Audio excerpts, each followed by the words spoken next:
Chapter 1. The city hummed with life as Ellie Harper navigated the crowded streets, her heels clicking against the pavement in rhythm with her hurried steps. The early morning air carried the aroma of freshly brewed coffee and exhaust fumes, mingling in a way that felt quintessentially urban.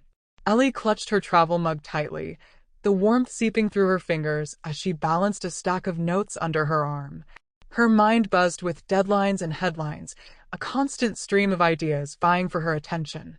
She dodged a vendor setting up his fruit stand and barely avoided colliding with a man engrossed in his phone. "Excuse me," she called over her shoulder, but her apology was drowned out by the cacophony of car horns and chatter.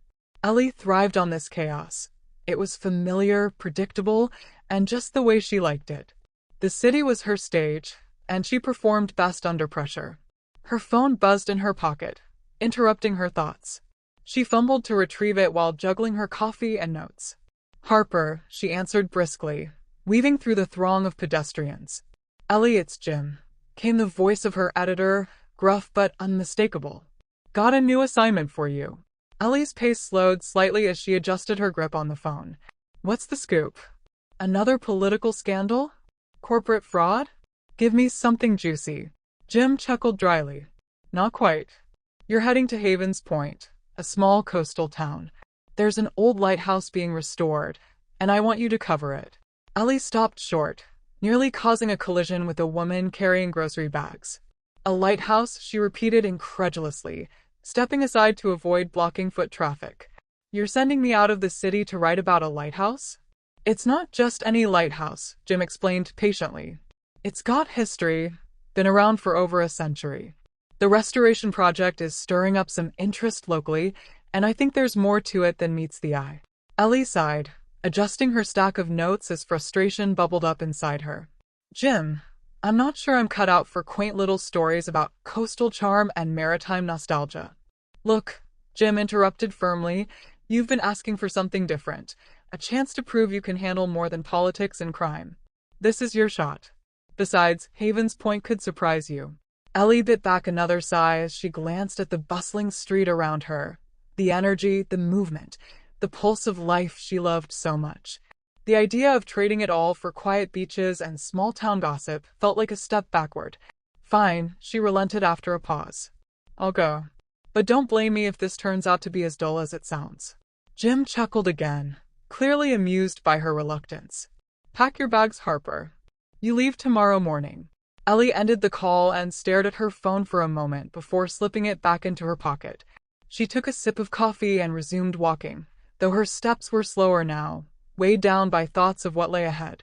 As she crossed the street toward her office building, Ellie muttered under her breath, "A lighthouse story? Great."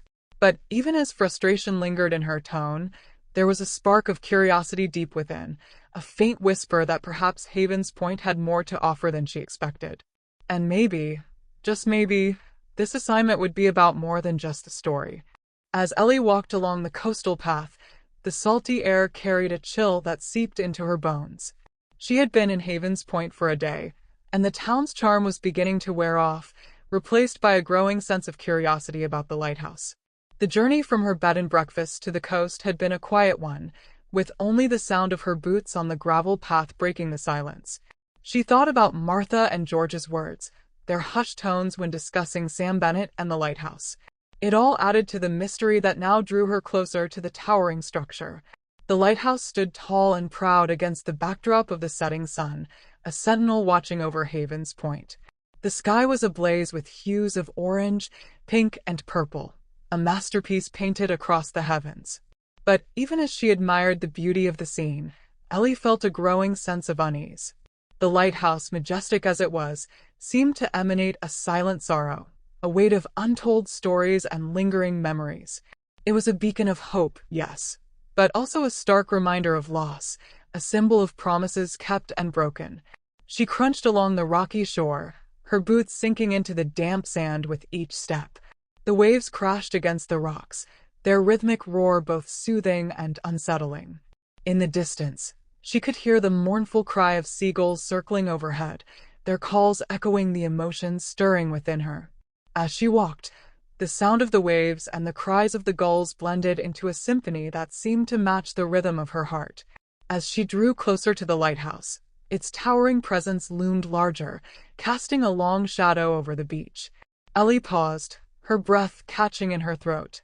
It was more than just a structure.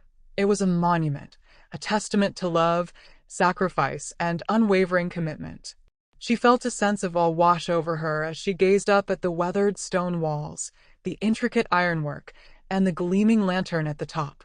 The history seemed to seep from its pores, the countless storms weathered, the ships guided to safety, the lives touched by its guiding light. But beneath the awe, there was also a prickle of apprehension. She knew that behind those walls was Sam Bennett, the reclusive lighthouse keeper, a man shrouded in mystery and grief. What would he be like? Would he welcome her curiosity or rebuff her attempts to uncover his story? Ellie's thoughts turned to her own role as a journalist, the responsibility to tell stories with sensitivity and compassion. She hoped to approach Sam with the respect and understanding he deserved. Ellie took a deep breath, steeling her resolve. She had a job to do, a story to tell. As she continued her trek along the shore, the lighthouse seemed to beckon her closer, its silent presence urging her forward. She imagined Sam up there, watching the world from his solitary perch, his heart aching with memories. The sun dipped lower on the horizon, casting long shadows that danced across the sand. Ellie knew she was running out of time. Soon, darkness would envelop the coast, and she would have to turn back. But she couldn't leave without at least trying to meet Sam, to get a sense of who he was and what drove him to dedicate his life to this lonely sentinel. With renewed determination, she quickened her pace, her eyes fixed on the lighthouse. It stood as a silent challenge, a promise of untold stories and hidden depths. And Ellie, the city journalist, was ready to accept it, her heart pounding with anticipation and her mind racing with questions. The last rays of sunlight painted the lighthouse in a warm, golden glow as Ellie approached its base. The towering structure loomed above her, its weathered stone walls whispering stories of resilience and endurance. The air was thick with anticipation, a mix of excitement and trepidation churning within her. She took a deep breath and rounded the corner, her heart pounding in her chest. And there he was, Sam Bennett, the lighthouse keeper, standing in the shadow of his beloved beacon. He was taller than she expected, with broad shoulders and a rugged build that spoke of hard work and long hours spent battling the elements. His face was etched with lines that told a story of their own, lines of sorrow, determination, and quiet strength. His eyes, the color of the stormy sea, held a depth that both intrigued and intimidated her. He wore a faded flannel shirt, its sleeves rolled up to reveal forearms tanned by the sun and scarred by years of labor. His hands, calloused and strong, were clasped in front of him, as if bracing himself against the world. Ellie hesitated for a moment, unsure of how to approach him. She had rehearsed her introduction a dozen times in her head, but now, facing the man himself, her carefully chosen words seemed inadequate. "Mr. Bennett," she began, her voice barely above a whisper. "I'm Ellie Harper. I'm a journalist, and I'm here to write about the Lighthouse restoration project." Sam turned to face her, his gaze direct and unwavering. There was no warmth in his eyes, no hint of welcome. He simply studied her for a moment, his expression unreadable. "I know who you are," he said, his voice a low rumble that echoed against the stone walls. "Jim called." Ellie forced a smile, trying to project an air of confidence she didn't feel. "Well, I'm excited to be here. The lighthouse is truly magnificent."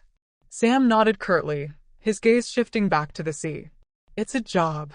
It's more than just a job, isn't it?" Ellie pressed gently, sensing an opportunity to break through his defenses. "I've heard how much the lighthouse means to you and the town." Sam's jaw tightened, and he turned away from her, his back to the setting sun. "What do you want, Miss Harper?" Ellie stepped closer, her determination growing stronger. "I want to understand the story behind the restoration. The history, the challenges, the personal connection." Sam let out a weary sigh, running a hand through his thick, dark hair. "There's nothing to understand. It's just a lighthouse. I'm fixing it up. That's it. But it's more than that, isn't it?" Ellie persisted, her voice softening. "I've heard about your wife, about her love for this place. I want to honor her memory, to tell her story." Sam's body stiffened, and his shoulders tensed. He turned back to face her, his eyes blazing with a mixture of anger and pain. "You don't know anything about her," he said, his voice sharp and dismissive. "You can't possibly understand." Ellie held her ground, refusing to be intimidated. "Maybe not," she conceded. "But I'm willing to try. I want to listen, to learn, to understand. Just give me a chance." Sam stared at her for a long moment, his expression unyielding. The silence stretched between them, heavy and thick with unspoken emotions. Ellie could feel the weight of his grief, the depth of his pain, the intensity of his guarded nature. Finally, he shook his head, his eyes filled with a weariness that belied his age. "I don't have time for this," he said, turning away from her once more. "I have work to do." And with that, he turned and walked toward the heavy wooden door that led inside the lighthouse, leaving Ellie standing alone in the gathering twilight, feeling rebuffed and disheartened. She had hoped to make a connection to gain his trust, but instead, she had been met with a wall of resistance. As she watched him disappear inside the lighthouse, Ellie couldn't help but wonder if she had made a mistake coming here. Maybe Sam Bennett was a closed book, a man unwilling to share his story with the world. But even as doubt crept into her mind, Ellie knew she couldn't give up. There was something about Sam, something about the lighthouse, that drew her in, that compelled her to keep trying. She sensed that beneath his gruff exterior lay a story waiting to be told, a story of love, loss, and unwavering devotion. And she was determined to uncover it, no matter how difficult the task might be. Sam hesitated, his hand hovering over the heavy wooden door of the workshop. The lanterns inside cast a warm, inviting glow, but his expression remained guarded, as if he were reluctant to let Ellie into this private sanctuary.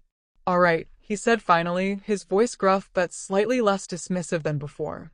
"You can take a look around. But don't touch anything." Ellie nodded, her heart lifting with a surge of hope. It was a small victory, but a victory nonetheless. She followed Sam inside, her eyes adjusting to the dimly lit space. The workshop was a haven of organized chaos, a testament to Sam's meticulous nature and unwavering dedication to his craft. Tools hung neatly on the walls, each in its designated place. Shelves were lined with jars of screws, bolts, and other hardware, all labeled with precision. Work tables were covered in blueprints, sketches, and half-finished pieces of the lighthouse, each bearing the mark of Sam's skilled hands. The air was thick with the scent of wood, metal, and oil, a familiar aroma that spoke of hard work and craftsmanship. Lanterns cast long, dancing shadows across the room, creating an atmosphere that was both intimate and mysterious. Ellie wandered around the workshop, her fingers itching to touch the tools, to examine the blueprints, to delve deeper into Sam's world. But she resisted the urge, mindful of his earlier warning. She knew that earning his trust would take time and patience, and she didn't want to jeopardize her progress. "This is incredible," she said, her voice filled with genuine admiration. "You've done so much work." Sam nodded, his gaze fixed on a piece of intricately carved wood. "It's a process," he said simply. "One step at a time." "I can see that," Ellie replied. "It must take a lot of skill and dedication." Sam shrugged, his expression modest. "It's just what I do." Ellie paused, gathering her courage. She knew she had to tread carefully, but she couldn't resist the urge to learn more about his connection to the lighthouse and his late wife. "I understand that you and your wife were both passionate about restoring this place," she began, her voice soft and respectful. "It must be hard doing it alone now." Sam's body stiffened, and his jaw tightened. He avoided her gaze, his eyes fixed on the piece of wood in his hands. "It is what it is," he said curtly. Ellie pressed on, her voice gentle but persistent. "I've heard that she loved the lighthouse as much as you did. What was it about this place that meant so much to her?" Sam was silent for a long moment, his expression unreadable. Ellie held her breath, unsure if she had crossed a line. Finally, he spoke, his voice barely above a whisper. "She saw the beauty in it," he said, his eyes filled with a faraway look. "She saw the history, the resilience, the hope. She believed that it was a symbol of something greater than ourselves. And you? Ellie asked, her heart pounding in her chest. What do you see? Sam hesitated, his gaze shifting back to the wood in his hands. I see her, he said softly. Everywhere I look, I see her. This lighthouse was her dream, and I'm going to make sure it comes true. Ellie nodded, her eyes filling with tears. She could feel the depth of his love, the intensity of his grief, the unwavering commitment that drove him forward. I want to honor her memory, she said, her voice trembling with emotion. I want to tell her story. Sam looked up at her, his eyes filled with a mixture of pain and gratitude. I don't know if I can, he said, his voice laced with doubt. It's still too hard to talk about. I understand, Ellie replied. But I'm here to listen whenever you're ready. And in the meantime, I'm happy to just observe and learn. Sam nodded, his expression softening slightly. All right, he said. You can stay. But don't expect me to open up all at once. It takes time. Ellie smiled, her heart filled with hope. It was a start, a small crack in the wall that surrounded Sam's heart. And she was determined to widen that crack, to uncover the story that lay hidden beneath his guarded exterior. As she watched him return to his work, his hands moving with skill and precision, Ellie knew that she was witnessing something special, a testament to the power of love, the resilience of the human spirit, and the unwavering commitment to honor a promise. And she was grateful for the opportunity to be a part of it, to share this story with the world. She silently thanked God for this glimpse into Sam's world and prayed for the strength and wisdom to handle his story with the care and respect it deserved. The twilight deepened, casting long shadows that danced around the base of the lighthouse as Ellie and Sam emerged from the workshop. The sea breeze had picked up, carrying the scent of salt and the distant rumble of an approaching storm. Ellie took a deep breath, savoring the crisp air and the quiet solitude. She knew she had to try one more time to connect with Sam, to break through the wall he had so carefully constructed around his heart. Thank you for showing me your workshop, she said, her voice soft and sincere. I can see how much passion and hard work you've put into this project. Sam nodded curtly, his gaze fixed on the horizon. It needs to be done, he said simply. Ellie hesitated for a moment, unsure of how to proceed. She knew that delving into personal matters was a risk, but she felt compelled to try. She had a sense that beneath Sam's gruff exterior lay a well of pain and vulnerability, and she wanted to offer him a lifeline, a chance to share his burden. You know, she began, her voice laced with vulnerability, I haven't always had it easy either. People see me as this driven journalist, this ambitious city girl, but they don't know the struggles I've faced to get here. Sam turned to face her, his expression unreadable. What struggles? He asked, his voice devoid of emotion. Ellie took a deep breath, gathering her courage. My family has always had high expectations for me, she said. They wanted me to follow a certain path, to marry well and settle down in a safe, predictable life. But that's not who I am. I've always wanted more, to make a difference, to leave my mark on the world. She paused, her eyes searching Sam's for any sign of empathy or understanding. It hasn't been easy, she continued. I've had to fight for every opportunity, to prove myself every step of the way. And sometimes, I wonder if it's all worth it. If I'm sacrificing too much for my career. Sam listened in silence, his gaze unwavering. Ellie couldn't tell if he was even listening, if her words were penetrating the wall he had built around himself. I understand what it's like to have expectations, he said finally, his voice flat and emotionless. But everyone has their own path to follow. You have to do what you think is right. Ellie nodded, her heart sinking with disappointment.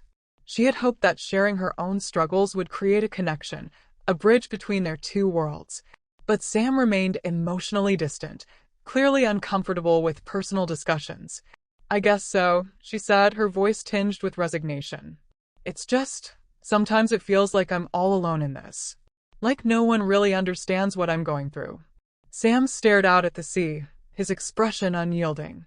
You're not alone, he said quietly. God is always with you, even when you don't feel him. Trust in him and he will guide you. Ellie nodded, her eyes filling with tears.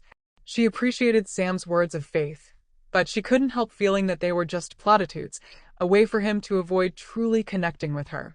The silence stretched between them, heavy and thick with unspoken emotions. The only sound was the crashing of the waves against the shore and the distant cry of a seagull. Ellie realized that breaking through Sam's walls would be more challenging than she had anticipated. He was a man of deep emotions, but he kept them tightly locked away, hidden behind a shield of stoicism and guardedness. As the last sliver of sunlight disappeared below the horizon, Ellie knew it was time to leave. She turned to Sam, her eyes filled with a mixture of admiration and frustration. "Thank you for listening," she said, her voice barely above a whisper. "I should get going. It's getting late." Sam nodded, his expression unchanged. "Good night, Miss Harper," he said. Ellie turned and walked away, her heart heavy with disappointment. She had hoped to make a breakthrough, to forge a connection with Sam that would allow her to tell his story with authenticity and depth. But instead, she felt like she was further away than ever. As she walked along the rocky path, Ellie couldn't help but wonder if she was wasting her time. Maybe Sam Bennett was simply unreachable, a man destined to live out his days in solitude, guarding his secrets and protecting his heart. And with that, she lifted her head and continued walking, her eyes fixed on the distant lights of Havens Point, her heart heavy. Back in her room at the Seaside Haven Bed and Breakfast, Ellie sat on the edge of the floral-patterned bed, a swirl of thoughts and emotions churning within her. The events of the day replayed in her mind: the charming town, the majestic lighthouse, and the enigmatic Sam Bennett, a man as weathered and unyielding as the rocks that lined the coast. She opened her laptop and began to review her notes, the words blurring together in the dim light of the bedside lamp. Havens Point, a town steeped in history and beauty, yet shrouded in secrets and sorrow. Sam Bennett, a man of quiet strength and unwavering dedication, yet burdened by grief and haunted by the past. Frustration simmered within her as she recalled their awkward interactions, his curt responses, and his refusal to open up about his life. She had come to Havens Point seeking a story, but she was beginning to realize that the truth was far more complex and elusive than she had anticipated. She closed her laptop with a sigh and leaned back against the pillows, staring up at the ceiling. The room was quiet, save for the gentle creaking of the old house and the distant sound of the waves crashing against the shore. Suddenly, she heard voices drifting up from the common room downstairs. She strained her ears, curious about what the other guests were discussing. "The lighthouse," one voice said, a woman's tone hushed and reverent. "It's been there for generations, watching over us all." "And Sam," another voice added, a man's tone laced with concern. "He's such a good man, but he's been through so much." Ellie leaned closer, her journalist instincts peaked. She recognized the voices as belonging to two of the other guests at the B&B, an elderly couple from a nearby town. "It's such a tragedy," the woman continued. "Losing Sarah like that, so young, so full of life." "And Sam," the man replied. "He's never been the same since. He's shut himself off from the world, pouring all his energy into the lighthouse." "Some folks say it's his way of honoring her memory," the woman said. "Others say it's his way of punishing himself." Ellie's heart skipped a beat as she listened to their conversation. She realized that Sam's story was not just his own. It was intertwined with the history of Havens Point, with the lives and hearts of the people who called this town home. "There are so many stories surrounding that lighthouse," the man said. "Legends of shipwrecks, lost loves, and tragic endings." "And Sam," the woman added. "He's become a legend himself, the lonely lighthouse keeper, haunted by the ghost of his past." Ellie shivered despite the warmth of the room. She sensed that there were deeper secrets hidden beneath the surface of Havens Point, secrets that the townspeople were reluctant to share. "I just hope he finds peace someday," the woman said. "He deserves it." "We all do," the man replied. The conversation faded away, leaving Ellie alone with her thoughts. She couldn't shake the sense that she had stumbled upon something significant, something that could change the course of her story. She got out of bed and walked over to the window, gazing out at the dark expanse of the sea. The lighthouse stood in the distance, a beacon of light in the darkness, a symbol of hope and resilience. But now, Ellie saw it in a new light, as a symbol of sorrow, of loss, and of the enduring power of memory. She knew that she had to dig deeper, to uncover the truth behind Sam's story, to understand the secrets of Havens Point. She knelt beside the bed and bowed her head in prayer, asking God for guidance and wisdom. She prayed for Sam, that he would find comfort and healing in his grief. And she prayed for herself, that she would have the courage and compassion to tell his story with sensitivity and grace. As she climbed back into bed, Ellie felt a renewed sense of determination. She knew that the road ahead would be challenging, but she was ready to face whatever obstacles lay in her path. She had a story to tell, a story that needed to be heard. And she wouldn't rest until she had uncovered the truth, no matter how painful it might be. The grandfather clock in the hallway chimed 11, its melodious tones echoing through the quiet bed and breakfast. Ellie, still wide awake, sat at the small writing desk in her room, the soft glow of the desk lamp casting long shadows across the walls. She pushed aside her notes, the pages filled with scribbled observations and half-formed questions. Despite the late hour, her mind raced with thoughts of Sam Bennett and the Lighthouse, their stories intertwined like the roots of an ancient tree. She thought back to their brief encounter earlier that evening, his guarded demeanor, his reluctance to share his past, and the unspoken pain that lingered in his eyes. She knew that breaking through his walls would be a difficult task, but she was more determined than ever to try. She thought about the conversations she had overheard downstairs, the whispers of local legends, the tales of shipwrecks and lost loves, and the tragic story of Sam's late wife. She realized that Havens Point was a town steeped in history and sorrow, and that Sam was at the heart of it all. She stood up and walked over to the window, gazing out at the dark expanse of the sea. The lighthouse stood in the distance, a beacon of light in the darkness, a symbol of hope and resilience. But now, Ellie saw it as more than just a picturesque landmark. She saw it as a sanctuary, a place of healing, and a testament to the enduring power of love. She knew that she had to dig deeper, to uncover the truth behind Sam's story, to understand the secrets of Havens Point. She had a responsibility to tell their story with honesty, compassion, and respect. But how? How could she approach Sam again without pushing him away further? How could she earn his trust and gain his confidence? She knelt beside the bed and bowed her head in prayer, seeking guidance and wisdom. "Dear God," she whispered, "please help me to understand Sam Bennett and the people of Havens Point. Give me the words to say, the questions to ask, and the sensitivity to approach them with compassion and grace. Help me to tell their story in a way that honors their pain, celebrates their resilience, and brings hope to their hearts." She paused, her heart filled with a sense of purpose and determination. She realized that her journey to Havens Point was not just about her career, about writing a compelling article for her magazine. It was about something much bigger than herself. It was about honoring the stories of those whose voices often went unheard, about giving a voice to the voiceless, and about bringing light to the darkness. She thought about her own life, her own struggles, and her own faith. She knew that God had a plan for her, a purpose for her life, and that He had led her to Havens Point for a reason. She trusted in His guidance, and she knew that He would never leave her side. She stood up, her eyes shining with determination. She knew that the road ahead would be challenging, but she was ready to face whatever obstacles lay in her path. She had a story to tell, a story that needed to be heard. And she wouldn't rest until she had uncovered the truth, no matter how painful it might be. She climbed into bed, pulling the covers up to her chin. As she closed her eyes, she whispered a final prayer. "Thank you, God, for this opportunity. Help me to be a vessel of your love and a beacon of your hope. And please, watch over Sam Bennett and the people of Havens Point. Amen." With that, she drifted off to sleep, her mind filled with dreams of lighthouses, stormy seas, and the enduring power of love. The morning sun cast a golden glow over Havens Point as Ellie strolled toward the local cafe, the Salty Gull, near the harbor.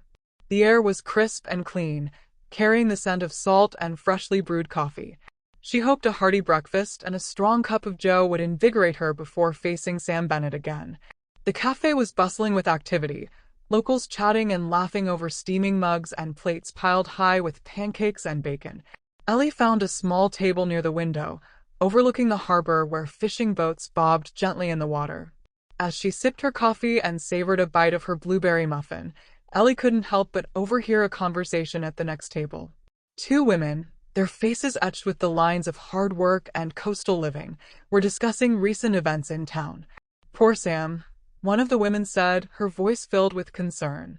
"He just hasn't been the same since Sarah passed. It's like he's a ghost, wandering around in a daze." "I know," the other woman replied, her tone equally sympathetic. "He's become so isolated. Barely speaks to anyone these days.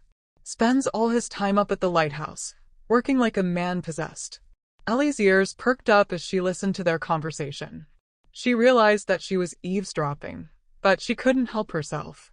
She was desperate for any insight into Sam Bennett's life, any clue that might help her understand him better.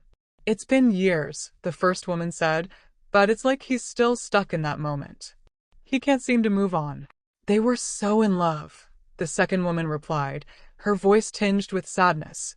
"Everyone thought they were the perfect couple. They had so many dreams for the lighthouse, for their life together.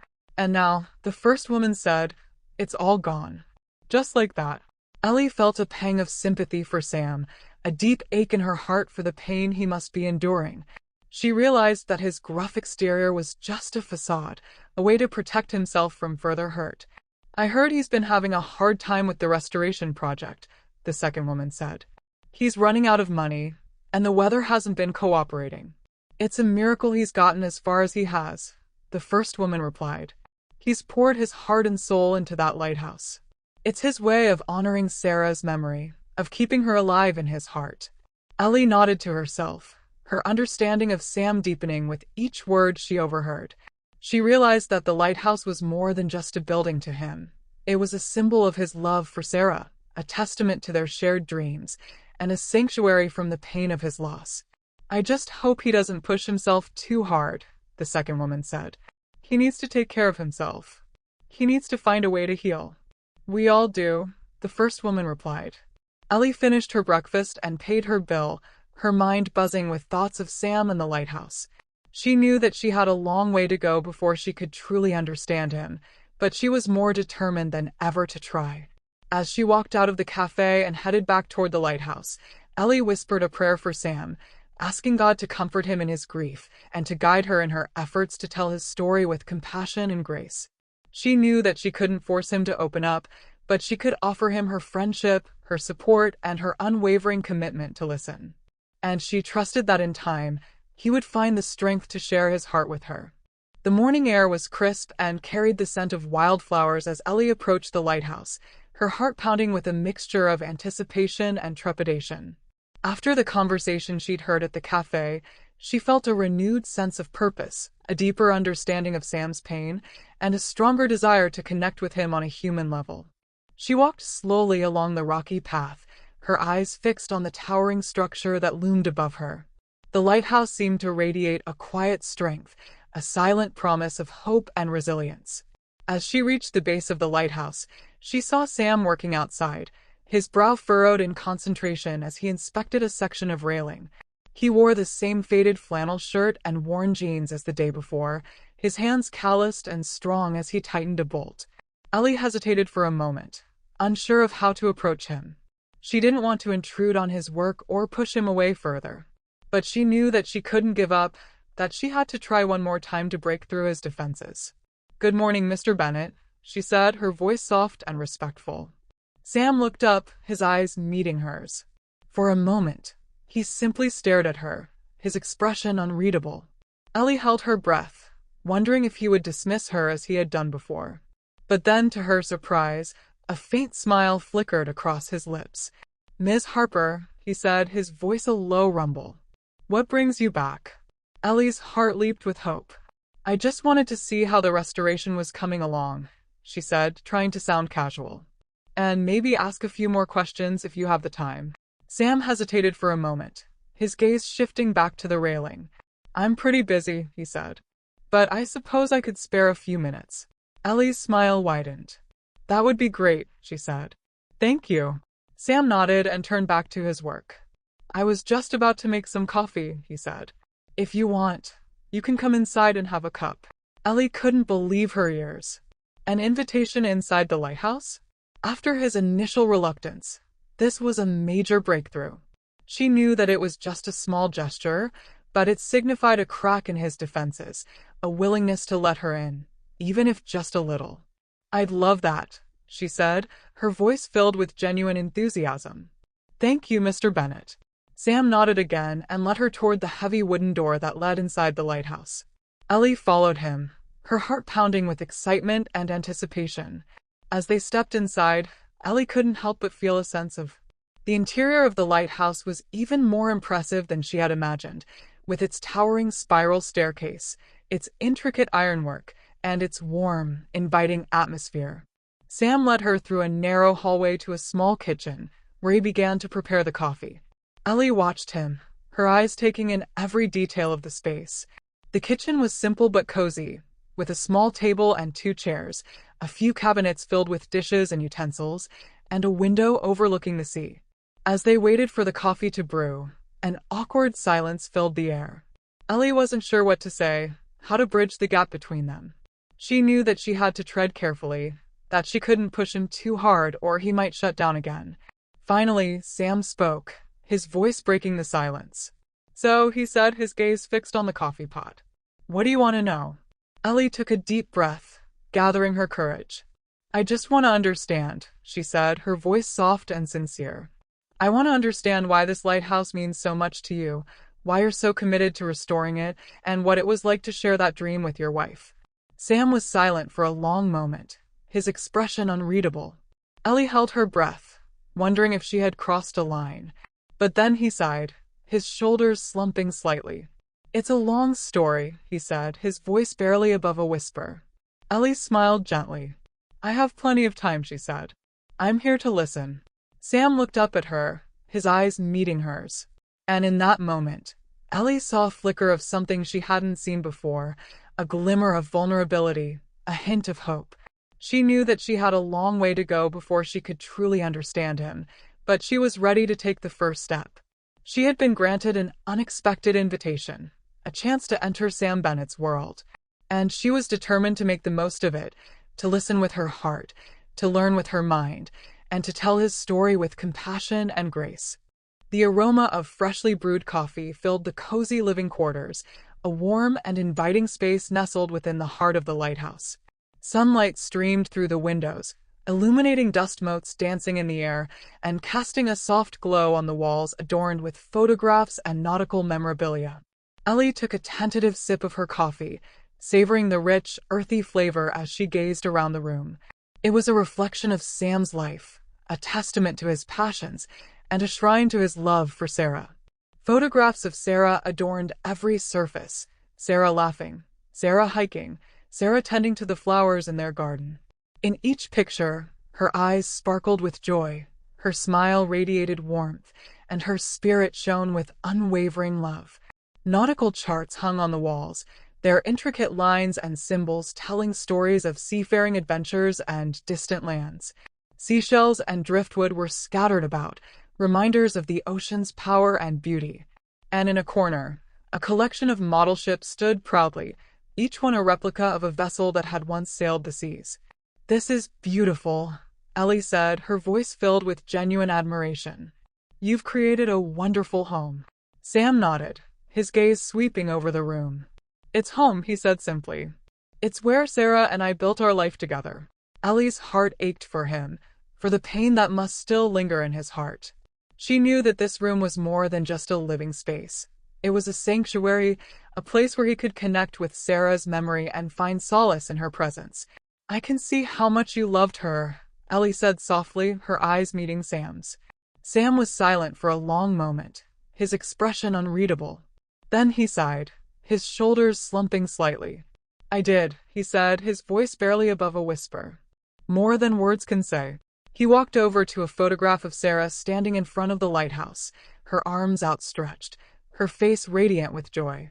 He picked it up and held it close to his chest, his eyes filled with a mixture of love and sorrow. "We had so many dreams," he said, his voice cracking with emotion. "We wanted to restore the lighthouse to its former glory, to open it up to the public, to share its history with the world." He paused, his gaze shifting to Ellie. "We wanted to start a family," he added, his voice barely audible, "to fill this place with laughter and love."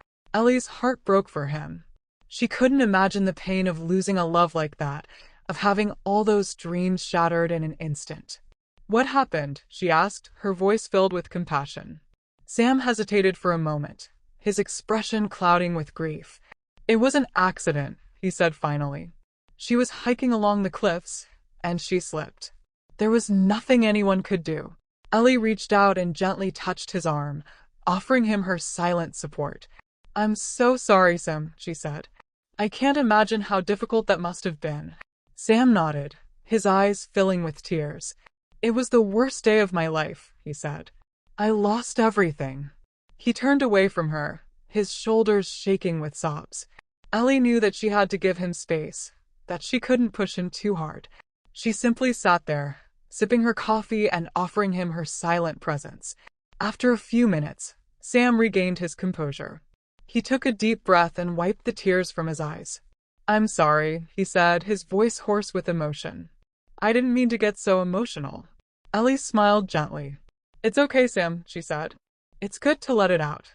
Don't be afraid to grieve." Sam nodded, his expression softening slightly. "Thank you for listening." Ellie reached out and took his hand, squeezing it gently. "I'm here for you, Sam," she said. "I'm here to listen, to support, to understand. You don't have to go through this alone." Sam looked at her, his eyes filled with gratitude. "I know," he said, "and I appreciate it. More than you know." As they sat there in silence, sharing a moment of connection and understanding, Ellie realized that she was beginning to care for Sam, not just as a journalist, but as a friend. She wanted to help him heal, to find peace, and to rediscover the joy in life.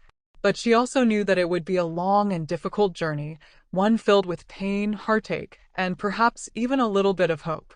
Sam led Ellie through a narrow doorway onto the lighthouse balcony, and she gasped at the breathtaking view that stretched before her. The vast expanse of the ocean shimmered under the late morning sun, its turquoise waters meeting the clear blue sky in a seamless horizon.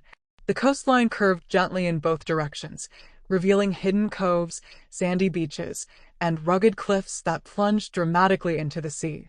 The air was crisp and clean, carrying the scent of salt and the distant cry of seagulls.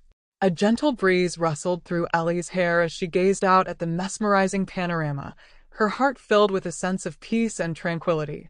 "It's magnificent," she said, her voice barely above a whisper. "I've never seen anything so beautiful." Sam stood beside her, his eyes scanning the horizon. "It is," he said simply. "It's a different kind of beautiful every day." For a moment, they stood in silence, sharing a connection that transcended words. Ellie could sense Sam's love for this place, his deep appreciation for the natural beauty that surrounded him. She realized that this lighthouse was more than just a structure to him. It was a sanctuary, a place where he could find solace in the face of grief. "I can see why you love it here," Ellie said softly, her eyes meeting Sam's. "It's a place where you can truly feel God's presence." Sam nodded, a faint smile flickering across his lips. "It is," he said. "Sometimes when I'm up here, I feel like I can almost touch him." Ellie's heart warmed at his words. She knew that Sam was a man of faith, but she had been hesitant to broach the subject, fearing that it would make him uncomfortable. But now, as they stood together on the balcony, sharing their mutual appreciation for God's creation, she felt a sense of kinship with him, a deeper understanding of his soul. "I feel that way too," she said, her voice filled with sincerity. "Sometimes when I'm surrounded by nature, I feel like I can hear God whispering in my ear, telling me that everything is going to be okay." Sam turned to face her, his eyes searching hers. "Do you really believe that?" he asked, his voice filled with a mixture of hope and doubt. Ellie nodded, her gaze unwavering. "I do," she said. "I believe that God has a plan for each of us, and that even when things seem dark and hopeless, He is always there, guiding us, protecting us, and loving us unconditionally." Sam was silent for a long moment, his expression unreadable. Then he sighed, his shoulders slumping slightly. "I wish I could believe that," he said, his voice barely audible. Ellie reached out and gently touched his arm, offering him her silent support. "You can, Sam," she said. "You just have to open your heart and let him in." Sam looked out at the ocean, his eyes filled with a mixture of pain and longing. It's hard, he said. After everything that's happened, it's hard to trust. Ellie squeezed his arm gently. I know, she said, but you don't have to do it alone. I'm here for you, Sam. And God is here for you too. Just reach out to him, and he will lift you up. Sam nodded, his expression softening slightly. Thank you, Ellie, for being here. For listening. Ellie smiled gently. You're welcome, Sam, she said. I'm just glad I could be here for you. As they stood there on the balcony, sharing a moment of vulnerability and connection, Ellie felt a glimmer of hope that their relationship was beginning to shift, that they were starting to build a foundation of trust and understanding. She knew that there would still be challenges ahead, that Sam's grief wouldn't disappear overnight, and that their differences would continue to create tension between them. But she also knew that they were on the right track, that they were learning to see each other, not just as a journalist and a lighthouse keeper, but as two human beings with wounded hearts and a shared desire to find healing and hope. And she trusted that, with God's help, they would find their way. Chapter 2. The aroma of freshly baked scones and brewing coffee hung heavy in the air of the Seaside Haven's dining room, a comforting balm against the blustery morning outside. Ellie entered with a spring in her step, eager to start the day and build upon the tentative connection she had forged with Sam the previous day. She glanced around the room, noting the familiar faces of the other guests, the elderly couple from the nearby town, a family with 2 young children, and a lone businessman engrossed in his newspaper. She offered them a cheerful good morning, and made her way to the buffet table, piling her plate high with scrambled eggs, crispy bacon, and a warm, flaky scone. As she settled into a seat at a small table near the window, she couldn't help but overhear a conversation between 2 local men at a nearby table. Their voices were low and gruff, but their words carried a weight of skepticism and concern. Lighthouse, one of the men said, shaking his head slowly. I just don't know if he can do it. Sam's got a good heart, the other man replied, but he's just one man. That lighthouse needs a whole crew to fix it up right. Ellie leaned forward slightly, her journalist instincts peaked. She recognized the men as regulars at the local hardware store, and she knew that they were deeply invested in the well-being of Havens Point. He's been through so much, the first man continued, his voice laced with sympathy. Losing Sarah like that, it broke him. I just don't know if he's got the strength to see this through. He's stubborn, that's for sure, the second man replied. But stubbornness ain't gonna fix a crumbling lighthouse. It takes money and time and skill. Ellie bristled at their words, a surge of protectiveness rising within her. She had seen Sam's dedication firsthand, his unwavering commitment to honoring Sarah's memory. She knew that he was more than capable of completing the restoration project, and she resented these men for doubting him. He's got the whole town behind him, though, the first man said, his voice softening slightly. We all want to see that lighthouse shine again. That's true, the second man replied. But wanting ain't the same as doing. And if he fails, well, it'll break his heart all over again. Ellie couldn't stand it any longer.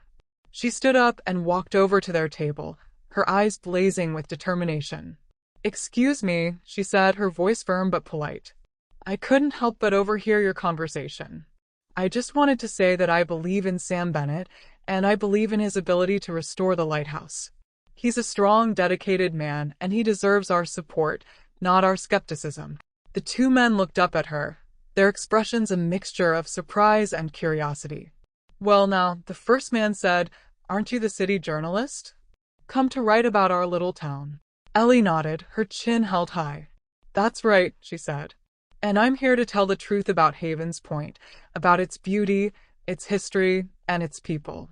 And that includes Sam Bennett and his unwavering commitment to the lighthouse. The 2 men exchanged a look, a silent conversation passing between them. Then the second man stood up and extended his hand to Ellie. Well, miss, he said, his voice softening. We're glad to hear you say that. We all want what's best for Sam, and for the lighthouse. We just don't want to see him get hurt. Ellie shook his hand, her heart warming at his words. I understand, she said. And I promise I'll do everything I can to tell his story with honesty and respect. With that, she returned to her table, her emotions swirling with a mix of excitement and frustration. She was eager to return to the lighthouse, to continue her conversation with Sam, and to learn more about his life and his dreams. But she also knew that she had a lot of work to do to convince the townspeople that she was on their side, that she was there to support Sam, not to exploit him. She silently prayed for guidance, asking God to give her the wisdom and compassion she needed to navigate the complexities of Haven's Point and to tell Sam's story in a way that would honor his faith, his love, and his unwavering commitment to the lighthouse. The salt-laced wind whipped through Ellie's hair as she approached the lighthouse, her notebook clutched tightly in her hand. The earlier burst of confidence she'd felt in the bed-and-breakfast dining room had waned, replaced by a knot of anxiety. She was eager to continue her conversations with Sam, but the memory of his guarded demeanor loomed large in her mind.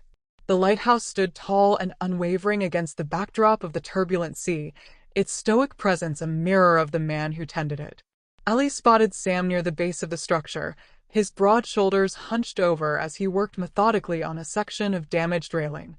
He was so engrossed in his task that he didn't seem to notice her approach. Taking a deep breath, Ellie called out cheerfully, "Good morning, Sam." Her voice was carried away by the wind, and for a moment, she wasn't sure if he had heard her. Then, he straightened up slowly, his eyes meeting hers with a flicker of recognition. But there was no warmth in his gaze, no hint of welcome. He simply nodded curtly and turned back to his work.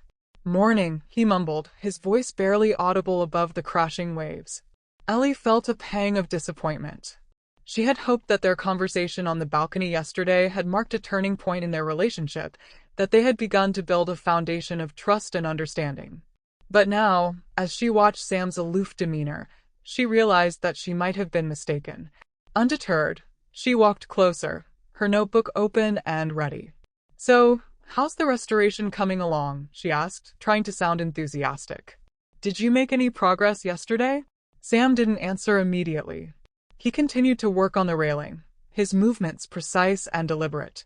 Ellie watched him, admiring his skill and his dedication. She could see the care he put into every task, the unwavering commitment he had to restoring the lighthouse to its former glory. Finally, after what seemed like an eternity, he spoke, his voice flat and emotionless. "It's coming along," he said. Slowly. Ellie suppressed a sigh. She knew that it would take more than just a few questions to break through Sam's defenses, that she would have to earn his trust, one small step at a time. "What exactly are you working on right now?" she asked, pointing to the damaged railing. Sam explained the process in a few brief, technical sentences, his words devoid of any emotion. Ellie listened intently, scribbling notes in her notebook, trying to glean some insight into his thoughts and feelings. "And what kind of wood are you using?" she asked. "Is it the same kind that was originally used on the lighthouse?" Sam hesitated for a moment, his gaze shifting from the railing to Ellie's face. "It's similar," he said, "but not exactly the same. The original wood is hard to come by these days." Ellie nodded, sensing an opportunity to delve deeper into the history of the lighthouse. "So, the restoration is about more than just fixing things up," she said. "It's about preserving the past, about honoring the legacy of those who came before us." Sam's expression softened slightly, a glimmer of something akin to warmth flickering in his eyes. "That's right," he said. "This lighthouse has been here for over a century. It's seen a lot of storms, a lot of changes. It's a part of this town's history, a part of our identity." Ellie seized the moment, her heart pounding with excitement. "And what about Sarah?" she asked, her voice soft and respectful. "How did she feel about the lighthouse? What did it mean to her?" Sam's face clouded over, the brief glimmer of warmth disappearing as quickly as it had come. He turned away from Ellie, his shoulders hunching over once again. "I don't want to talk about that," he said, his voice firm and final. Ellie felt a pang of disappointment, but she refused to give up. She knew that Sarah was a key part of Sam's story, that she held the key to unlocking his heart. "Okay," she said, her voice gentle. "I understand. But I hope that someday you'll be willing to share your memories of her with me. I think it's important to honor her life, to tell her story." Sam didn't respond. He simply continued to work on the railing, his movements deliberate and precise, his silence a clear indication that the conversation was over. Ellie sighed inwardly. She knew that she had a long way to go before she could truly connect with Sam, that she would have to be patient, persistent, and understanding. But she was determined to try, to break through his stoic demeanor, and to uncover the story that lay hidden beneath his guarded exterior. The interior of the lighthouse workshop offered a stark contrast to the wild beauty of the coastline outside. Dimly lit by a few strategically placed lamps, the space felt both intimate and utilitarian, a sanctuary for Sam's solitary pursuits. Ellie followed him inside, her senses heightened by the scent of wood, metal, and the lingering aroma of yesterday's coffee. Sam gestured towards a stool near his workbench, his expression guarded. "You can sit there," he said, his voice flat. "But I can't promise I'll be much company." Ellie perched on the stool, her notebook open on her lap, and took a deep breath. She knew this wasn't going to be easy, but she was determined to make the most of the opportunity. She had come to Havens Point to tell a story, and she wasn't going to let Sam's stoicism deter her. So she began trying to sound casual. "I was hoping we could talk a little more about the restoration project. I'd love to hear your vision for the lighthouse, what you hope to accomplish with it." Sam didn't look up from his work. He was meticulously sanding a piece of wood, his movements precise and deliberate. "It's simple," he said, his voice clipped. "I want to fix it up. Make it safe. Make it last." Ellie pressed further, sensing an opportunity to delve deeper into his motivations. "But it's more than just fixing it up, isn't it?" she asked. "It's about honoring Sarah's memory, about preserving a piece of history. What does the lighthouse mean to you personally?" Sam's hand stilled for a moment, his jaw tightening. Then he resumed sanding, his movements more forceful than before. "It's a job," he said, his voice firm. "That's all." Ellie felt a surge of frustration. She had hoped that he would be more open, more willing to share his thoughts and feelings. But he seemed determined to keep her at arm's length, to shut her out of his world. "But you've dedicated your life to this project," she persisted, her voice laced with a hint of exasperation. "You've poured your heart and soul into it. Surely it means more to you than just a job." Sam finally looked up, his eyes meeting hers with a mixture of annoyance and something that Ellie couldn't quite decipher. "You don't understand," he said, his voice low and intense. "You're an outsider. You don't know what this lighthouse means to me, to this town. You can't possibly understand the emotional weight it carries." Ellie bristled at his words.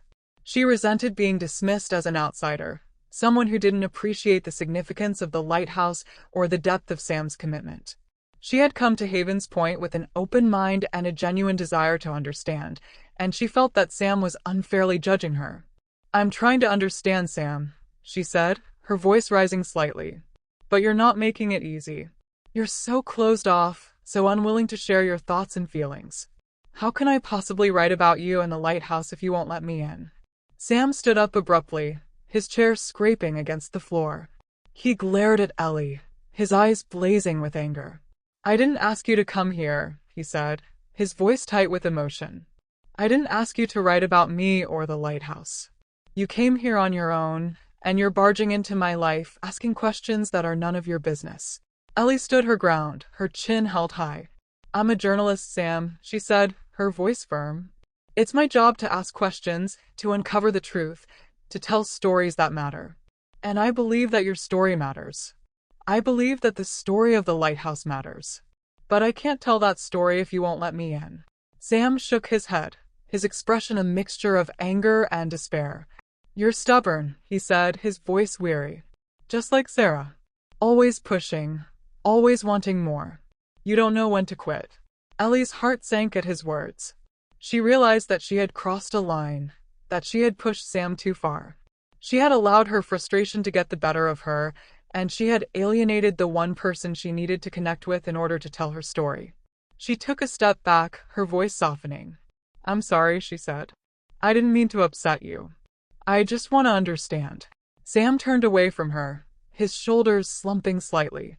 "Just go," he said, his voice barely audible. "I need to get back to work." Ellie hesitated for a moment, her heart aching with regret.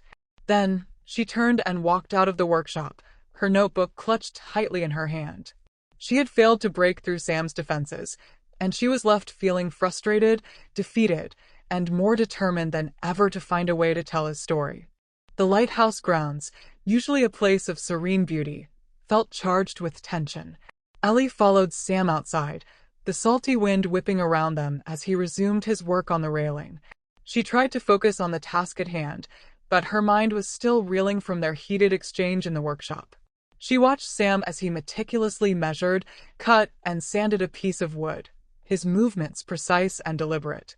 She knew that he was a skilled craftsman, that he took pride in his work, but she couldn't help feeling frustrated by his methodical pace. She was used to working quickly, efficiently, always striving to meet deadlines and get the job done. But Sam seemed to operate on a different timetable, one dictated by the rhythms of the sea and the weight of his own grief. "Can I help with anything?" she asked, hoping to bridge the gap between them. Sam glanced at her, his expression unreadable. "You can hold this," he said, handing her one end of the railing. Ellie took the railing, her fingers brushing against Sam's. She felt a jolt of electricity pass through her, a reminder of the undeniable attraction that simmered beneath the surface of their animosity. As they worked together, an awkward silence filled the air. Ellie tried to think of something to say, something that would break the tension and allow them to connect on a deeper level. So she began, her voice hesitant. "I was wondering, what was it like growing up in Havens Point? Did you always know that you wanted to be a lighthouse keeper?" Sam didn't answer immediately. He continued to work on the railing, his jaw tight. Ellie wondered if she had crossed a line again, if she had ventured into territory that was off limits. Finally, he spoke, his voice flat and emotionless. "It was a small town," he said. "Quiet. Simple. I didn't always want to be a lighthouse keeper. I had other plans." Ellie pressed further, sensing an opportunity to learn more about his past. "What kind of plans?" she asked. "Did you want to leave Havens Point? See the world?" Sam shook his head, his expression hardening. "I don't want to talk about that," he said. "I prefer to focus on the task at hand." Ellie felt a surge of frustration. She couldn't understand why Sam was so resistant to sharing his past, why he seemed determined to keep her at arm's length. She knew that she was an outsider, that she didn't understand the complexities of his life or the weight of his grief. But she was trying. She was genuinely trying to connect with him, to understand him, to tell his story. "But it's all connected, Sam," she said, her voice rising slightly. "Your past, your present, your future. You can't separate them. You can't pretend that Sarah didn't exist, that she wasn't a part of your life. She was a part of the lighthouse, too. And if I'm going to tell the story of the lighthouse, I need to tell her story, too." Sam stopped working, his body tense. He turned to face Ellie, his eyes blazing with anger. "You don't understand anything," he said, his voice tight with emotion. "You think you can just come here, ask a few questions, and write a story that captures the essence of my life, of Sarah's life, of the lighthouse. But you can't. You don't know what it's like to live here, to breathe this air, to feel the weight of this place on your shoulders. You don't know what it's like to lose someone you love, to have your heart ripped out and stomped on. You can't possibly understand the depth of my commitment to this place, to Sarah's memory." Ellie stood her ground, her chin held high. "I may not understand everything," she said, her voice trembling slightly. "But I'm trying. I'm trying to learn, to listen, to connect. But you're not making it easy. You're so closed off, so unwilling to let me in. You're like a fortress, Sam, with walls so high and so thick that no one can get through." Sam glared at her, his chest heaving with emotion. "And you're like a hurricane, Ellie," he retorted.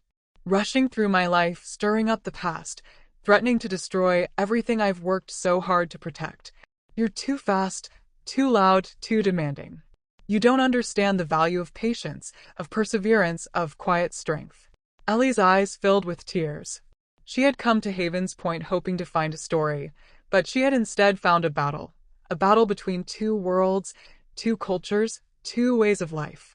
She and Sam were so different, so fundamentally opposed, that she couldn't see how they could ever find common ground. "Maybe you're right," she said, her voice barely audible. "Maybe I don't understand. Maybe I'm not the right person to tell your story." With that, she dropped the railing and turned to walk away, her heart aching with disappointment. She had failed to break through Sam's defenses, and she was left feeling frustrated, defeated, and more alone than ever before. She paused, whispered a prayer for understanding, and turned back to where the waves crashed relentlessly against the shore.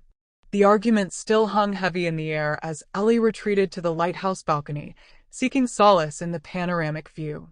The early afternoon sun glinted off the restless ocean, the waves crashing against the shore with a force that mirrored the turmoil within her. She leaned against the railing, closing her eyes and taking a deep breath, trying to clear her head and calm her racing heart. The wind whipped through her hair, carrying the scent of salt and the distant cry of seagulls. It was a wild, untamed beauty, a stark contrast to the orderly, predictable life she had always known. And yet, there was something about Havens Point that drew her in, that challenged her, that made her question everything she thought she knew about herself and the world. She thought about Sam, his stoic demeanor, his unwavering commitment to the lighthouse, his deep well of grief. She had come to Havens Point expecting to find a story, a compelling narrative that would advance her career and impress her editor. But she had instead found a man struggling with his own demons, a man who was fiercely protective of his heart and his memories. Had she been too aggressive? Too demanding? Had she pushed too hard for a story, sacrificing genuine connection for the sake of professional ambition?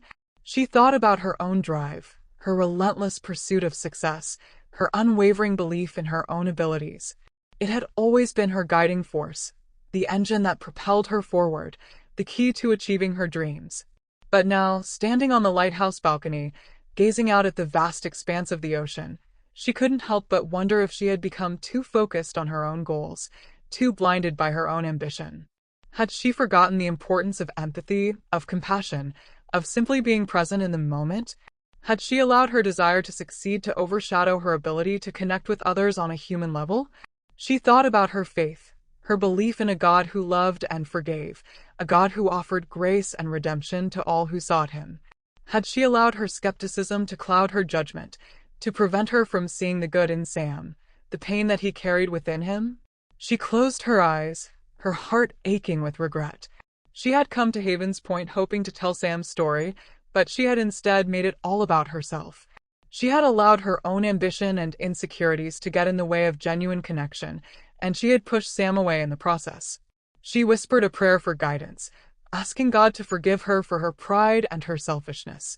She prayed for Sam, that he would find peace and healing, that he would be able to open his heart and share his story with the world.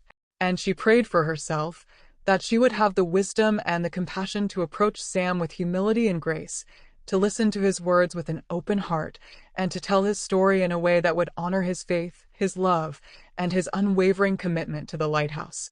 As she stood there on the balcony, the wind whipping through her hair and the sun warming her face, Ellie felt a shift within her, a subtle but profound change in her perspective. She realized that she needed to slow down, to be more patient, to focus on building a genuine connection with Sam, rather than simply trying to extract information from him.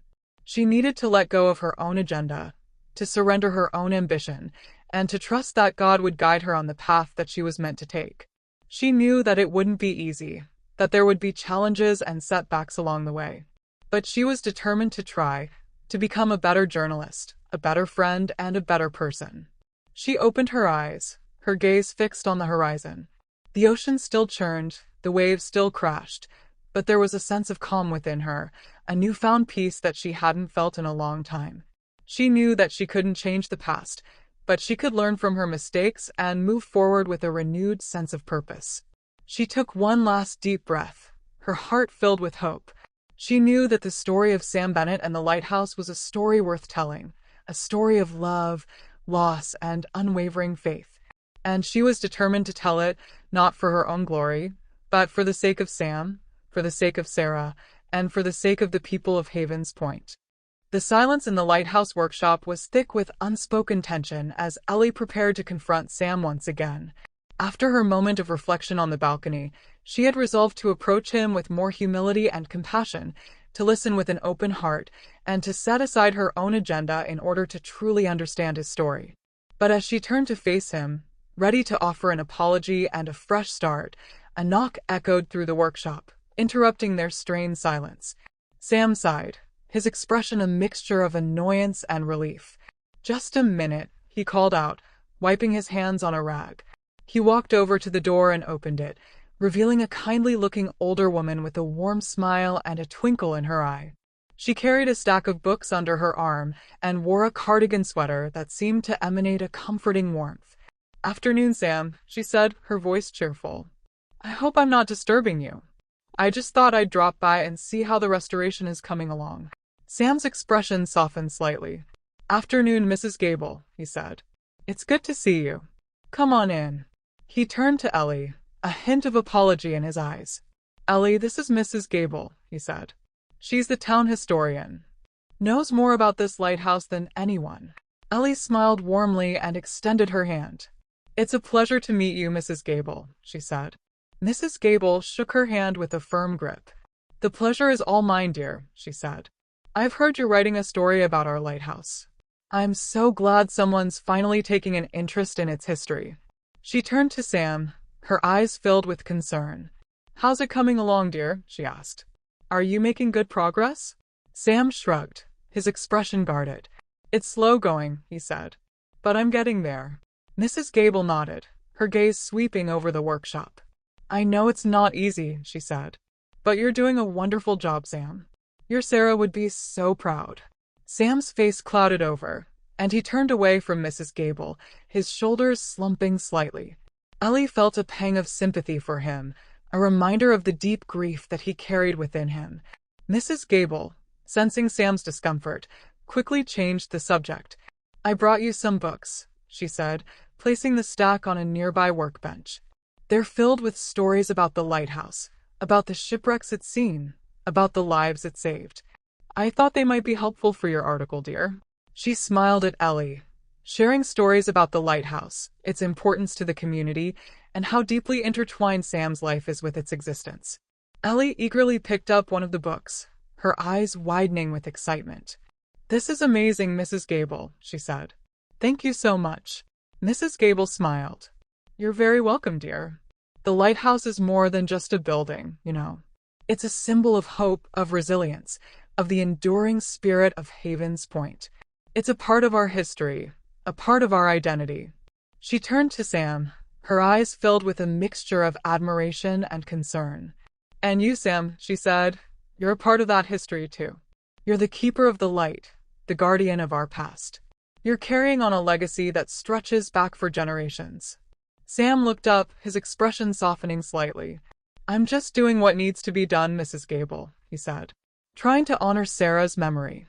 Mrs. Gable nodded, her eyes filling with tears. "I know, dear. And you're doing a wonderful job. We're all so grateful for your dedication." She turned to Ellie, her gaze intense. "You need to understand, dear," she said, "that Sam's life is deeply intertwined with that of the lighthouse. It's not just a job for him. It's a calling, a mission, a sacred duty." Ellie nodded, her heart filled with a newfound sense of understanding. She realized that she had been approaching her story with too much detachment, too much focus on her own ambition. She had failed to appreciate the depth of Sam's commitment, the emotional weight that he carried, the sacredness of his connection to the lighthouse. Mrs. Gable's words reinforced Ellie's realization that she needed to approach her story with more sensitivity. "I understand, Mrs. Gable," she said, her voice sincere. "And I promise, I'll do everything I can to honor that in my article." Mrs. Gable smiled warmly. "I know you will, dear. You have a good heart. I can see it in your eyes." She turned to Sam, her expression softening. "Well, I should be going," she said. "I don't want to take up too much of your time. But I just wanted to let you know that we're all behind you, Sam. We're all praying for you." She hugged Sam tightly, then turned to Ellie, offering her a warm smile. "It was lovely meeting you, dear. I hope you enjoy your time in Havens Point." With that, Mrs. Gable turned and walked out of the workshop, leaving Ellie and Sam alone once again. The evening light cast long shadows across the lighthouse workshop, painting the cluttered space in hues of gold and amber. Ellie watched as Sam continued to tinker with a piece of wood, his brow furrowed in concentration. The tension between them still lingered, but Mrs. Gable's visit had created a subtle shift in the atmosphere, a sense of shared purpose and renewed understanding. Inspired by what she had learned from the local historian, Ellie knew that she couldn't continue to approach Sam as just a subject for her story. She needed to find a way to connect with him on a deeper level, to build a bridge between their two worlds. Taking a deep breath, She walked over to Sam's workbench, her heart pounding with a mixture of hope and trepidation. "Sam," she said softly, her voice barely above a whisper. Sam looked up, his expression guarded. "What is it?" he asked. Ellie hesitated for a moment, searching for the right words. "I was thinking," she began, "maybe instead of me just asking you questions, maybe we could work on something together. Something specific, something that requires both our skills." Sam frowned, his eyes narrowed. "What do you mean?" he asked. Ellie gestured towards a pile of damaged railing pieces that lay stacked in a corner of the workshop. "I was looking at those railing pieces earlier," she said, "and I was thinking, maybe we could work together to repair them. You have the woodworking skills, and I have a good eye for detail.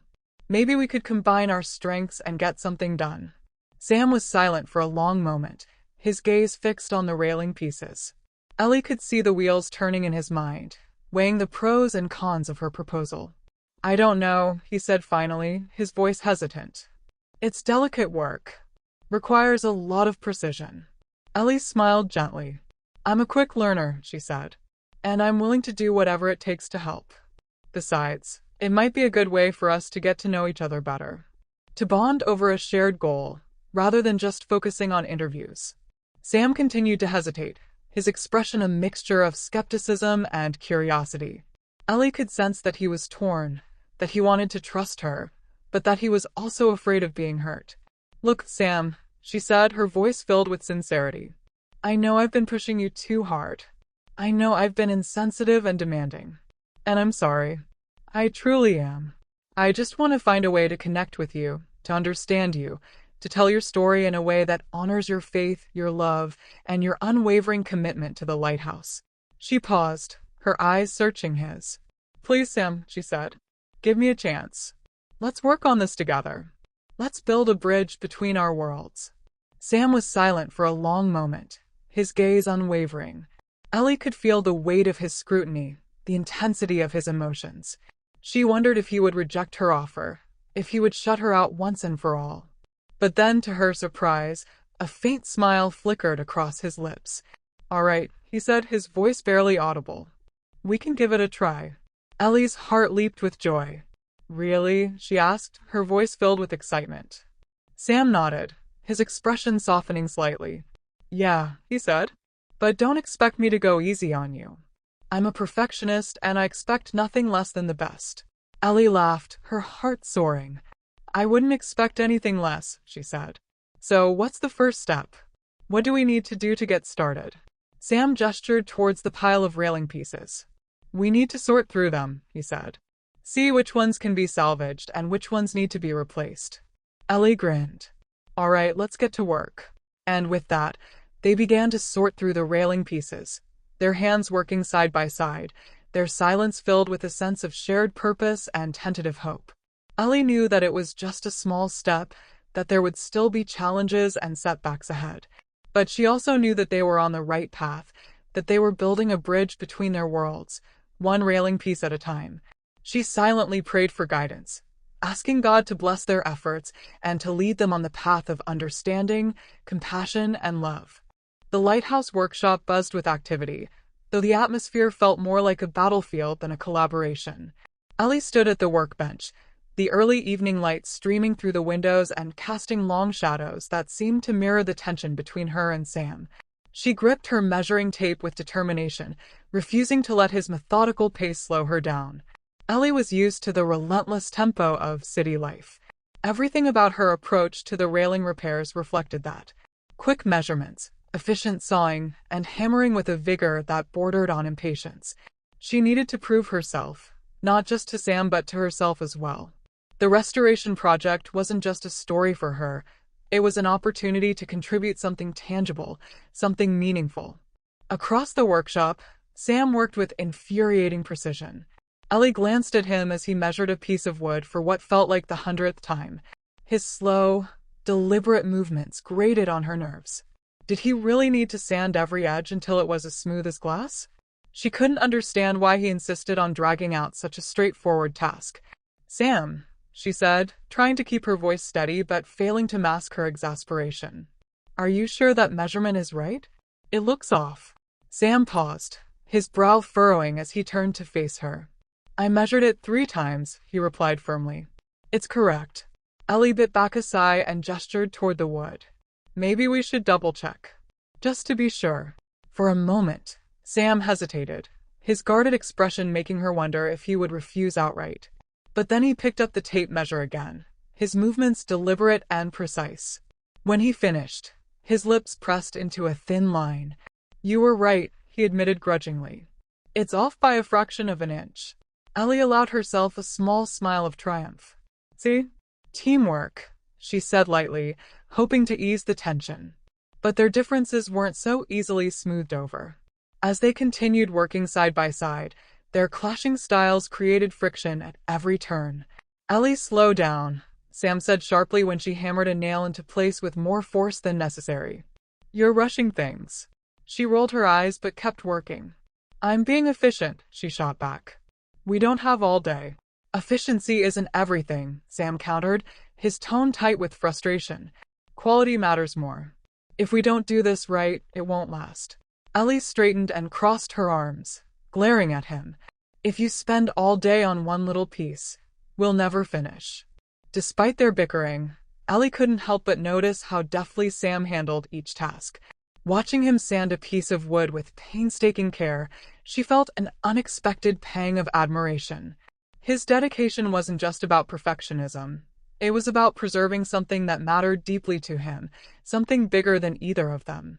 Sam's gaze flicked toward her as she hammered another nail into place with practiced efficiency. She thought she saw a flicker of approval in his eyes before he turned back to his work. Maybe he understood now that her urgency wasn't impatience but a drive to make an impact, to leave her mark on this project.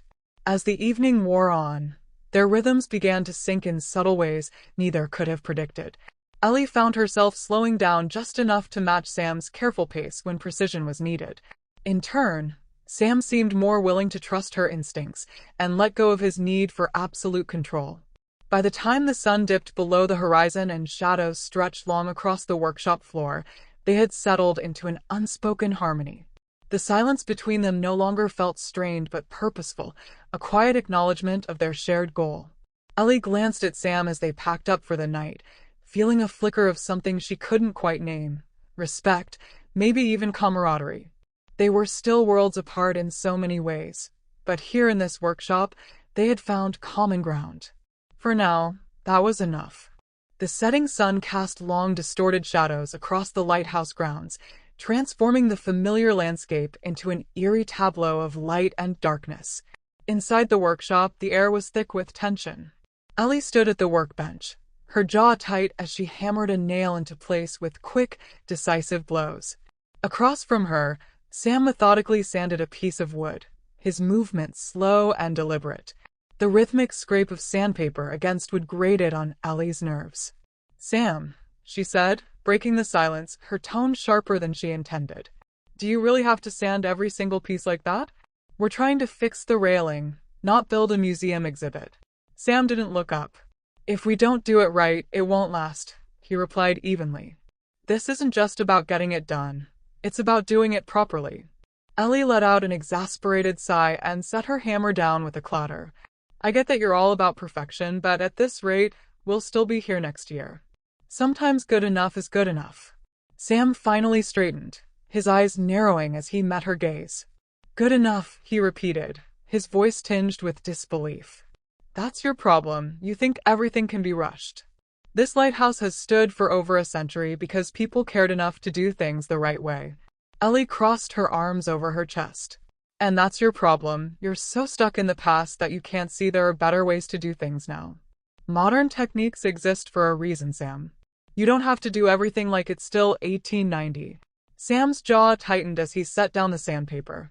"This isn't about modern techniques," he shot back. "It's about respecting what this place stands for, what it's meant to people like me for generations. You wouldn't understand that because you're just passing through." Ellie flinched at his words but quickly masked her hurt with anger. "That's not fair," she said heatedly. "Just because I'm not from here doesn't mean I don't care about this project, or this lighthouse." "Really?" Sam challenged, stepping closer. "Because all I've seen is someone who can't wait to finish up and move on to their next big story." Ellie felt her cheeks flush with frustration and something deeper, something closer to guilt. She clenched her fists at her sides. "You don't know anything about me," she said through gritted teeth. "You think I'm just some shallow city girl who doesn't care about anything but herself? Well, guess what? I've worked hard to get where I am, and I've sacrificed more than you could ever imagine." Sam's expression softened for a moment before hardening again. "Maybe," he said quietly. "But when was the last time you slowed down long enough to actually see what you're sacrificing?" The question hit Ellie like a punch to the gut, but she refused to let him see how much it affected her. Instead, she grabbed another nail and turned back to the railing, hammering it into place with more force than necessary. The silence that followed was heavy, broken only by the distant crash of waves against the shore and the occasional creak of wood under their hands. They worked side by side but worlds apart, each lost in their own thoughts. As the sun dipped below the horizon and shadows stretched long across the workshop floor, Ellie stole a glance at Sam out of the corner of her eye. His head was bent over his work, his brow furrowed in concentration. Despite everything, she couldn't help but admire his dedication, even if it drove her crazy. Ellie looked at Sam again, her heart filled with a flicker of hope. She knew that it wouldn't be easy, that there would be more challenges and disagreements along the way. But she was willing to try, to set aside her own agenda, and to listen to Sam's words with an open heart. The echoes of their argument faded into the twilight as Ellie retreated, seeking solace and a moment of clarity. She wandered toward the edge of the lighthouse grounds, drawn by the rhythmic crash of the waves against the rocky shore. Huddling against a weathered fence post, she wrapped her arms around herself, trying to ward off the chill. She gazed out at the darkening sea, her heart heavy with regret. Had she ruined everything? Had she pushed Sam too far, shattering any chance of building a genuine connection with him? Had she allowed her own ambition to blind her to his pain, to his vulnerability? Closing her eyes, she whispered a prayer for guidance, asking God to show her the path forward. She needed to find a way to mend the rift between them, to bridge the gap that had formed between their worlds. As she stood there in the darkness, a faint glimmer of light caught her eye. She looked up, her breath catching in her throat. The clouds that had obscured the sky all day had parted, revealing a breathtaking tapestry of stars. The Milky Way stretched across the heavens like a river of diamonds, its celestial glow illuminating the darkness. Thousands upon thousands of stars twinkled and shimmered, their distant light casting a gentle tranquility over the landscape. Ellie had never seen anything so beautiful, so awe-inspiring. It was as if the heavens themselves had opened up, revealing the infinite glory of God's creation. Drawn by an unseen force, she began to walk towards the center of the lighthouse grounds, her eyes fixed on the starlit sky. She wanted to soak in every detail, to capture the moment in her memory, to carry its beauty with her always. As she reached the open space, she saw Sam standing there, his head tilted back, his gaze lost in the heavens. He didn't seem to notice her approach, his attention fully absorbed by the celestial display above. Ellie hesitated, unsure of whether to interrupt him, but something compelled her to stay, to share this moment of wonder with him. She stood beside him in silence, her eyes fixed on the stars. The air was still and crisp, the only sound the gentle whisper of the wind and the distant roar of the waves. For a long time, they stood there without speaking, their bodies close but not touching, their hearts connected by a shared experience. Ellie could feel Sam's presence beside her, his quiet strength, his unwavering faith. She realized that despite their differences, they shared a deep appreciation for beauty, for history, for the things that truly mattered in life. "It's incredible," she said finally, her voice barely above a whisper. Sam nodded, his gaze still fixed on the stars. "It is," he said. "It makes you feel so small, so insignificant, and yet so connected to something bigger than yourself." Ellie smiled, her heart warming at his words. She knew that he was talking about God, about the divine presence that permeated all of creation. "It's like a reminder," she said, "that even in the midst of our struggles, our pain, our disagreements, there's still so much beauty in the world. So much hope."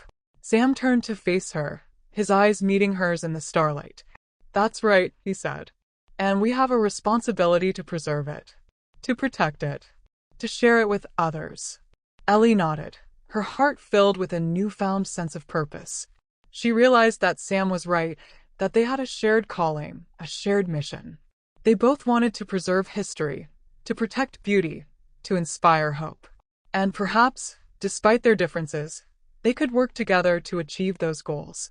As they stood there under the starlit sky, a subtle shift occurred in their dynamic. She began to see him, not as an adversary, but as a kindred spirit, a fellow traveler on a journey towards something greater than themselves. The stars twinkled above them, their celestial light bringing a sense of peace over the lighthouse grounds. And in that shared moment of wonder, Ellie felt a bridge forming between them, a connection that grew stronger with each passing moment. Like the stars appearing one by one in the night sky, gradually illuminating the path forward. The starlight faded as Ellie and Sam returned to the workshop, the quiet hum of the generator replacing the soothing rhythm of the ocean waves. The room felt different now, cleansed of the earlier tension, filled with a tentative sense of peace and understanding. Ellie watched as Sam busied himself tidying up, his movements more relaxed than she had seen them before. She knew that they had only taken a small step forward, that there was still much work to be done. But she also knew that something had shifted between them, that they had begun to see each other in a new light. She took a deep breath, gathering her courage. She knew that if she wanted to build on this newfound connection, she needed to be vulnerable, to open up about her own struggles, to show Sam that she was more than just a journalist chasing a story. "Sam," she said softly, her voice barely above a whisper. Sam looked up, his expression guarded but not unkind. "What is it?" he asked. Ellie hesitated for a moment, searching for the right words. I wanted to thank you," she said, "for sharing that moment with me, for showing me the stars." Sam nodded, a faint smile flickering across his lips. "It was beautiful," he said. "I'm glad you saw it." Ellie took another deep breath, her heart pounding in her chest. "I also wanted to apologize," she said, "for pushing you too hard, for being insensitive, for not respecting your boundaries." Sam's expression softened. "I appreciate that, Ellie," he said. "But I was out of line too. I said some things I didn't mean." Ellie nodded, her eyes filling with tears. "I know," she said. "But it's okay. We all say things we don't mean sometimes." A long silence stretched between them, filled with unspoken emotions. Ellie knew that she had to break the silence, that she had to take a leap of faith and reveal something about herself, something that would show Sam that she was capable of vulnerability, that she too carried burdens. "You know," she began, her voice trembling slightly, "you're not the only one who's afraid of failing. I'm terrified of it." Sam's eyes widened in surprise. "You," he said. "But you seem so confident, so driven." Ellie laughed mirthlessly. "That's just a facade. Underneath it all, I'm a mess. I'm constantly worried that I'm not good enough, that I'm not living up to expectations, that I'm going to lose everything I've worked so hard for." She paused, her heart aching with a mixture of fear and sadness. "My parents were always so critical of me," she continued. "They had such high expectations, and I always felt like I was falling short. They never seemed to be proud of anything I did." Sam's expression softened with sympathy. "That's rough, Ellie, I'm sorry." Ellie shrugged, trying to downplay the pain. "It is what it is," she said. "But it's made me afraid. Afraid of taking risks, afraid of failing, afraid of letting people down." She looked at Sam, her eyes pleading for understanding. "That's why I push myself so hard," she said. "That's why I'm so driven.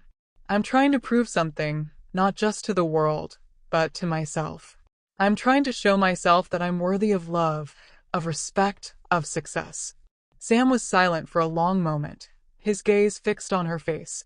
Ellie could see the wheels turning in his mind, processing her words, trying to understand her pain. Finally, he spoke, his voice soft and gentle. "You don't have to prove anything, Ellie. You're already worthy. You're worthy of love, of respect, of success, just because you're you." Ellie's tears overflowed, a visible sign that she, too, carried burdens. Burdens Sam was only beginning to see.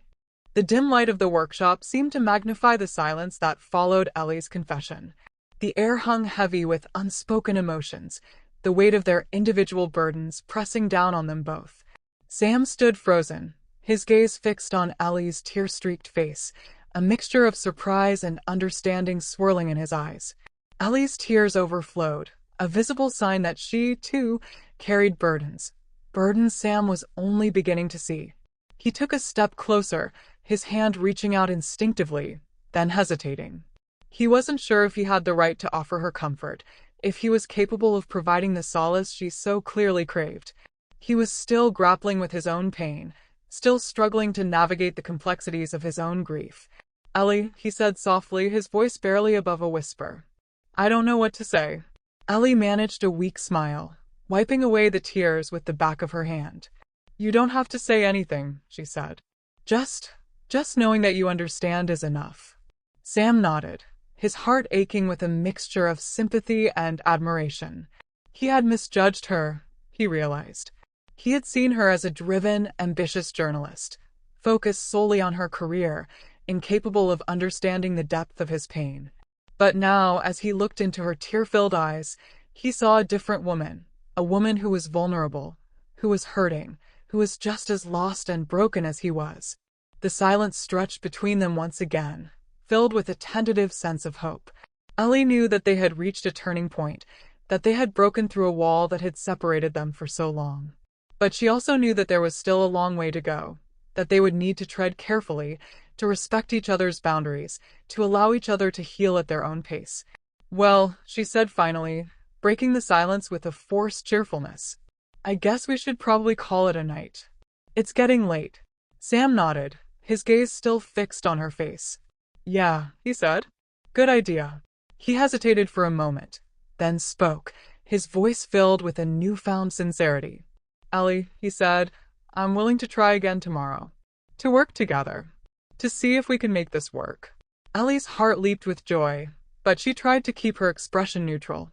She didn't want to get her hopes up too high, to risk being disappointed again. "Really?" she asked, her voice barely audible. Sam nodded. "Yeah," he said. "But we need to take it slow. We need to respect each other. And we need to be honest with each other." Ellie smiled, her eyes shining with gratitude. "I can do that," she said. "I promise." Sam returned her smile, his expression softening slightly. "Good," he said. They began to tidy up the workshop, their movements slow and deliberate. The earlier tension had dissipated, replaced by a fragile sense of camaraderie. As they worked, they avoided making eye contact, their silence filled with a mixture of hope and trepidation. As they prepared to leave, Ellie turned to Sam, her heart pounding in her chest. "Thank you, Sam," she said, "for giving me another chance.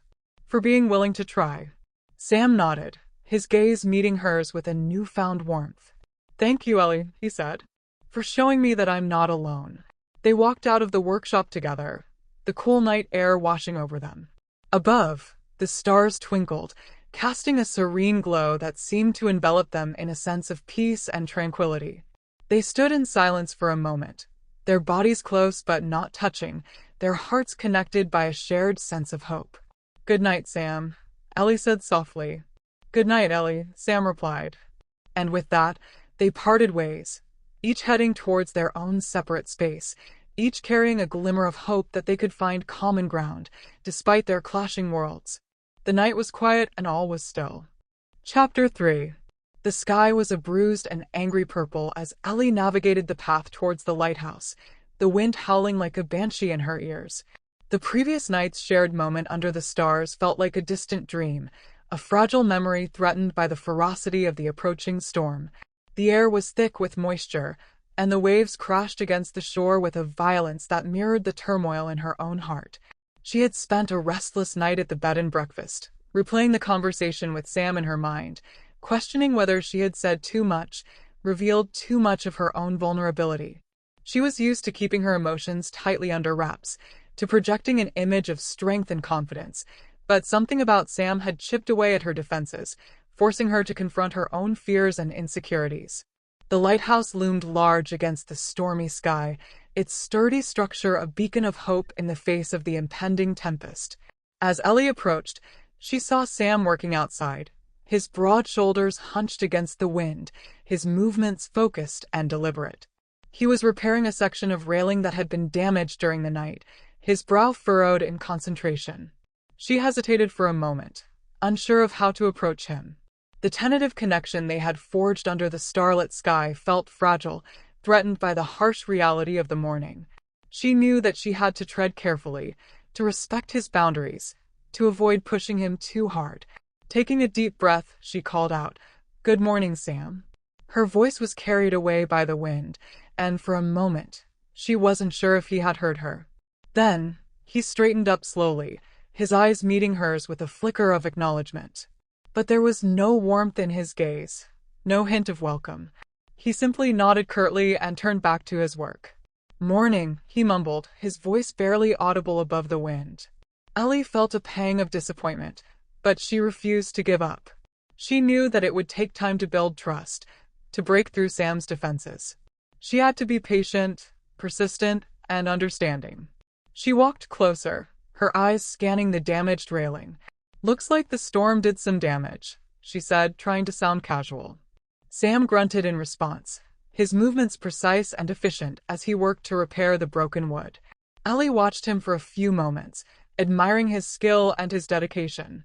She wanted to strike up a conversation, to build on the connection they had made the previous night, but she sensed his reluctance, his desire to be left alone. "Do you need any help?" she asked finally, her voice hesitant. Sam shook his head, his gaze fixed on the railing. "I can handle it," he said. Ellie sighed inwardly, her frustration growing. She wanted to understand him, to connect with him, but he seemed determined to keep her at arm's length. "Okay," she said. "Well, I'll just observe then. If that's all right." Sam didn't respond. He simply continued to work on the railing, his movements deliberate and focused, his silence a clear indication that the conversation was over. Ellie felt a surge of anger, but she quickly suppressed it. She knew that she couldn't force him to open up, that she had to respect his need for space. She also knew that she couldn't give up, that she had to find a way to break through his defenses, to uncover the story that lay hidden beneath his stoic exterior. She decided to do as she said, to simply observe him quietly, hoping to gain insight into his world, to see what she could learn simply by watching. She leaned against a nearby rock, pulling her jacket tighter around herself, and watched as Sam continued to work, his movements precise and efficient, his face etched with a mixture of determination and sorrow. The wind howled around them, the waves crashed against the shore, and the storm raged on, mirroring the turmoil within their hearts. The lighthouse loomed in all its glory as the tides pushed and pulled. The salty wind nipped at Ellie's heels as she followed Sam into the relative shelter of the lighthouse workshop. The transition from the storm's fury outside to the dimly lit cluttered space felt almost surreal. The rhythmic clang of the waves against the lighthouse walls served as a constant reminder of nature's power, a force that seemed to amplify the tension between them.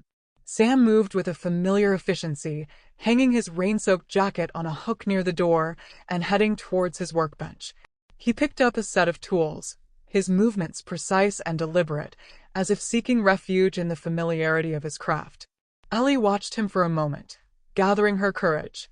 She knew that she had to tread carefully, to avoid repeating the mistakes of the previous day. But she also knew that she couldn't afford to back down completely, to let Sam retreat into his shell. She had to find a way to engage him, to break through his defenses, to uncover the story that lay hidden beneath his stoic exterior. So she began, her voice casual. "What's next on the restoration agenda?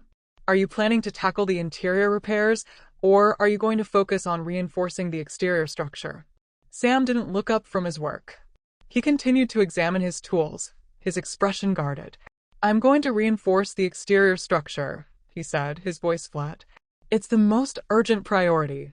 Ellie nodded, trying to hide her disappointment.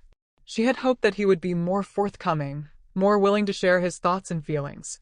But it was clear that he was still hesitant to let her in, still wary of her intentions. "What kind of materials are you using?" she asked, pressing on. "Are you using the same kind of stone that was originally used to build the lighthouse, or are you opting for something more modern?" Sam sighed, his shoulders slumping slightly. "I'm using a combination of both," he said. I'm trying to preserve as much of the original structure as possible, but some of the stone is too damaged to be salvaged. So, I'm using a modern composite material to replace it. Ellie scribbled notes in her notebook, trying to glean as much information as possible. She knew that these technical details were important, that they would add depth and credibility to her story. But she also knew that they were just a smokescreen, a way for Sam to avoid talking about the things that really mattered. "And what about the lantern room?" she asked, pushing further. "Are you planning to restore the original Fresnel lens, or are you going to replace it with a modern lighting system?" Sam hesitated for a moment, his expression clouding over. "I'm planning to restore the original lens," he said. It's what Sarah would have wanted." Ellie's heart skipped a beat. This was the first time that Sam had mentioned Sarah's name unprompted, the first time that he had allowed a glimpse of his personal life to slip through his defenses. She knew that she had to tread carefully, that she couldn't afford to push him too hard. "Why is it so important to you to restore this lighthouse, Sam?" she asked, her voice soft and gentle. "What does it mean to you personally?" Sam stiffened, his jaw tight. He turned away from Ellie, his gaze fixed on his workbench. "It's just a job," he said, his voice flat. "I told you that before." Ellie refused to back down. She knew that it was more than just a job, that the lighthouse held a deep and profound significance for Sam, a significance that was inextricably linked to his love for Sarah. "But it's not just a job, is it, Sam?" she persisted. "It's about honoring Sarah's memory. It's about preserving a piece of history. It's about something more, something deeper."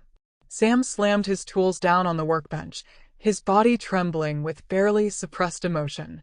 "You don't understand," he said, his voice rising. "You can't possibly understand." He turned to face Ellie, his eyes blazing with anger. "Just leave it alone, Ellie," he said. "Just leave me alone."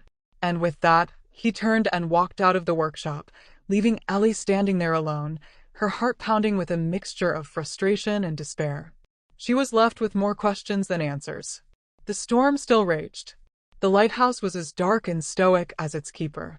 The storm outside continued its relentless assault, but inside the lighthouse, a fragile quiet settled as Sam and Ellie took a break from their strained interaction.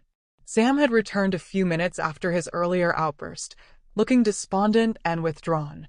They worked together in silence, Ellie giving him space until the stormy expression on his face gave way to the somber one he usually wore. As the storm raged on, Sam, ever the dutiful keeper, insisted on checking the upper levels of the lighthouse for any leaks or damage caused by the relentless wind and rain. Meanwhile, Ellie felt the need for space and a breath of fresh air, so she wandered out onto the balcony overlooking the sea. The wind whipped at her hair and clothes, and the salty spray stung her face, but she welcomed the raw energy of the storm. It mirrored the tempest within her own heart, a swirling mix of frustration, sympathy, and a growing sense of longing. She leaned against the railing, gazing out at the turbulent sea, whispering a silent prayer for guidance. "Lord, help me to understand him. Help me to see beyond his walls, to reach the heart that you know is there." As she scanned the balcony, her eye caught on something tucked away in a corner, sheltered from the worst of the weather. It was a photograph, its edges worn and faded, its surface protected by a cracked glass frame. Curiosity piqued. Ellie moved closer, her heart skipping a beat as she recognized the two figures in the picture. It was Sam, younger, his face filled with a radiant joy she hadn't yet witnessed. Beside him stood a woman, her smile as bright as the summer sun, her eyes sparkling with love and laughter. Even in the faded photograph, her beauty shone through, a testament to the vibrant spirit that had once graced this lighthouse. Ellie recognized her immediately as the woman from Sam's living quarters, Sarah. A wave of sympathy washed over Ellie, a deep and profound understanding of the pain that haunted Sam's every move. She reached out to touch the photograph, her fingers tracing the outline of Sarah's smiling face. "Oh, Sam," she thought. "What did you lose when you lost her?" Just then, Sam emerged from the doorway, his expression guarded as he saw Ellie holding the photograph. A flicker of something akin to panic crossed his face, quickly replaced by a stoic mask of indifference. He moved towards her, his footsteps heavy on the wooden deck. That's an old picture," he said, his voice flat. Ellie turned to face him, her heart aching with compassion. "It's beautiful, Sam," she said softly. "You both look so happy." Sam's jaw tightened, his eyes clouding over. He reached for the photograph, his fingers brushing against Ellie's. A jolt of electricity passed through her, a brief but undeniable connection that unsettled her. He took the photograph from her grasp, turning away to tuck it back into its sheltered corner. "It's just a memory," he said, his voice barely audible. Ellie hesitated for a moment, sensing his pain, knowing that she had stumbled upon something deeply personal. She knew that she should back off, that she should respect his privacy, but something compelled her to ask, to reach out, to offer a gesture of understanding. "Was that your wife, Sam?" she asked, her voice gentle. Sam was silent for a long moment, his gaze fixed on the turbulent sea. The wind howled around them, and the waves crashed against the shore, their relentless rhythm mirroring the turmoil in his heart. Finally, he spoke, his voice low and strained. "Yes," he said. "That was my wife. Sarah." He paused, his throat constricting with emotion. She passed away a few years ago." He offered no further details, his face a mask of grief. Ellie knew better than to press him further, to probe into the wounds that were still so clearly raw. She simply nodded, her heart filled with sympathy. "I'm so sorry, Sam," she said. "I can't imagine what that must have been like." Sam didn't respond. He simply turned away, his gaze lost in the storm-tossed sea. Ellie knew that she had reached the edge of his emotional boundaries, that she had glimpsed the pain that lay hidden beneath his stoic exterior. She knew that she had to retreat, to give him space to grieve, to process his emotions in his own way. As she turned to leave, she whispered another silent prayer. "Lord, comfort him. Wrap him in your loving arms and bring him peace." She knew that Sam's healing journey was a long and arduous one, but she also knew that God's love could conquer all things, even the deepest of sorrows. The picture showed more clearly now, the memories more present than ever. Back at the bed and breakfast, the storm raged on outside, mirroring the tempest brewing within Ellie's own soul. The cozy dining room, usually a haven of warmth and cheer, felt oppressive, the chatter of the other guests grating on her nerves. She picked at her untouched lunch, her mind replaying the encounter with Sam on the balcony, the image of his tear-filled eyes haunting her. The photograph of Sarah, her radiant smile frozen in time, had stirred something within Ellie, a longing for a love she had never known, a connection she had always dismissed as a fairy tale. She longed for the depth that she saw between Sam and Sarah. But beneath that longing lay a deep-seated skepticism, a cynicism that had been etched into her heart by the bitter reality of her parents' divorce. She thought of her parents now. Her parents' marriage had been a battlefield, a constant barrage of arguments and recriminations that had scarred her childhood and left her with a profound distrust of love and commitment. She had witnessed firsthand the fragility of relationships, the ease with which love could turn into hatred, the devastating consequences of broken promises. She pushed her plate away, the appetite she had briefly possessed vanishing completely. She rose from the table, murmuring an apology to the elderly couple who ran the B&B, and retreated to her room, seeking solace in solitude. The room felt small and confining, the walls closing in on her. She crossed to the window, gazing out at the storm-tossed sea, her heart aching with a mixture of confusion and despair. "Lord, why is this so hard? Why do I feel so conflicted?" She knew that she was drawn to Sam, that she admired his strength, his resilience, his unwavering commitment to the lighthouse and to Sarah's memory. But she was also afraid of letting herself care too much, afraid of opening her heart to a love that might ultimately betray her. She thought of her parents. "I'm not sure I believe in love anymore," she said aloud in her empty room. She sank down onto the edge of the bed, her head in her hands, the weight of her skepticism pressing down on her. She had always prided herself on her pragmatism, her ability to see the world as it truly was, without the rose-colored glasses of romantic idealism. But now, she wondered if she had gone too far, if she had allowed her cynicism to blind her to the possibility of genuine connection, of enduring love. Again, she thought of her parents' divorce, the yelling, the lawyers, the slammed doors. The love she thought they had shared for each other was all a lie. She closed her eyes, whispering a silent prayer. Lord, help me to see the truth. Help me to open my heart to your love, even if I don't understand it. Help me to overcome my fears and to trust in your plan for my life. As she sat there in the quiet of her room, a memory surfaced from her childhood, a memory of her grandmother, a woman of unwavering faith and boundless love. She remembered her grandmother's gentle smile, her warm embrace, her words of wisdom and encouragement. Her grandmother had always told her that love was a gift from God, a sacred bond that could withstand any storm. She had taught her that true love was selfless, forgiving, and enduring, a love that reflected God's own unconditional love for his children. Ellie had dismissed her grandmother's words as naive, as sentimental drivel. But now, as she wrestled with her own skepticism, she wondered if her grandmother had been right all along. Perhaps love wasn't fleeting and unreliable, as she had always believed. Perhaps it was something stronger, something more enduring, something that could transcend the pain and disappointments of this world. Perhaps it was worth taking a risk, worth opening her heart, worth trusting in the possibility of a love that could last a lifetime. She glanced out the window again, the rain slowing, the promise of light on the horizon. The Lighthouse workshop, usually a sanctuary of focused activity, felt charged with unspoken tension as Ellie returned that afternoon.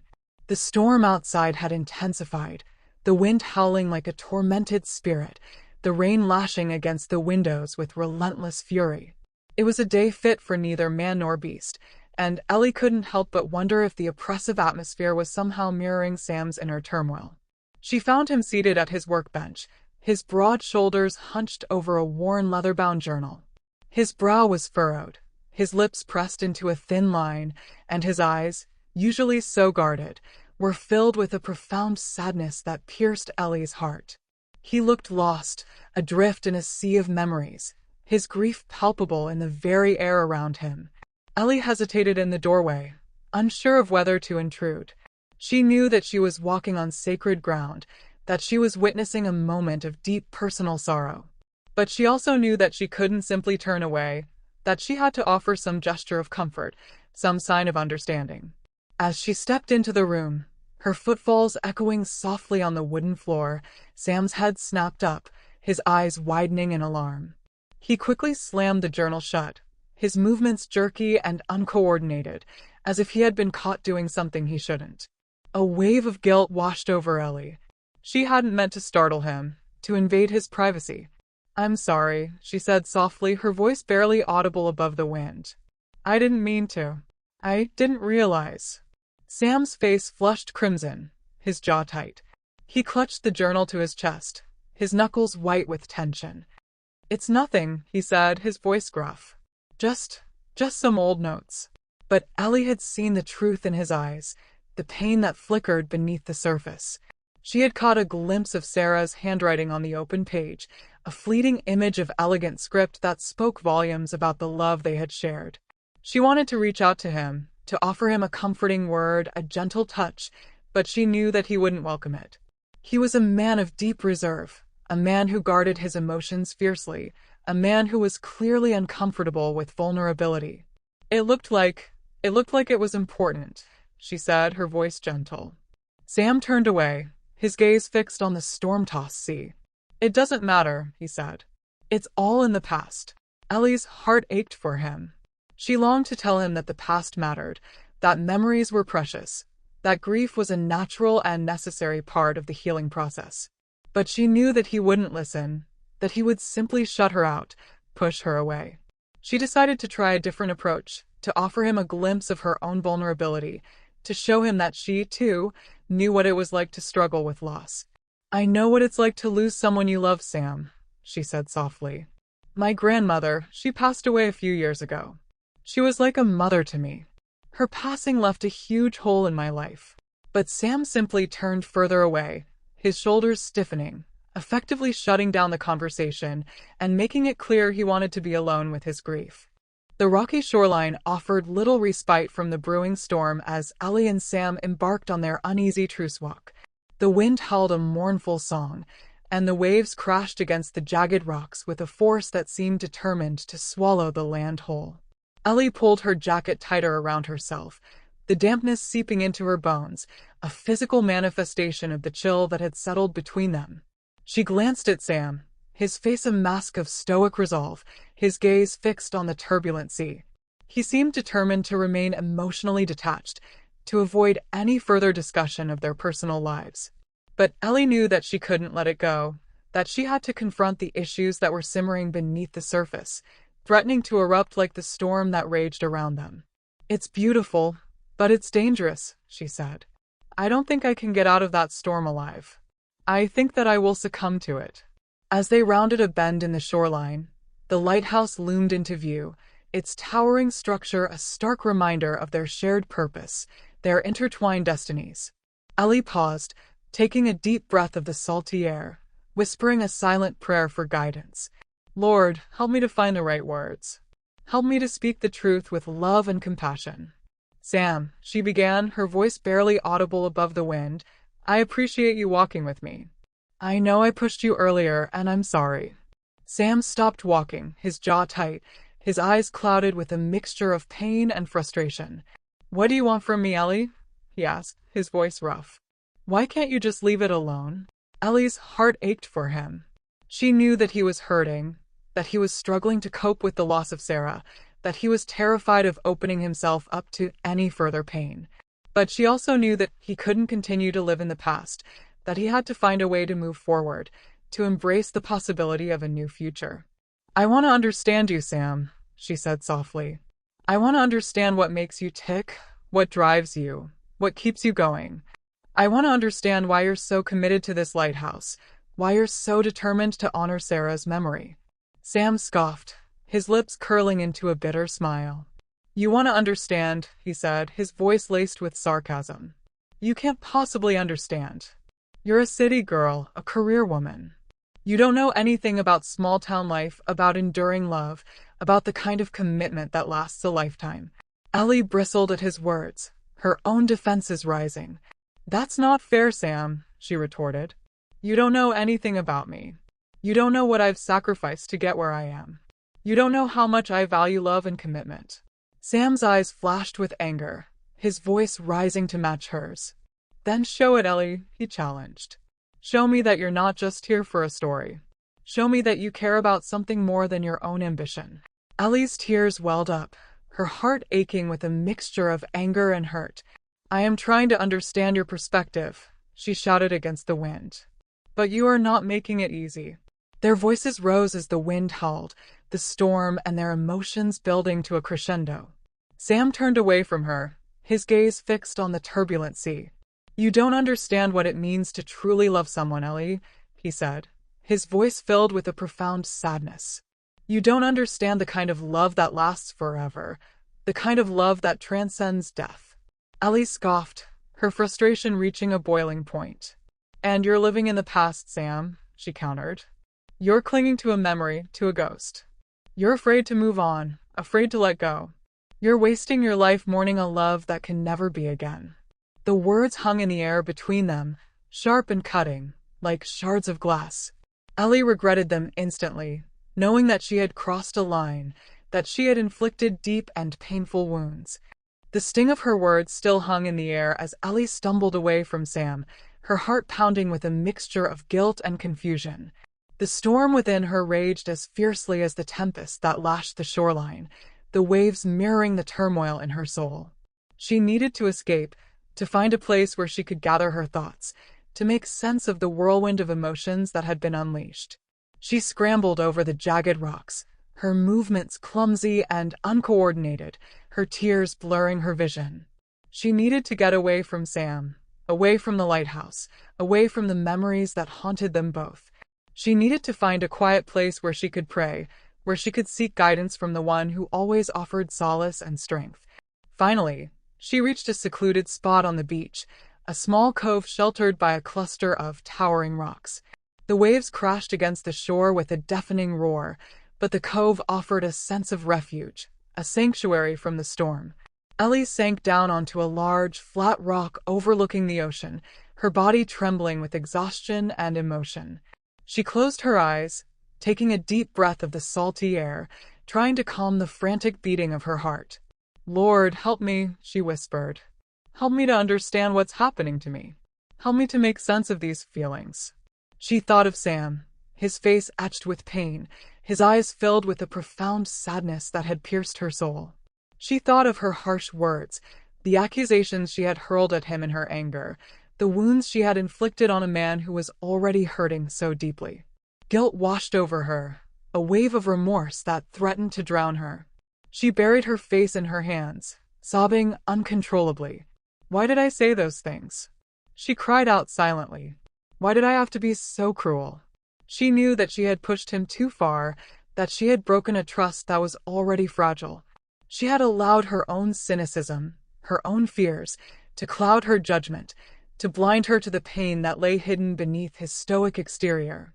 But beneath the guilt, beneath the regret, lay a deeper, more perplexing emotion, a sense of longing, a sense of connection to Sam that she couldn't explain. Despite their differences, despite their clashes, despite the walls that separated them, she felt drawn to him, compelled to reach out to him, to offer him comfort. She thought of her grandmother's words, "Love is a gift, Ellie. Don't shut yourself off from the possibility." She gazed out at the turbulent sea, her mind swirling with questions. Why was she so drawn to this man? A man who was so different from her, a man who seemed determined to keep her at arm's length. Why did she care so much about his pain, about his grief, about his future? Was it simply professional curiosity, a desire to uncover his story for her article? Or was it something more, something deeper, something that she had long denied, something that she was afraid to acknowledge? Was it possible that she was falling in love with Sam Bennett? The thought sent a shiver down her spine, a mixture of excitement and terror. She knew that falling in love with Sam would be a risk, a gamble that could result in heartbreak and disappointment.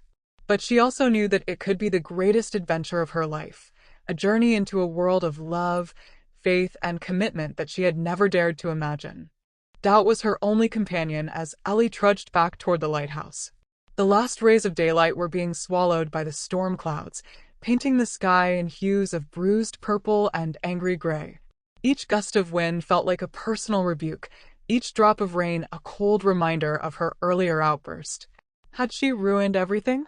Had she irreparably damaged any chance of connecting with Sam, of uncovering the story that lay buried beneath his stoic exterior? She clutched her jacket tighter around herself, shivering not just from the cold but from the uncertainty that gnawed at her soul. Lord, what have I done? She prayed silently. I came here to tell a story, but I seem to have only made things worse. The lighthouse loomed in the distance, a solitary sentinel against the encroaching darkness. It seemed to stand as a silent judgment of her actions, a stark reminder of the pain she had inflicted on Sam. She considered turning back, retreating to the safety of the bed and breakfast, but a stubborn sense of determination kept her moving forward. She couldn't give up now. She had to try one last time to make amends, to bridge the gap that separated them. As she drew closer, she saw that the workshop door was slightly ajar, a sliver of light spilling out into the stormy night. Her heart pounded in her chest. Was Sam still there? Was he willing to see her? Or would he slam the door in her face, rejecting her apology, solidifying the chasm that had formed between them? She hesitated at the threshold, her hand hovering over the weathered wood. She took a deep breath, whispering a silent prayer for courage. Lord, give me the strength to face him. Give me the words to say. Help me to heal the wounds I have caused. With a trembling hand, she pushed the door open and stepped inside. The workshop was dimly lit by a single lantern, casting long dancing shadows on the walls. The air was thick with the scent of sawdust and sea salt, a familiar aroma that both comforted and unsettled her. Sam stood at his workbench, his back to her, his broad shoulders hunched over a task she couldn't quite discern. He didn't acknowledge her presence, didn't turn around, didn't offer a word of greeting. The silence stretched between them, heavy and suffocating, filled with unspoken tension. Ellie's heart sank. Had she been wrong to come back? Was this the end of their fragile connection? She stood there for what felt like an eternity, her feet rooted to the floor, her mind racing with thoughts of apology, of explanation, of reconciliation. But the words caught in her throat, unable to escape the prison of her fear and regret. Finally, Sam spoke, his voice low and gruff, his tone unreadable. "You coming in, or you gonna stand there all night letting the heat out?" Ellie's breath caught in her throat.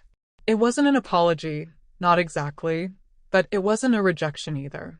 It was an invitation, a hesitant olive branch extended across the battlefield of their emotions. Without a word, she stepped further into the workshop, closing the door behind her. The click of the latch echoed loudly in the silence, a definitive sound that seemed to seal their unspoken truce. Sam still didn't turn around. He simply continued his work, his movements deliberate and focused, as if she weren't even there. But Ellie knew that he was aware of her presence, that he had chosen to let her in, that he had offered her a chance to make amends.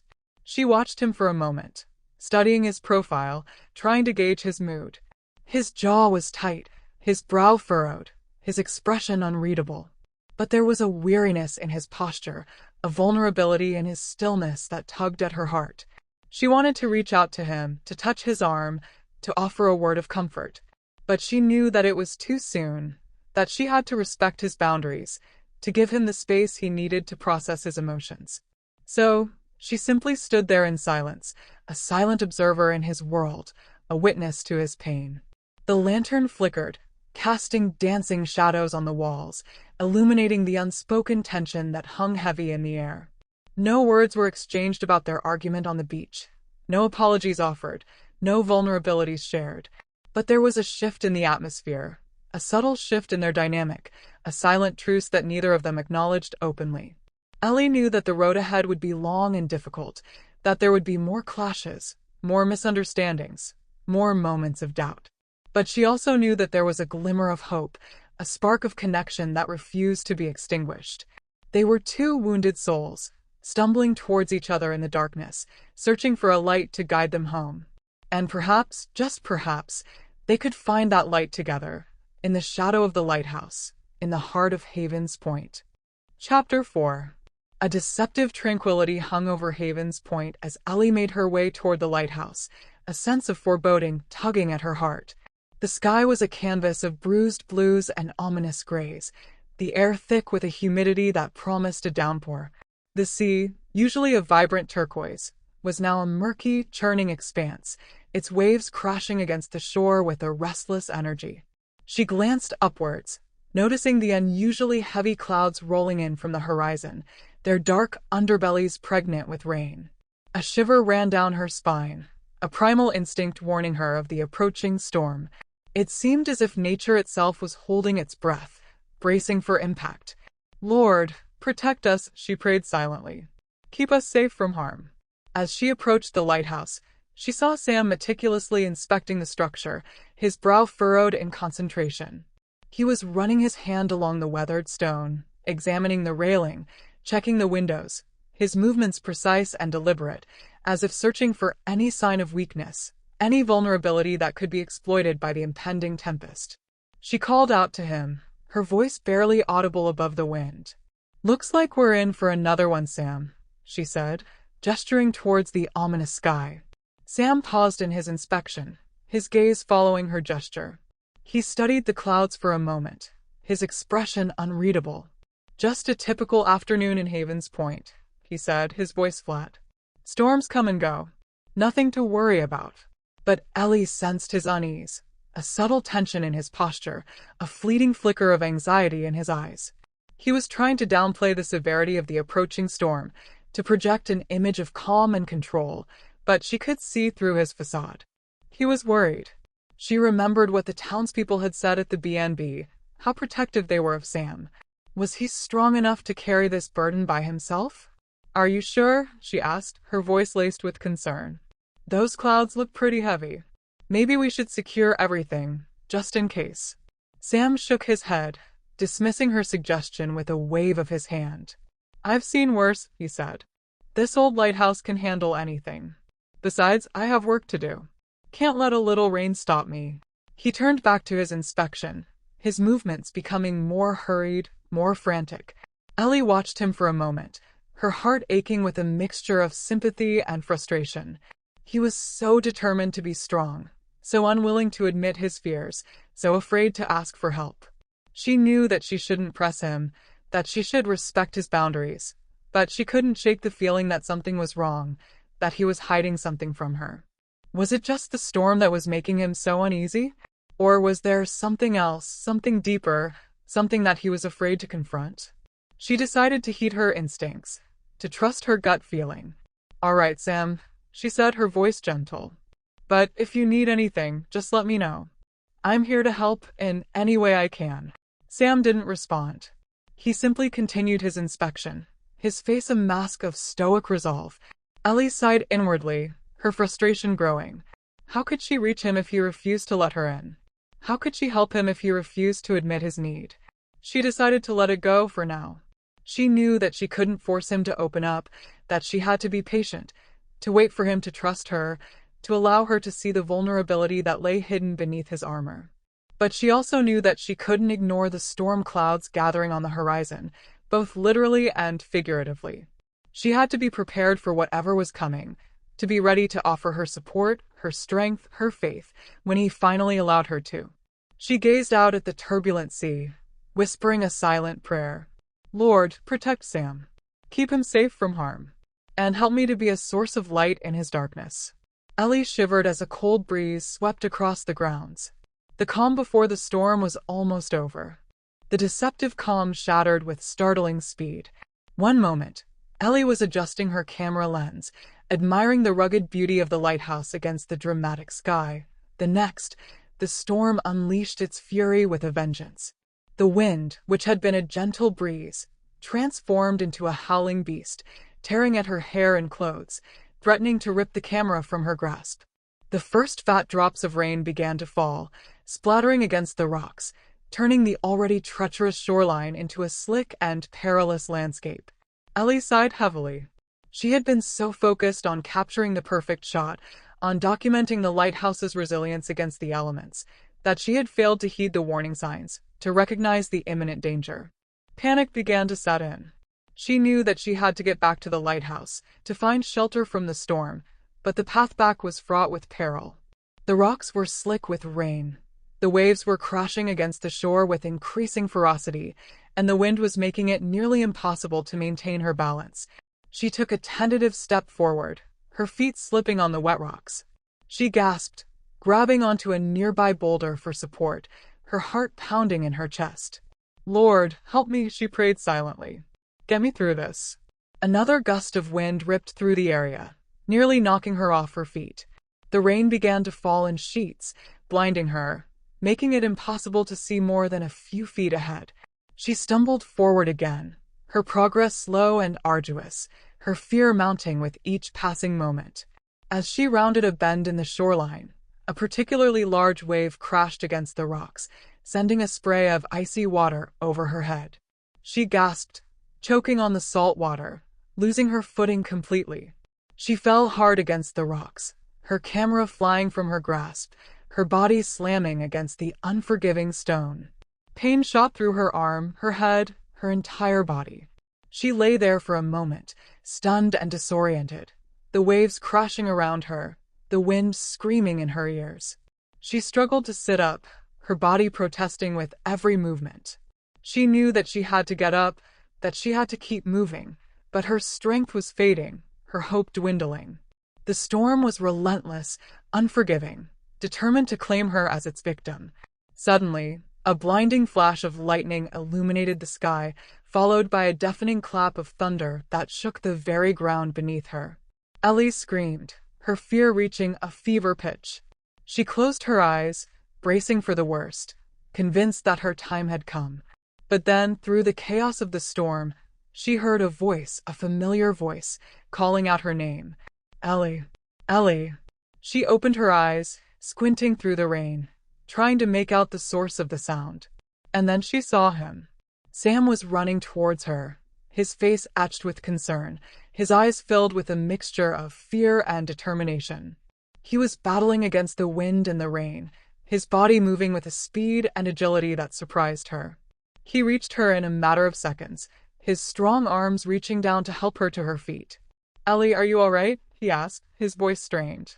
She nodded, her body trembling uncontrollably. "I think so," she stammered.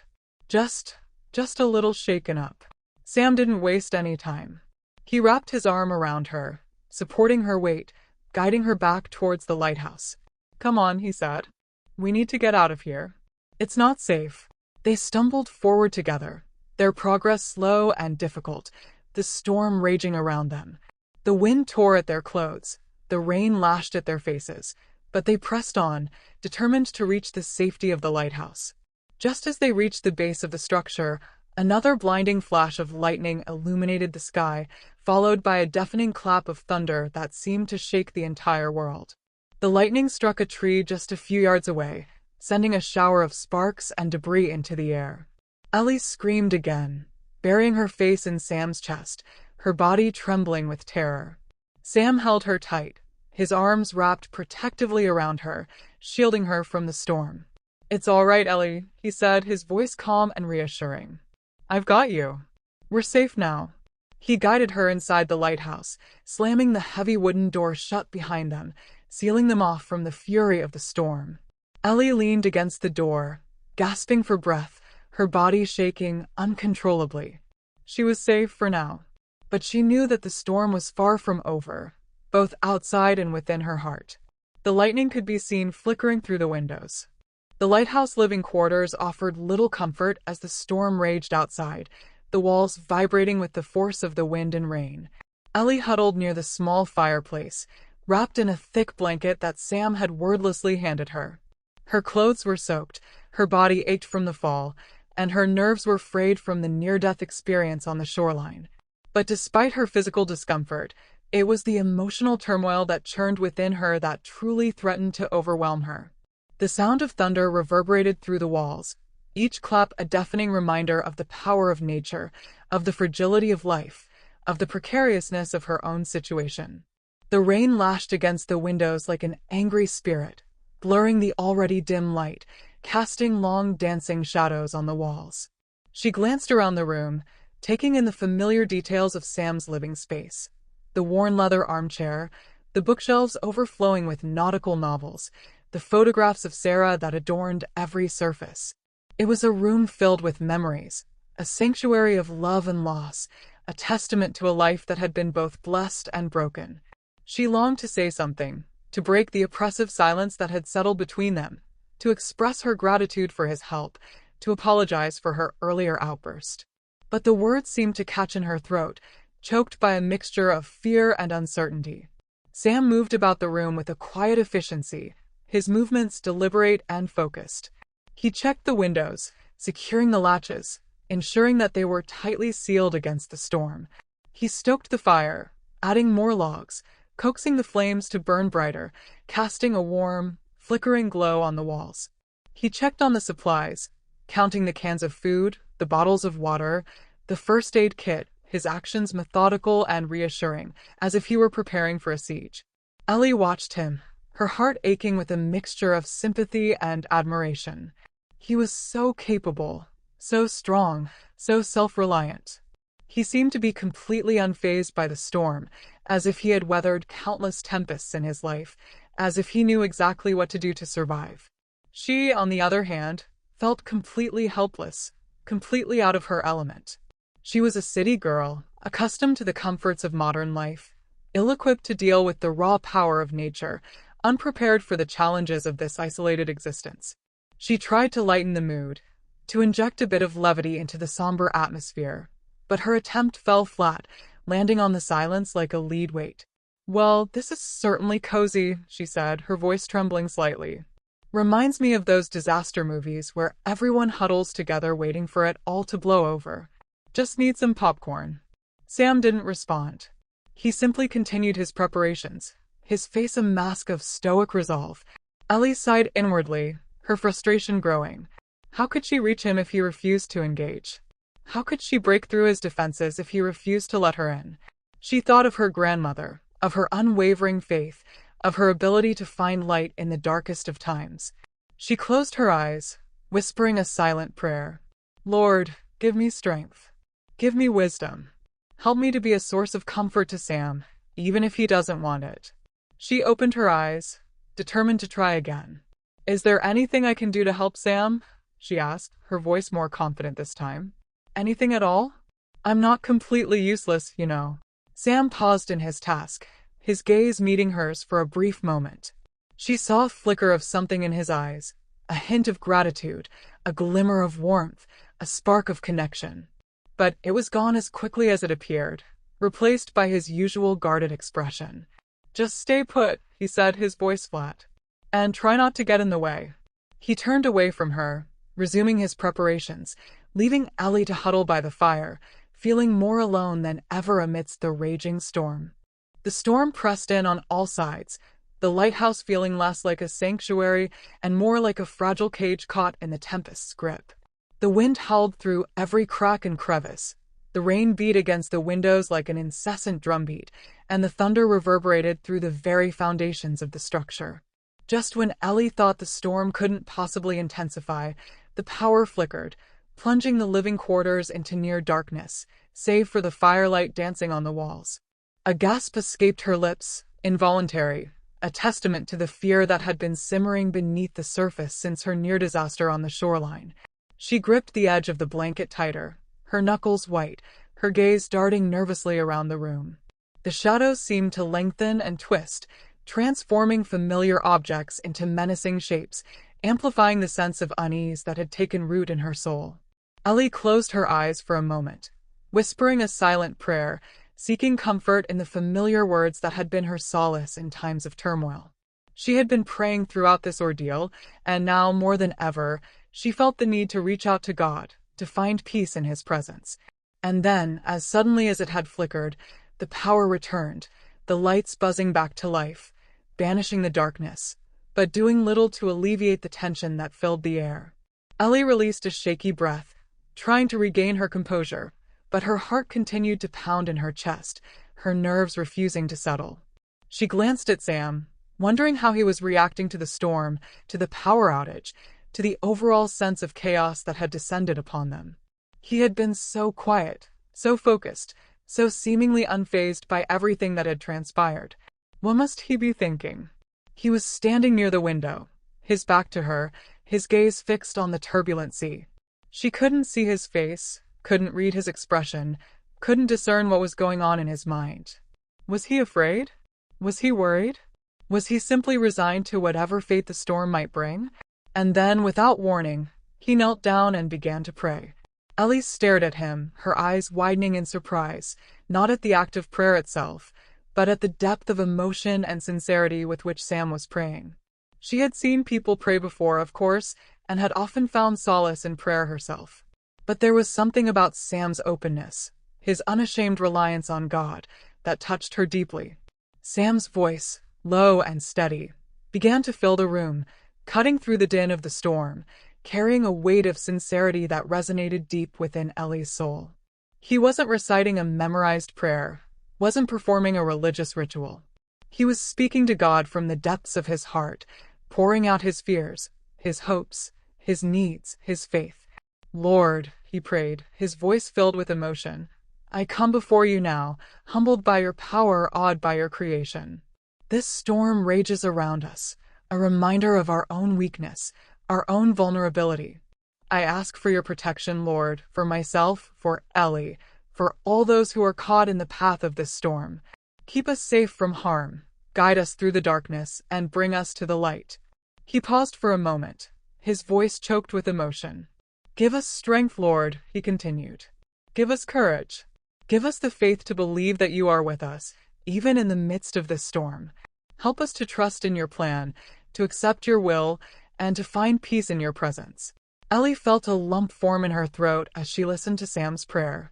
It was as if his words had awakened something within her, reminding her of the peace and comfort she had found in prayer herself. She felt a sense of solidarity with him, a shared understanding that transcended words. The storm continued its relentless assault, trapping them within the confines of the lighthouse, two souls seeking refuge not just from the tempest outside, but from the turmoil within. The fire crackled merrily in the hearth, casting a warm, inviting glow on the room, though it did little to dispel the lingering tension that hung heavy in the air. Sam had retreated into himself, his silence a formidable barrier that Ellie felt ill-equipped to breach. He sat in the worn leather armchair, his gaze fixed on the dancing flames, his expression unreadable. He seemed lost in his own world, oblivious to her presence, the memories of his past swirling around him like the storm outside. Ellie, restless and uneasy, found herself drawn to the photographs of Sarah that adorned every surface of the room. She studied each image with a growing sense of fascination and an ache she couldn't quite name. Was it envy? Admiration? Or something deeper? Something tied to her own feelings for Sam? She had wondered before if she was falling in love with him. Now, staring at these images of Sarah, the woman who had so clearly been his everything, she felt a pang of uncertainty. Could she ever hold a place in his heart when it seemed so thoroughly occupied by another? There was Sarah laughing on the beach, her hair blowing in the wind, her eyes sparkling with joy. There was Sarah tending to the garden, her hands stained with earth, her face radiant with pride.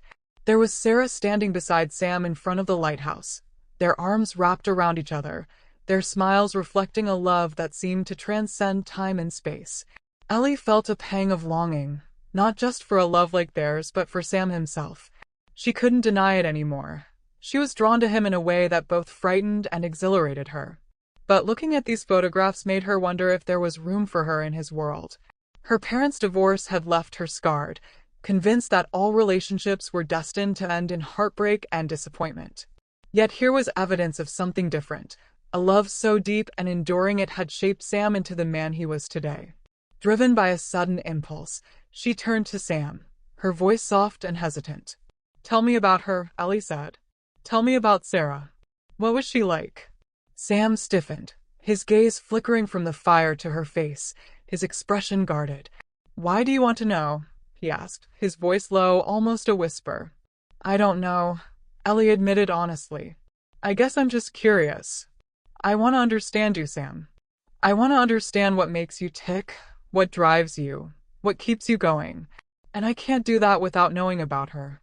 Sam was silent for a long moment, his gaze searching her face as if trying to discern her motives. Ellie held his gaze steadily despite the pounding of her heart, partly from fear that she'd overstepped, but partly because she wanted him to trust her. She wanted him to open up not just about Sarah but about himself, and maybe even about them. Finally, he sighed, his shoulders slumping slightly as if he'd made a decision, as if he'd decided to trust her at least a little. "Sarah," he began, his voice thick with emotion. "She was everything. She was my best friend, my lover, my soulmate. She was the light of my life." He paused, his gaze drifting back to the fire as bittersweet memories flooded back into his mind. "We met here in Havens Point," he continued quietly. "I was just a kid helping my dad with the lighthouse. She was visiting with her family. It was love at first sight, at least for me," he finished with a ghost of a smile. Ellie felt herself holding on to every word he spoke, not just because she wanted to understand Sarah, but because understanding Sarah meant understanding Sam. And yet every word also deepened the ache within her chest as she wondered whether she could ever be someone who mattered as much as Sarah had. Sam continued sharing memories, his voice gaining strength as he delved deeper into their shared past, and Ellie listened intently despite the growing weight pressing down on her heart. "We dreamed of restoring the lighthouse together," Sam said softly, "of turning it into a beacon of hope for all who needed it. We spent hours poring over old blueprints and sketching out new designs, envisioning a future filled with love and laughter. But that future had been cruelly snatched away." Sam's voice dropped to a whisper as pain clouded his eyes again. "Her death," he began but trailed off as if unable to complete the sentence. Ellie reached out instinctively and gently touched his arm, a gesture born from both sympathy and something deeper she didn't dare name aloud yet. "You don't have to talk about it if it's too painful," she said softly. Sam shook his head firmly and met her gaze, a vulnerability shining through, that caught Ellie completely off guard. "No," he said resolutely. "I need to keep her memory alive." He took a deep breath as if gathering strength before continuing. "It was sudden," he said quietly but tremulously. "An accident.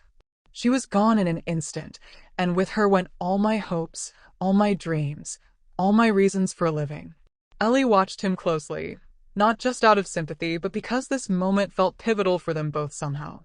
Seeing him so vulnerable made her realize how deeply loss had shaped him and how profoundly Sarah's absence still defined him even now. The weight of Sam's story settled heavily on Ellie's heart, intertwining with the storm raging outside. The thunder rolled like a drumbeat, a constant reminder of the chaos both beyond the lighthouse walls and within her own soul.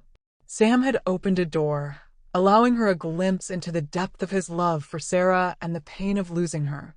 It was raw and unfiltered, and Ellie felt both moved and unsettled. She had been praying for clarity about her feelings for Sam, but now she wasn't sure she wanted the answer. The fire crackled softly in the hearth, its warmth failing to reach the chill that had settled deep inside her. She glanced at Sam, who sat in silence, his gaze fixed on the flames. His face betrayed no emotion now, but Ellie could still feel the echo of his grief in the room. He had loved Sarah with every fiber of his being, and Ellie couldn't help but wonder if there was any space left in his heart for someone else, someone like her. She closed her eyes briefly, whispering a silent prayer, "Lord, help me understand. Help me see what you see in this moment. Show me how to love as you would have me love." When she opened her eyes, they landed on the photographs of Sarah scattered around the room. Her heart clenched as she studied them again. The joy in Sarah's smile, the light in her eyes, the love so evident in every image. Ellie didn't feel jealousy. Instead, she felt awe at what Sam and Sarah had shared. It was a love rooted in faith and hope, something Ellie herself longed for but wasn't sure she would ever find. She turned back to Sam, compelled to speak but unsure where to begin. Finally, she broke the silence. "Sam," she said softly, her voice hesitant but steady, "thank you for sharing that with me, about Sarah." Sam looked up from the fire, his expression guarded but not unkind. "You deserve to know," he said simply. Ellie hesitated before continuing, choosing her words carefully. "I've been thinking about what you said, about your love for her and how much you've lost." She paused and took a deep breath. "I can't pretend to understand your pain. I haven't experienced anything like it, but I do know what it's like to wrestle with loss and doubt." Sam's brow furrowed slightly as he listened, his attention fully on her now. "My parents' divorce," Ellie began quietly, "it shattered everything I thought I knew about love and family. They fought so much, cruel words, broken promises, and when it was over, they just walked away from each other, and from me." Her voice trembled slightly as she spoke. "It left me questioning everything, about love, about trust, even about God." Sam's gaze softened as he watched her wrestle with emotions she rarely shared aloud. "But," Ellie continued after a moment's pause, "I've learned something through all of it, something I think you already know deep down." She met his eyes directly now, her voice steadying as conviction filled her words. "God doesn't abandon us in our pain or our questions. He's there in the middle of it all, whether we feel him or not." Sam's jaw tightened slightly at her words, but he didn't interrupt. Ellie pressed on gently. "I've seen his hand in my life, in small ways at first, and I've come to believe that even the hardest moments have a purpose we can't always see right away." She hesitated before adding softly, "Maybe that's why you're here now, why we're both here now." Sam looked away briefly, his expression unreadable as he processed what she'd said. Ellie felt a pang of vulnerability rise within her but pushed through it. "I don't know what God has planned for either of us," she admitted honestly. "But I do know this, he hasn't forgotten you, Sam." Her words hung in the air between them like a fragile thread connecting their hearts. Finally, Sam spoke, his voice low but filled with emotion. "It's hard to see that sometimes," he admitted quietly. "When Sarah died, it felt like everything good was ripped away from me. I've spent years trying to make sense of it, trying to hold on to my faith. But some days..." He trailed off and shook his head. Ellie leaned forward slightly, her voice soft yet firm. "Faith isn't about having all the answers," she said gently. "It's about trusting God even when we don't understand his plan." Sam looked at her then, really looked at her, and for a brief moment, Ellie thought she saw something shift in his eyes, vulnerability mingled with gratitude. The storm outside continued its relentless assault on the lighthouse walls, but inside there was a stillness, a sacred pause where two hearts wrestled with their own storms while seeking refuge in something greater than themselves. Ellie's heart ached as she realized anew how deeply she cared for Sam, how much she wanted him to find healing and peace, even if it meant there would never be room for her in his heart. She offered him a small smile, a gesture of encouragement rather than expectation, and whispered another silent prayer. Lord, help him see your light through this storm, even if it's not through me. And as they sat together in that fragile quietness, two souls bound by faith yet separated by grief, Ellie felt an unexpected sense of peace wash over her. Perhaps loving someone didn't always mean being loved in return. Perhaps it simply meant pointing them toward God's love instead. The storm outside began to relent, its fury spent, its thunderous roars fading into distant rumbles. The rain still fell, a gentle, persistent drizzle, but the wind had died down, leaving a sense of exhausted calm in its wake. Inside the lighthouse, however, the storm within remained, a quiet but palpable tension simmering beneath the surface of their shared space. They had shared stories during the storm, vulnerabilities and glimpses into their wounded souls. Sam had spoken of Sarah with raw honesty, their love, their dreams, and the devastating loss that had shaped his life. Ellie had listened intently, her heart breaking for him, even as she admired his courage in sharing such deeply personal pain. She had responded by revealing her own struggles with love and trust, sharing how her parents' fractured relationship had left scars she still carried. Yet despite the intimacy of their confessions, a distance remained between them. Sam had opened up to her, but only so far. He had let her glimpse his past but kept his present carefully guarded. Now, he seemed determined to retreat into himself again, his silence returning like a shield against further vulnerability. He busied himself with cleaning up the workshop, straightening tools, wiping surfaces, with movements so precise and deliberate that they seemed designed to shut her out entirely. Ellie watched him from across the room, her heart filled with a mixture of longing and frustration. She wanted to reach out to him, not just as someone who cared for him, but as someone who understood what it meant to cling to faith in the midst of pain. She knew what it was like to trust God when everything else felt uncertain. She had lived it herself. But she hesitated now, unsure of how to bridge the gap between them without pushing him further away. As she observed him, she couldn't help but think about his faith, the unwavering belief that had sustained him through the darkest of times. She admired him for that faith, that certainty, that connection to something greater than himself. She, too, had faith, strong and unshaken, and it was this shared foundation that drew her to him even more deeply. Ellie felt a gentle nudge in her heart, a reminder to pray for Sam, for his healing, for his peace. She closed her eyes and whispered a silent prayer. Lord, I know you're here in this moment. Show me how to love Sam as you would have me love him, not out of my own desires but out of your grace. Help me be patient and kind even when I don't understand. When she opened her eyes again, Sam was still absorbed in his work, but Ellie felt a renewed sense of peace wash over her, a reminder that God was at work even when things seemed uncertain. She stood slowly and crossed the room toward him, stopping just short of where he stood. Sam, she said softly. He glanced at her briefly before returning his attention to the task at hand. What is it? He asked quietly. Ellie hesitated for only a moment before speaking again. I just wanted you to know. I'm here if you ever need someone to talk to. Her voice was steady but gentle, an offering rather than an intrusion. Sam paused mid-motion and looked at her fully this time. His expression was guarded but not unkind. Thank you, he said simply. Ellie nodded and stepped back slightly, giving him space while still remaining present, a quiet reassurance that she wasn't going anywhere. As she returned to her seat by the fire, Ellie felt that familiar flutter in her heart, a feeling she had begun to recognize as her growing affection for Sam. She acknowledged it briefly, then gently set those thoughts aside. Now wasn't the time to dwell on her emerging feelings. Instead, she focused on trusting God's plan for both of them, knowing that his wisdom surpassed her own desires, whatever they might be. As the silence between them stretched out, Ellie began to pray again, this time for clarity, for patience, and for the courage to trust in God's timing. She knew that healing and connection took time, and she was willing to wait if it meant being part of Sam's journey toward peace.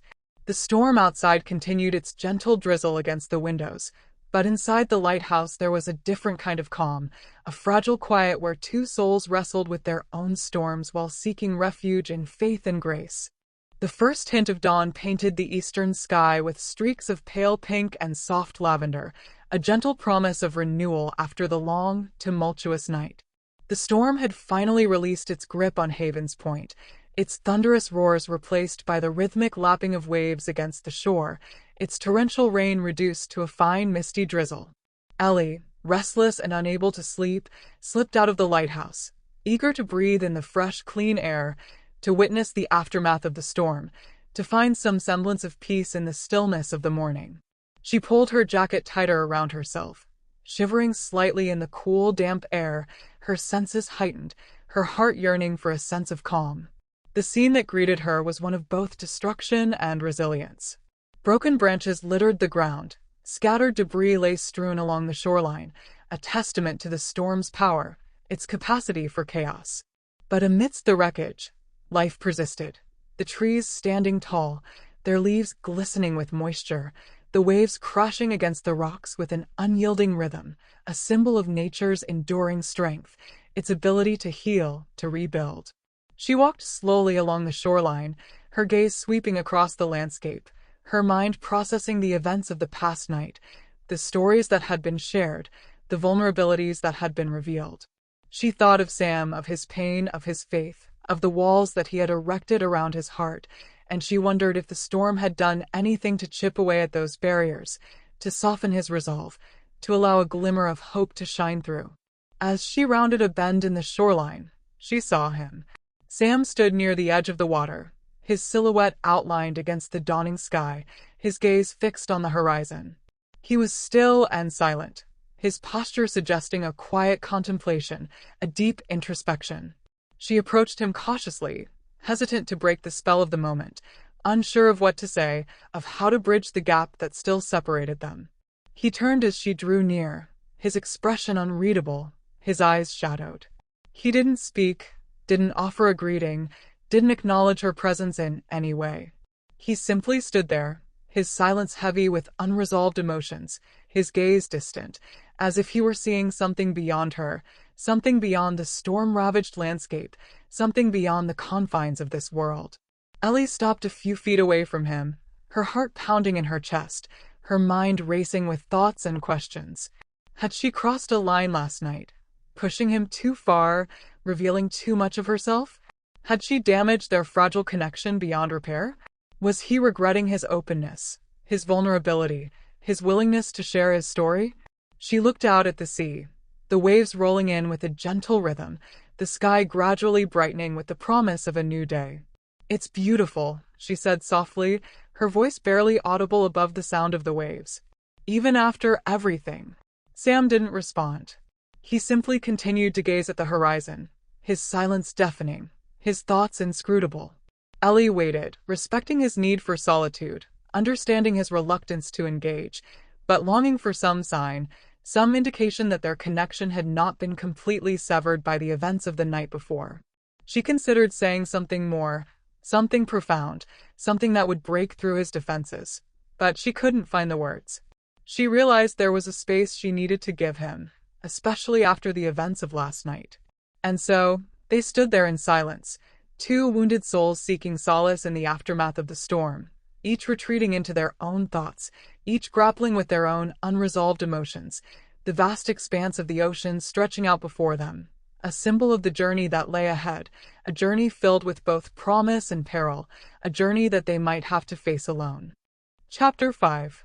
The next morning dawned with a fragile peace, the sun filtering through the dissipating clouds, casting a gentle light on the landscape. Ellie arrived at the lighthouse, the salty air crisp and clean, the sounds of seabirds filling the air.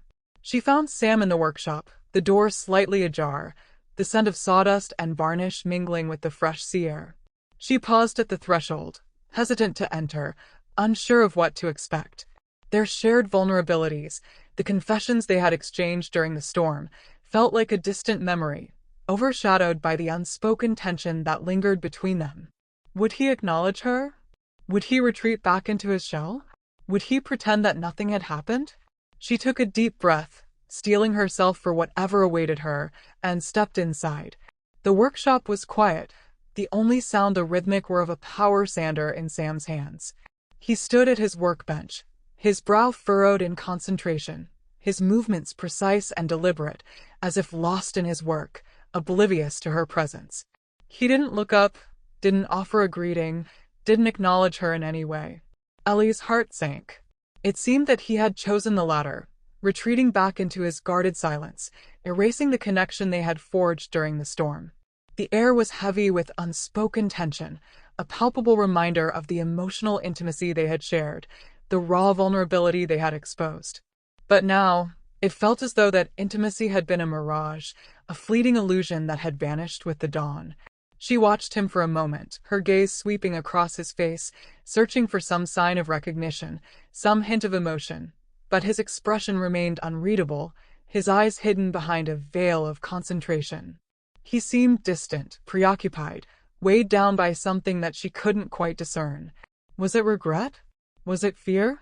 Was it simply the lingering pain of his loss? She sensed that something was weighing on him, something beyond the usual grief and guardedness that characterized his demeanor. There was a darkness in his eyes, a weariness in his posture, a palpable sense of unease that set her on edge. She decided to let him be, for now. She wouldn't push him, wouldn't pry, wouldn't demand an explanation. She would respect his need for space, his need for silence, his need to process whatever was going on within him. But she couldn't shake the feeling that something was amiss, that something was brewing beneath the surface, something that threatened to shatter the fragile peace that had settled over Haven's Point. Turning away from Sam, Ellie decided to explore the lighthouse on her own, hoping to gain inspiration for her article, to find some new angle, some fresh perspective that would allow her to tell his story with the sensitivity and depth that it deserved, a story that seemed increasingly complex and shrouded in shadows of the past. Leaving Sam to his solitary work in the workshop, Ellie wandered through the lighthouse, her footsteps echoing in the cavernous space. She explored the living quarters, the kitchen, the bedrooms, each room a testament to a life lived within these walls, a story waiting to be told. But it was the tower that truly captivated her, the winding staircase leading up to the lantern room, the panoramic views of the ocean stretching out in every direction. As she climbed the stairs, she imagined Sam and Sarah, their shared dreams of restoring this beacon of hope, their love for the sea, their commitment to preserving this piece of history. She wondered what it must have been like to live here, to be surrounded by the vastness of the ocean, to witness the changing moods of the sky, to feel the power of the storms, the tranquility of the sunsets. Reaching the lantern room, she gazed out at the horizon, the sunlight sparkling on the waves, the seabirds soaring overhead. A sense of peace washed over her, a feeling of connection to something larger than herself, a recognition of the beauty and majesty of God's creation. She found herself praying, "Lord, please guide me." But as she descended the stairs, her attention was drawn to a small, unmarked door tucked away on one of the lower levels. Curiosity piqued. She pushed it open, revealing a small, cluttered storage room, filled with dusty boxes, forgotten relics, and discarded remnants of the past.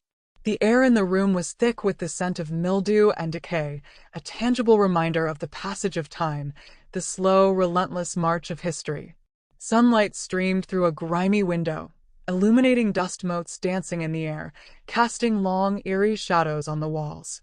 Ellie hesitated for a moment, unsure of whether she should intrude, whether she should delve into this forgotten corner of the lighthouse. But the journalist in her couldn't resist the allure of the unknown, the possibility of uncovering some hidden gem, some forgotten piece of the puzzle that would help her to understand Sam, to understand Sarah, to understand the story of the lighthouse. She stepped inside, her footsteps muffled by the layers of dust on the floor, her senses heightened, her heart pounding in her chest. The room was a chaotic jumble of forgotten treasures and discarded junk, a chaotic reflection of the lives that had passed through these walls. She ran her hand along the spines of old books, their covers faded and worn, their titles obscured by years of neglect. She sifted through piles of old photographs, their images blurred and cracked, their subjects long forgotten. She examined nautical charts, maps of the coastline, navigational instruments, each object a window into the past, a reminder of the lighthouse's role in guiding ships safely through the treacherous waters. And then, in a dark corner of the room, Tucked away in a wooden chest beneath a pile of moth-eaten blankets, she saw it. An old leather-bound journal, its cover scratched and faded, its pages yellowed with age. Intrigued, Ellie reached for it, her fingers trembling slightly, her heart pounding in her chest. She lifted the journal from the chest, brushing away the dust, her eyes scanning the faded inscription on the cover, Sarah's musings. With a reverence that surprised even herself, Ellie opened the journal, her eyes scanning the faded handwriting on the first page. Sarah's words leaped off the page, raw and unfiltered, painting a vivid picture of life at the lighthouse, of her love for Sam, of their shared dreams for the future. But as Ellie turned the pages, she discovered darker entries, cryptic references to events leading up to her death, hints of a hidden struggle, whispers of a secret that threatened to consume them both, and she realized with a growing sense of unease that this journal held the key to unlocking the truth, a truth that Sam had kept hidden for so long. Clutching Sarah's journal to her chest, Ellie made her way back to the workshop, her mind racing, her heart pounding with a mixture of excitement and trepidation. The weight of the journal in her hands felt significant, as if she held a piece of Sam's soul, a key to unlocking the mysteries of his past. She knew that confronting him with the journal was a risk, that it could potentially shatter the fragile connection they had forged, but she couldn't ignore the pull, the compulsion to learn more, to understand the truth. She found him at his workbench, his brow furrowed in concentration, his hands stained with varnish, his focus entirely on the task at hand. The whir of the power sander filled the air, a stark contrast to the turmoil that raged within her. She hesitated for a moment, watching him, studying his profile, trying to gauge his mood. He seemed lost in his own world, oblivious to her presence, the shadows of his past swirling around him like a storm. Taking a deep breath, she stepped forward, her voice soft but firm. "Sam," she said, "I need to talk to you about something." He stopped sanding, the whir of the motor dying down, leaving a sudden, pregnant silence in the air. He turned to face her, his expression guarded, his eyes narrowed, as if sensing the storm that was about to break. "What is it?" he asked, his voice flat, devoid of emotion. Ellie held up the journal, her fingers tracing the faded inscription on the cover. "I found this," she said, her voice trembling slightly, "in the storage room. It's Sarah's journal." Sam's demeanor shifted immediately, his face hardening, his eyes flashing with a mixture of anger and fear. The transformation was startling, as if a mask had fallen away, revealing the raw emotions that he had kept hidden for so long. "Where did you find that?" he demanded, his voice sharp, his tone accusatory. "It doesn't matter," Ellie said, her voice pleading. "What matters is what's inside." "Sam, I read it. I know about Sarah's concerns." He took a step toward her, his hand outstretched, his fingers reaching for the journal. "Give it to me," he said, his voice low, his tone menacing. Ellie hesitated, clutching the journal tighter to her chest. "I just want to understand, Sam," she said, her voice breaking. "I want to understand what happened to Sarah. I want to understand why you've kept this hidden for so long." Without a word, Sam snatched the journal from her hands, his grip tight, his knuckles white. He held it close to his chest, his eyes darting around the room, as if searching for an escape, as if fearing that the secrets contained within its pages would be exposed to the world. "This is none of your business," he said curtly, his voice cold, his eyes devoid of emotion. "This is private. This is between me and Sarah." "But Sam," Ellie protested, her voice filled with desperation, "I only want to help. I want to tell your story, but I can't do that if you keep shutting me out. I can't do that if you keep hiding the truth." He turned away from her, his back stiff, his shoulders slumped, as if carrying the weight of the world on his shoulders. "There is nothing to tell," he said, his voice muffled. "It's all in the past. It's over." And with that, he turned back to his workbench, dismissing her, shutting her out, closing the door on any possibility of further conversation, leaving Ellie standing there, alone and defeated, the echoes of his words ringing in her ears, a stark reminder of the secrets that lay buried beneath the surface of Haven's Point. The sting of Sam's rejection lingered, a bitter taste in Ellie's mouth, a heavy weight on her heart. The workshop, once a space of shared creativity, now felt like a prison, its walls closing in on her, suffocating her with its silence, its secrets, its unspoken truths. She needed to escape, to breathe, to clear her head, to find some semblance of peace in the vastness of the ocean. She stumbled out of the lighthouse, her footsteps heavy, her gaze fixed on the rocky shore that stretched out before her.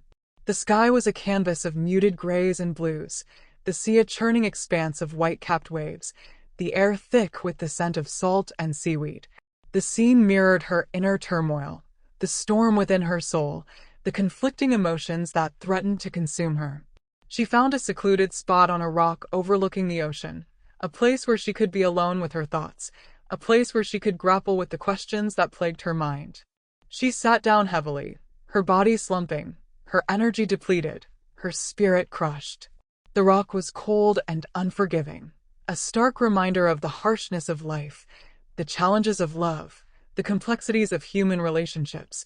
She replayed her conversation with Sam in her mind, each word, each gesture, each unspoken emotion re-emerging with painful clarity. She saw his face hardening, his eyes flashing with anger and fear, his body tensing with resistance. She heard his voice, cold and curt, dismissing her, shutting her out, pushing her away. The pain of his rejection was sharp and visceral, a wound that cut deep, a reminder of her own insecurities, her own fears, her own inadequacies. She had tried to connect with him, to understand him, to offer him her support, but she had failed. She had pushed too hard, pried too deep, crossed a line that she couldn't uncross.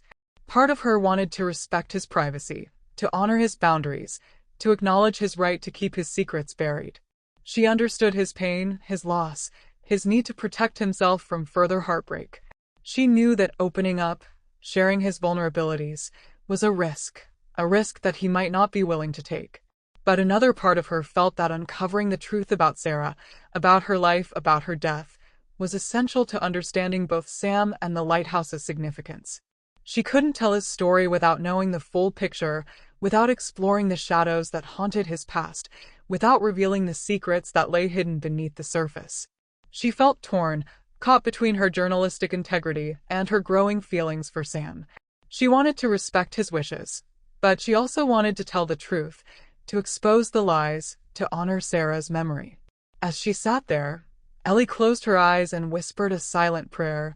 "Lord, guide me through this. Help me understand Sam's pain and respect his boundaries. Give me the wisdom to know when to push forward and when to step back." She opened her eyes to the vast expanse of the ocean, its waves crashing against the shore in a rhythmic reminder of God's power and peace. She felt a sense of calm wash over her, a reminder that even in uncertainty, God was present. The waves continued their relentless rhythm, a constant reminder of the power and vastness of the ocean, of the mysteries that lay hidden beneath its surface. And as Ellie sat there, grappling with her frustration, her doubts, her conflicting emotions, she couldn't help but wonder if she was in over her head, if she had underestimated the complexities of the story, if she had stumbled into a situation that was far more dangerous, far more complicated than she could have ever imagined, with the past and present of Haven's Point swirling all around her. The four walls of her B&B room felt like a sanctuary, a haven from the storm that raged both within her and around her. The wind howled outside, the rain lashed against the windows, but inside, Ellie found a measure of peace, a sense of purpose that drove her to continue her quest for the truth. Sam's rejection had stung, his withdrawal had hurt, but it had also fueled her determination, strengthening her resolve to uncover the secrets that lay buried within Haven's Point. She couldn't shake the feeling that Sarah's death was more than just a tragic accident, that there was something more to the story than Sam was willing to reveal. The cryptic entries in the journal, the unspoken fears, the shadows hanging over them, all pointed to a deeper mystery, a hidden struggle that demanded to be brought to light. Unable to shake her curiosity, Ellie returned to the B&B, her mind buzzing with fragmented memories of the journal entries she had glimpsed before Sam had snatched it away. She closed the door behind her, shutting out the noise of the storm, the whispers of the townspeople, the doubts that plagued her mind. She needed to focus, to organize her thoughts, to piece together the fragments of truth that she had gathered. She sat down at the small wooden desk in her room, pulling out her notebook, her pen poised, her mind racing. The room was simple, cozy, and filled with quaint, old-fashioned charm that did not quite match the turmoil in her heart. It was a temporary refuge that offered some sense of order and a place where she could pour out her emotions. She began to write, her hand flying across the page, her thoughts pouring out in a torrent of words. She recalled specific phrases from the journal, snippets of Sarah's writing that had resonated with her, that had hinted at the darkness that lurked beneath the surface. Unspoken fears, she wrote, underlining the words with a heavy hand. What were those fears? What was Sarah afraid of? Was it something within herself? Or was it something external, something that threatened her marriage, her life, her sanity? A shadow hanging over us, she wrote, her heart pounding in her chest. What was that shadow? What was casting it? Was it a person? Was it a secret? Was it a threat? He's not the same, she wrote, her brow furrowed in concentration. Who was he? Was it Sam? Had he changed in some way? Had something happened to him that had altered their relationship? Had he become someone that Sarah didn't recognize? These cryptic mentions swirled around in her mind, dancing like shadows in the corners of the room, teasing her with glimpses of the truth, daring her to uncover the whole story. She looked up to the ceiling and prayed, "Lord, please guide me. Give me clarity." She reread the last sentences she wrote as they swirled around in her mind. Ellie wrote them again. Unspoken fears. A shadow hanging over us. He's not the same. As Ellie wrote these words again, they felt darker. The words seemed to deepen her determination to uncover what really happened leading up to Sam's wife's death, to expose the secrets that had been buried for so long, to bring the truth to light, no matter the cost. The salty air and the promise of a warm meal drew Ellie to the local cafe, a cozy establishment nestled in the heart of Havens Point. The storm outside had intensified, the wind howling, the rain lashing against the windows, creating a symphony of sounds that both soothed and unsettled her. She hoped the familiar comfort of the cafe would offer a respite from the turmoil that churned within her, a chance to clear her head, to gather her thoughts, to plan her next move. Stepping inside, she was greeted by the warm glow of lamplight, the aroma of freshly brewed coffee, and the murmur of conversations. The cafe was bustling with activity, filled with locals seeking refuge from the storm, their faces etched with the weariness of the day, their voices filled with the camaraderie of a close-knit community. She found a small table in a quiet corner, ordering a bowl of steaming clam chowder and a slice of homemade apple pie, comfort food that she hoped would nourish her body and soul. As she waited for her meal, she couldn't help but overhear the conversations around her, snippets of local gossip, fragments of town history, whispers of secrets that lay buried beneath the surface. And then she heard her name. That journalist, one woman said, her voice low, her tone cautious. The one staying at the B&B. She's been asking questions about Sam Bennett, about the Lighthouse. Stirring up trouble, another woman replied, her voice sharp, her eyes darting around the room. Some things are better left buried. Ellie's heart pounded in her chest, her senses heightened, her mind racing. They were talking about her investigation, about the secrets that she was trying to uncover. She felt a surge of paranoia, a sense of being watched, of being judged, of being warned. She glanced around the room, her gaze meeting the eyes of several townspeople, their expressions ranging from curiosity to suspicion to outright hostility. She realized that she was an outsider, an intruder, someone who didn't belong, someone who was threatening to disrupt the delicate balance of their community. Her meal arrived, but she had lost her appetite. The clam chowder tasted like salt and the apple pie like ash, the comfort she had sought replaced by a growing sense of unease. She tried to ignore the conversations around her, to focus on her food, but the whispers, the glances, the unspoken warnings continued to swirl around her, creating a suffocating cloud of suspicion and distrust. And then, an older woman approached her table, her face etched with wrinkles, her eyes filled with a mixture of wisdom and concern. "Excuse me, dear," she said, her voice soft but firm. "I couldn't help but overhear your writing about Sam Bennett and the Lighthouse." Ellie nodded, her heart pounding in her chest. The woman leaned closer, her voice dropping to a whisper. "I don't know what you're looking for, but I urge you, please be careful. Some secrets are better left buried. Some doors are better left unopened. Digging too deeply into Sam Bennett's past or the history of the lighthouse will be more than you bargained for and will do no one any good. Her hand gripped Ellie's as a warning. The town had decided to protect their own. With those final words, the woman gave Ellie's hand a final squeeze, then turned and walked away, leaving Ellie both intrigued and unsettled, the weight of her words settling heavily on Ellie's soul. The setting sun cast long shadows across the sky, painting the ocean with hues of gold, orange, and crimson. Ellie watched from her window at the bed and breakfast as the colors deepened, the day fading into night, the storm finally subsiding, leaving a trail of wreckage and a lingering sense of unease in its wake. The warning from the townspeople echoed in her mind, the weight of their words pressing down on her soul.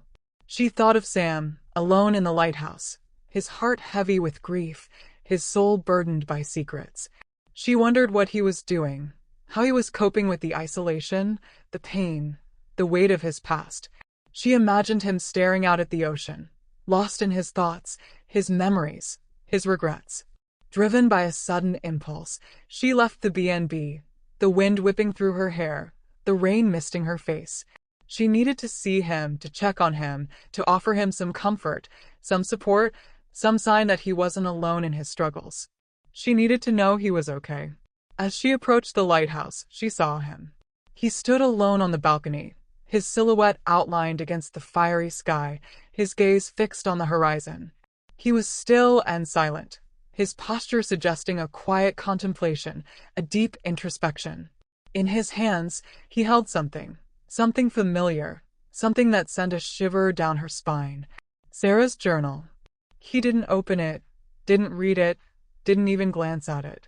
He simply held it, his fingers tracing the faded inscription on the cover, his face etched with a mix of grief and guilt. He looked like a man haunted by his past, tormented by his secrets, trapped in a prison of his own making. Ellie stopped at the base of the lighthouse, her heart aching for his pain. She wanted to call out to him, to offer him her help, to tell him that she understood, that she cared, that she wasn't going to give up on him. But she hesitated, sensing that he needed this moment of solitude, this opportunity to confront his demons, to grapple with his emotions, to find some measure of peace in the beauty of the sunset. She watched him for a long time, her gaze fixed on his solitary figure, her mind filled with questions, her heart filled with compassion. She saw the lines of pain etched on his face, the weariness in his posture, the sadness in his eyes. She saw the weight of his grief, the burden of his secrets, the depth of his despair. And she realized, with a growing sense of clarity, that Sam was not just a lighthouse keeper, not just a reclusive widower, not just a subject for her article. He was a man struggling with his faith, battling his demons, haunted by his past. He was a man in need of healing, a man in need of forgiveness, a man in need of love.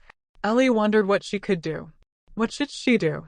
He held the journal tightly as if his life depended on it. As the last rays of sunlight faded below the horizon, plunging the sky into darkness, Sam closed his eyes, his lips moving in a silent prayer. And Ellie, watching from below, felt a surge of compassion, a deep connection to his pain, a renewed determination to help him find his way back to the light, whatever secrets the journal held. Back in her room at the B&B, Ellie sat at her desk, the glow of her laptop screen illuminating her face, her fingers hovering over the keyboard, but finding herself unable to write anything coherent for her article. The words wouldn't come, the sentences wouldn't flow, the story wouldn't take shape. Her thoughts kept returning to Sam, to his pain, to his secrets, to the journal that held the key to unlocking the truth. She saw his face, etched with grief and guilt, his eyes filled with a mixture of longing and despair. She heard his voice, cold and distant, dismissing her, shutting her out, pushing her away. The warning from the townspeople weighed heavily on her, the threat of their disapproval, the fear of their judgment, the pressure to conform to their expectations. She was torn, caught between her journalistic instincts and her growing feelings for Sam. She wanted to respect his privacy, to honor his boundaries, to acknowledge his right to keep his secrets buried. But she also wanted to tell his story, to expose the truth, to honor Sarah's memory. She felt an inner prompting that she should help Sam, to be a beacon of light for a man trapped in darkness. But how? How could she approach him without pushing him further away? How could she pursue the truth without betraying his trust? How could she balance her career ambitions with her growing compassion for his pain?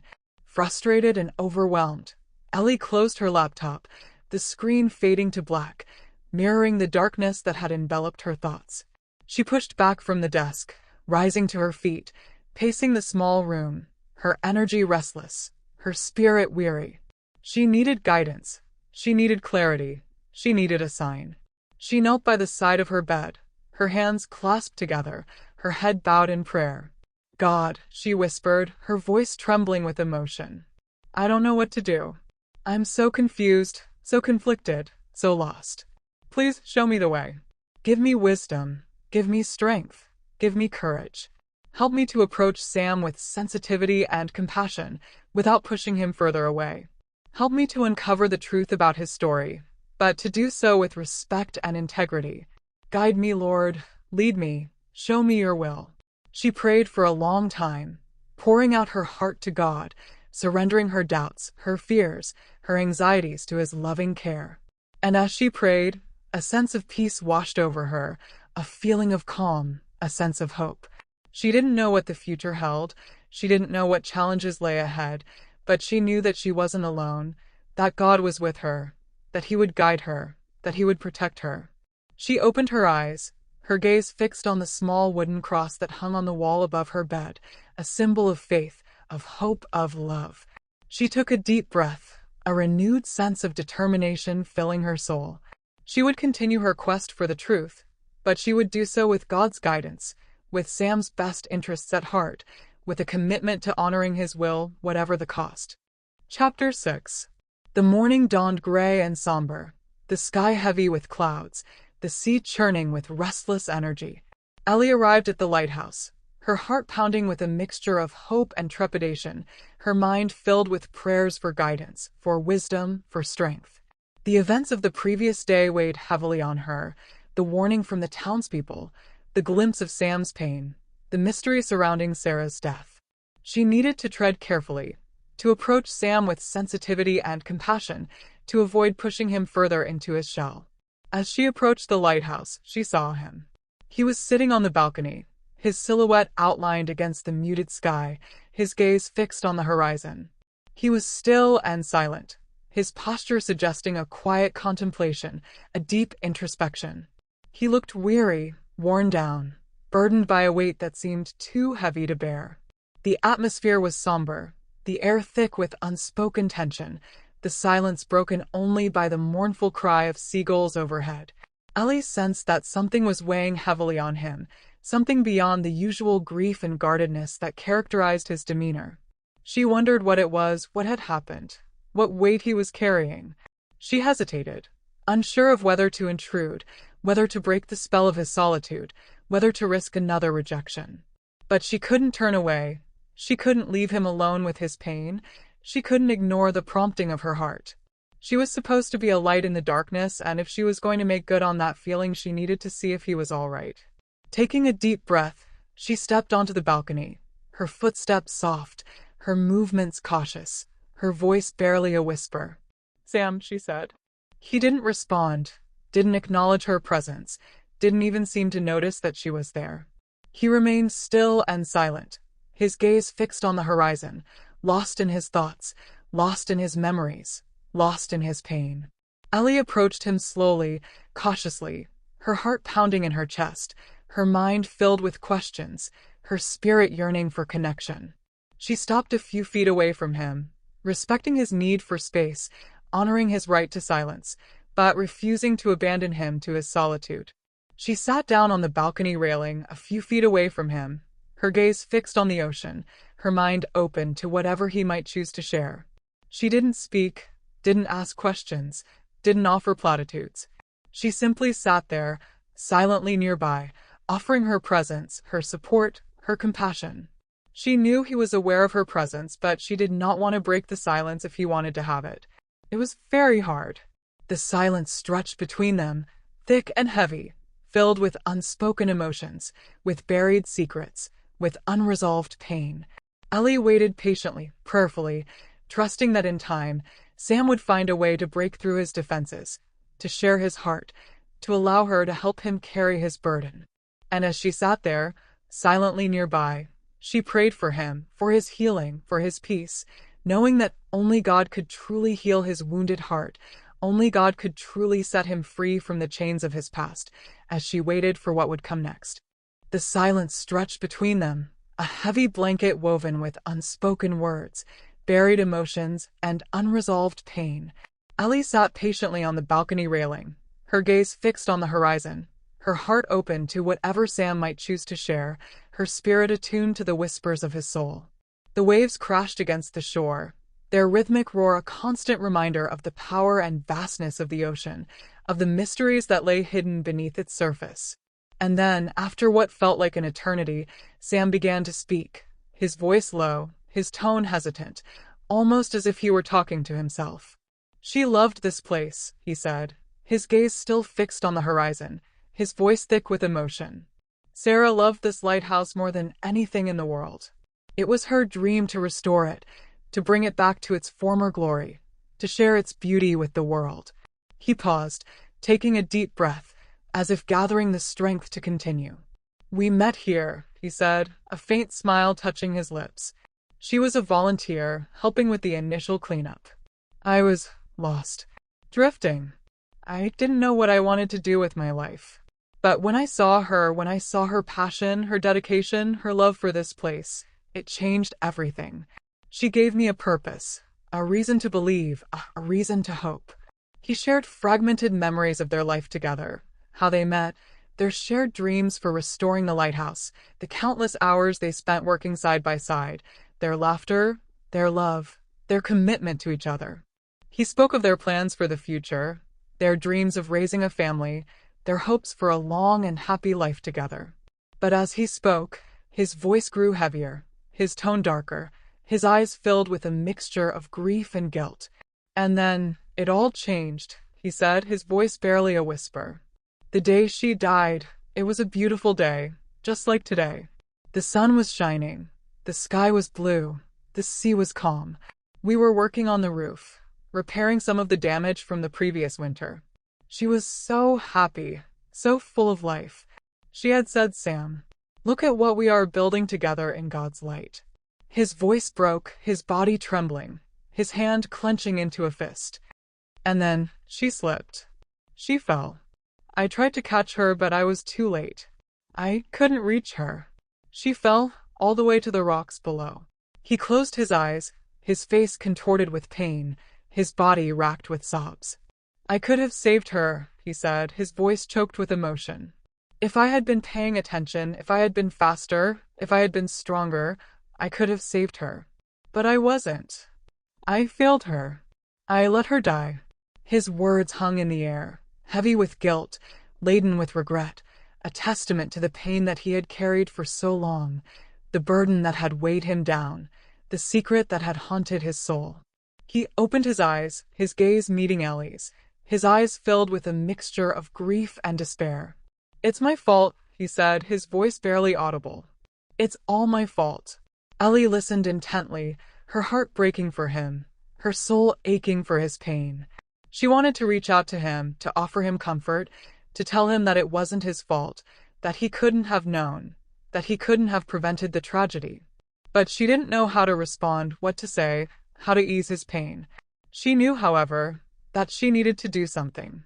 She reached into her purse and pulled out the small wooden cross that her grandmother had given her, a symbol of faith, of hope, of love. She held it out to Sam, her hand trembling slightly, her heart filled with compassion, offering him a tangible sign of her support, a silent invitation to share his burden, to find solace in God's love. The moon cast a silver glow over the lighthouse, its light dancing across the waves below like 1,000 tiny diamonds. Ellie couldn't sleep, her mind racing with thoughts of Sam and the cryptic entries in Sarah's journal. She had tried to distract herself with a book, but the words blurred together on the page, her thoughts drifting back to the lighthouse and its keeper. Finally, she gave up, deciding to take a walk to clear her head. The night air was cool and crisp, filled with the scent of salt and seaweed. As she approached the lighthouse, she felt drawn to it, as if it held secrets that only she could uncover. She entered the lighthouse quietly, her footsteps echoing off the walls as she made her way to the balcony. The moonlight illuminated the railing, casting long shadows across the floor. Ellie leaned against the railing, feeling the cool metal beneath her hands. As she gazed out at the sea, her fingers brushed against something unexpected, a small, old photograph tucked behind a loose railing. Ellie's heart quickened as she pulled it out, her eyes adjusting to the dim light. The photograph showed Sarah standing with another man, a man Ellie didn't recognize. He was tall and handsome, with piercing blue eyes that seemed to stare right through her. Ellie felt a shiver run down her spine, her mind racing with questions. Who was this man? And what role had he played in Sarah's life? The presence of this photograph raised more questions than answers, but Ellie was determined to find out. As she stood there, the wind howling softly around her, Ellie felt a sense of unease wash over her. She was getting closer to something, but she wasn't sure what. The photograph seemed to hint at a story that was far more complex than she had initially thought. Ellie's thoughts turned to Sam, wondering if he knew about this photograph, if he knew who the man was. She felt a surge of determination, a resolve to uncover the truth no matter how difficult it might be. As she stood on the balcony, the moonlight casting an eerie glow over everything, Ellie knew that she had stumbled upon something significant. This photograph was a piece of a puzzle, a clue that could lead her to the truth about Sarah's death. The night seemed darker now, the shadows cast by the lighthouse making her feel like she was standing at the edge of a mystery. But Ellie was ready. She was ready to face whatever secrets lay hidden, to uncover the truth that had been buried for so long. As she carefully tucked the photograph into her pocket, Ellie felt a sense of purpose wash over her. She would find out who this man was and what role he had played in Sarah's life. And she would do it with courage and determination, no matter what lay ahead. The wind picked up, the sound of the waves crashing against the shore growing louder.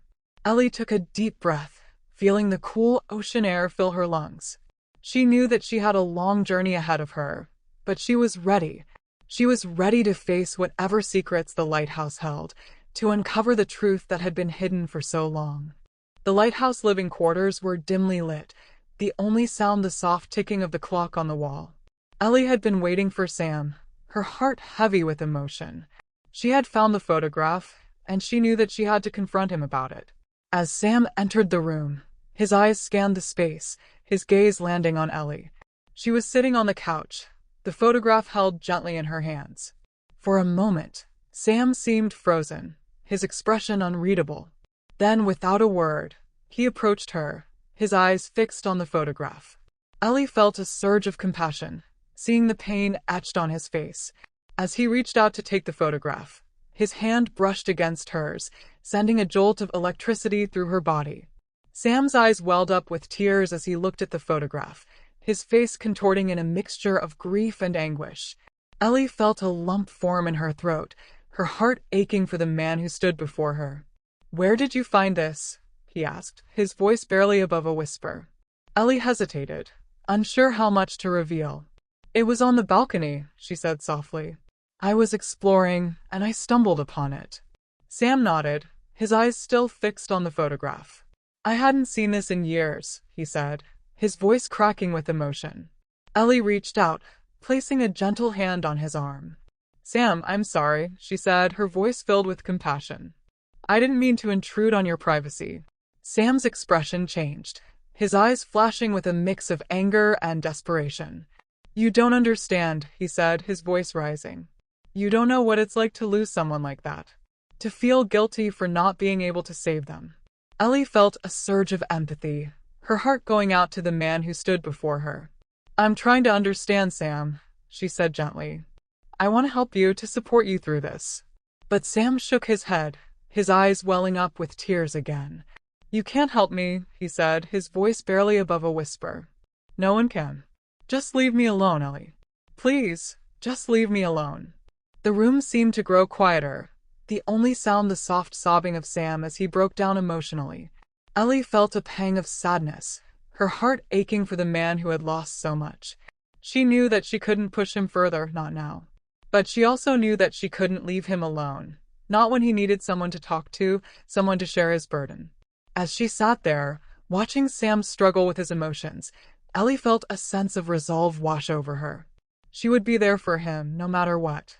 She would support him, even if it meant respecting his boundaries and giving him the space he needed. The night seemed darker now, the shadows cast by the lighthouse making her feel like she was standing at the edge of a mystery. But Ellie was ready. She was ready to face whatever secrets lay hidden, to uncover the truth that had been buried for so long. As she gently rose from the couch, Ellie felt a sense of peace wash over her. She knew that she had to give Sam space, to let him heal in his own time. But she also knew that she couldn't walk away, not now that she had seen the depth of his pain. "I'll leave you alone for now, Sam," she said softly. "But I want you to know that I'm here for you. Whenever you're ready to talk, I'll be here." Sam nodded, his eyes still fixed on the photograph. "Thank you, Ellie," he said, his voice barely above a whisper. "Just give me some time." Ellie nodded, her heart heavy with emotion. She knew that she had to respect his boundaries, to give him the space he needed. But she also knew that she couldn't ignore the photograph, the secrets it hinted at. She would wait, patiently, until Sam was ready to open up again. And when he was, she would be there, ready to listen, ready to support him through the darkest of times. Chapter 7. The cafe was bustling with activity, the scent of freshly brewed coffee and baked goods filling the air. Ellie sat at the counter, sipping on a cup of coffee and listening to the gentle hum of conversation around her. She had decided to spend the day interviewing townspeople for her article, hoping to uncover more about the lighthouse's connection to the community and Sam's late wife. As she observed the locals chatting over breakfast, Ellie's curiosity grew. She overheard snippets of conversation about the lighthouse and its history, each snippet sparking more questions in her mind. There was a sense of pride and ownership among the townspeople when they spoke of the lighthouse, a sense that it was more than just a landmark. It was a part of their identity. Ellie pulled out her notebook and began to jot down notes, her mind racing with possibilities. She knew that she had to approach the townspeople with sensitivity, to respect their boundaries while still asking the questions that needed to be asked. As she finished her coffee, Ellie decided to start her interviews. She approached an elderly woman who was sitting alone at a table, her eyes fixed on a newspaper. "Excuse me," Ellie said, her voice gentle. "I'm writing an article about the lighthouse and its history. Would you be willing to share some of your thoughts with me?" The woman looked up, a warm smile spreading across her face. "Of course, dear," she said. "I've lived in Havens Point all my life. The lighthouse has always been a part of our community." Ellie sat down, her notebook at the ready. "What do you think is the most significant aspect of the lighthouse's history?" she asked, her pen poised over the paper. The woman leaned forward, her eyes sparkling with memories. "It's not just a lighthouse," she said. "It's a symbol of hope and resilience. It's been here for generations, guiding sailors safely into harbor." As Ellie listened, she felt a sense of awe wash over her. The lighthouse was more than just a structure. It was a beacon of hope, a reminder of the community's strength and resilience. The morning sun cast a warm glow through the cafe windows, illuminating the faces of the townspeople as they spoke of the lighthouse. Ellie's heart swelled with emotion, her determination to uncover the truth growing with each new conversation. As she left the cafe and began her journey through the town, Ellie felt a sense of purpose wash over her. She would uncover the secrets that the lighthouse held, and she would do it with compassion and respect for the community that had grown up around it. The day ahead seemed filled with possibilities, each conversation a potential doorway to new discoveries. Ellie was ready, armed with her notebook and her curiosity, to delve deeper into the mysteries of Havens Point. As she walked through the town, Ellie noticed the way the lighthouse seemed to loom over everything, its presence both comforting and haunting. She knew that she had to be careful, that she couldn't just uncover secrets without considering the impact on the people who lived here. But she also knew that she couldn't turn back now, not when she had come so far. Ellie was determined to see this through, to uncover the truth about the lighthouse and its connection to Sam's late wife. The sun was higher in the sky now, casting long shadows across the town. Ellie felt a sense of resolve wash over her, a determination to uncover the secrets that lay hidden beneath the surface of Havens Point. As she approached the next house on her list, Ellie took a deep breath, her heart filled with anticipation. She knew that each conversation could lead to new discoveries, new clues that might finally uncover the truth about Sarah's death. And with that thought, Ellie knocked on the door, ready to face whatever lay ahead, armed with her faith and her determination to uncover the truth. The antique shop was a treasure trove of memories, its shelves filled with artifacts from a bygone era. Ellie had been drawn to it, hoping to find someone who could share stories about the lighthouse and its significance to the town. As she entered the shop, she was greeted by the warm smile of an elderly woman, her eyes twinkling with age and wisdom. "Welcome to my shop," the woman said, her voice gentle. "I'm Mrs. Jenkins. How can I help you today?" Ellie introduced herself, explaining that she was writing an article about the lighthouse and its history.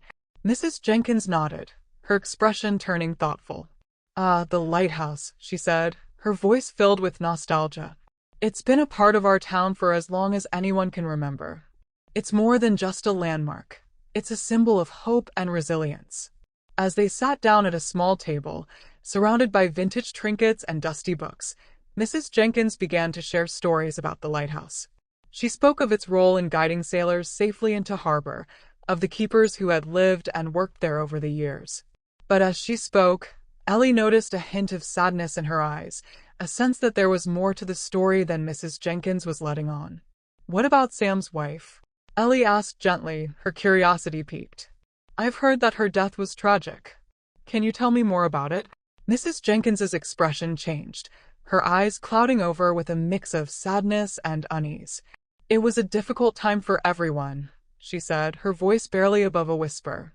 "Sarah was a lovely woman, but, well, some things are better left unsaid." Ellie sensed that there was more to the story, that Mrs. Jenkins was holding back. She pressed gently, trying to coax more information out of the elderly woman. "I understand that it's painful," Ellie said softly, "but I want to honor her memory, to tell her story in a way that respects her and her family."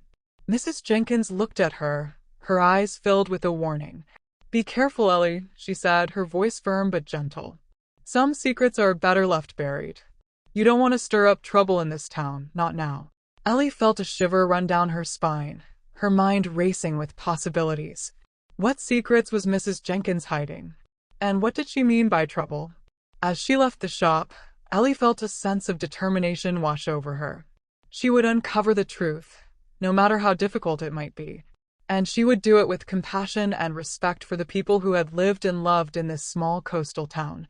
The sun was higher in the sky now, casting long shadows across the town. Ellie felt a sense of resolve, a determination to see this through.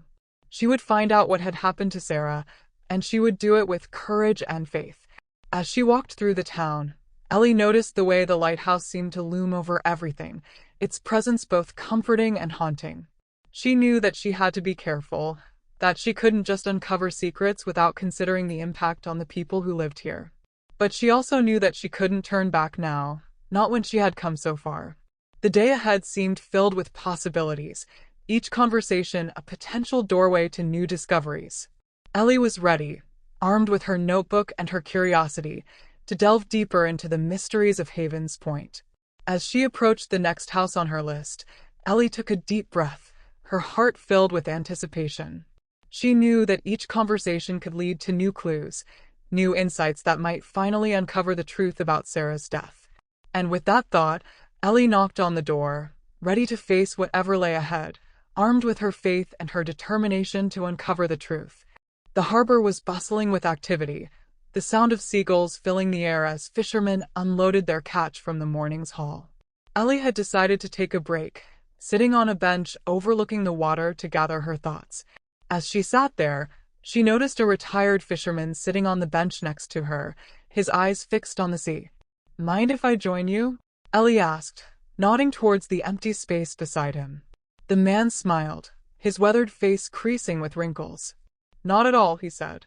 "I'm Jack. Been fishing these waters for years."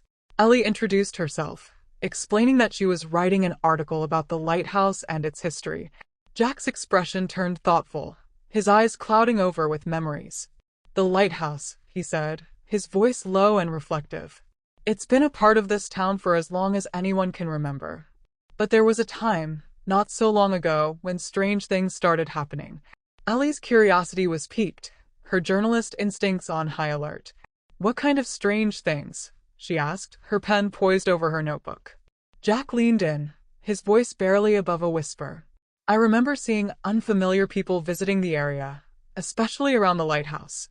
They would come at night, when no one was around. And then, of course, there was the accident. Sam's wife's death. Ellie felt a shiver run down her spine, her mind racing with possibilities. Do you think it was an accident? She asked, her voice gentle. Jack's expression turned serious, his eyes locked on hers.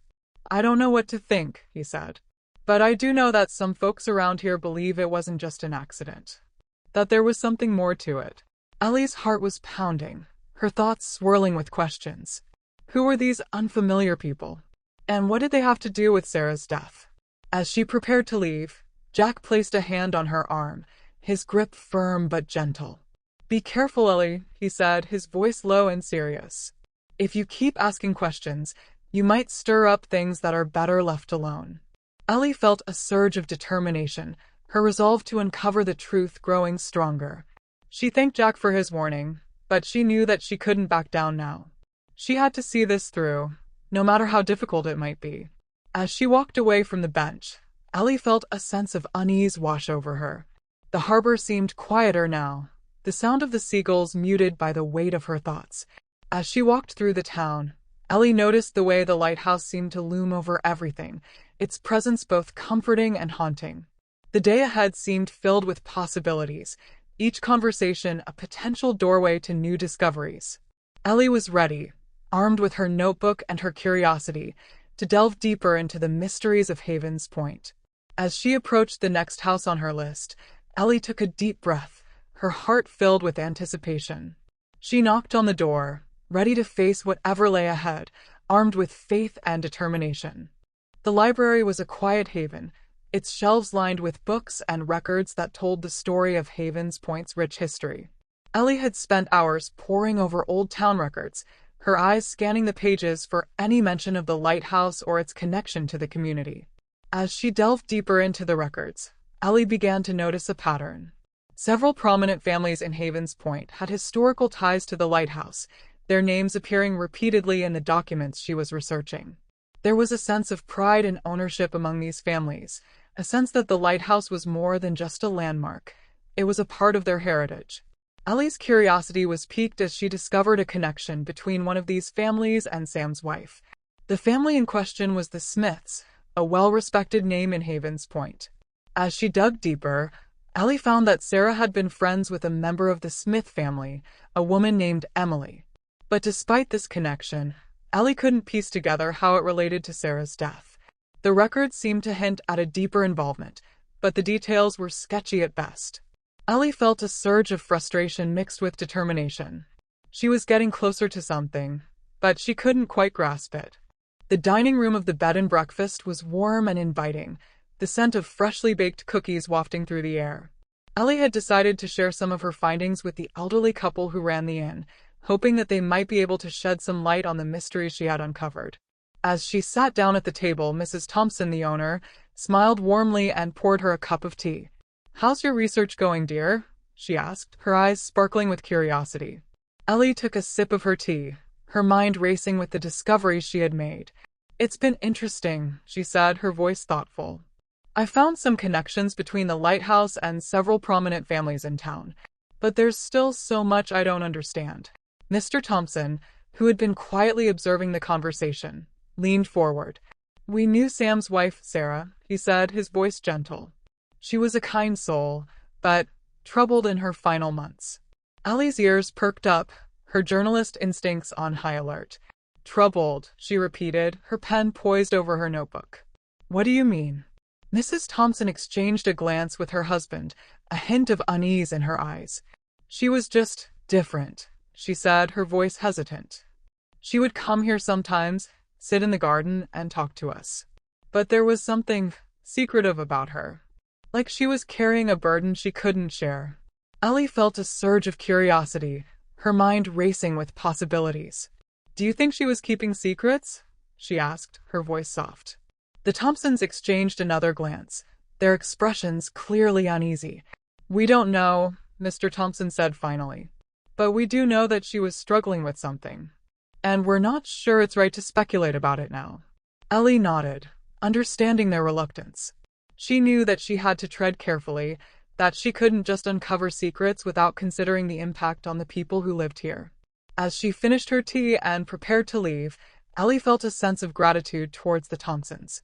They had given her a glimpse into Sarah's life, a sense of the struggles she had faced in her final months. "Thank you for sharing this with me," Ellie said, her voice sincere. "I promise to be respectful of Sarah's memory and the people who knew her."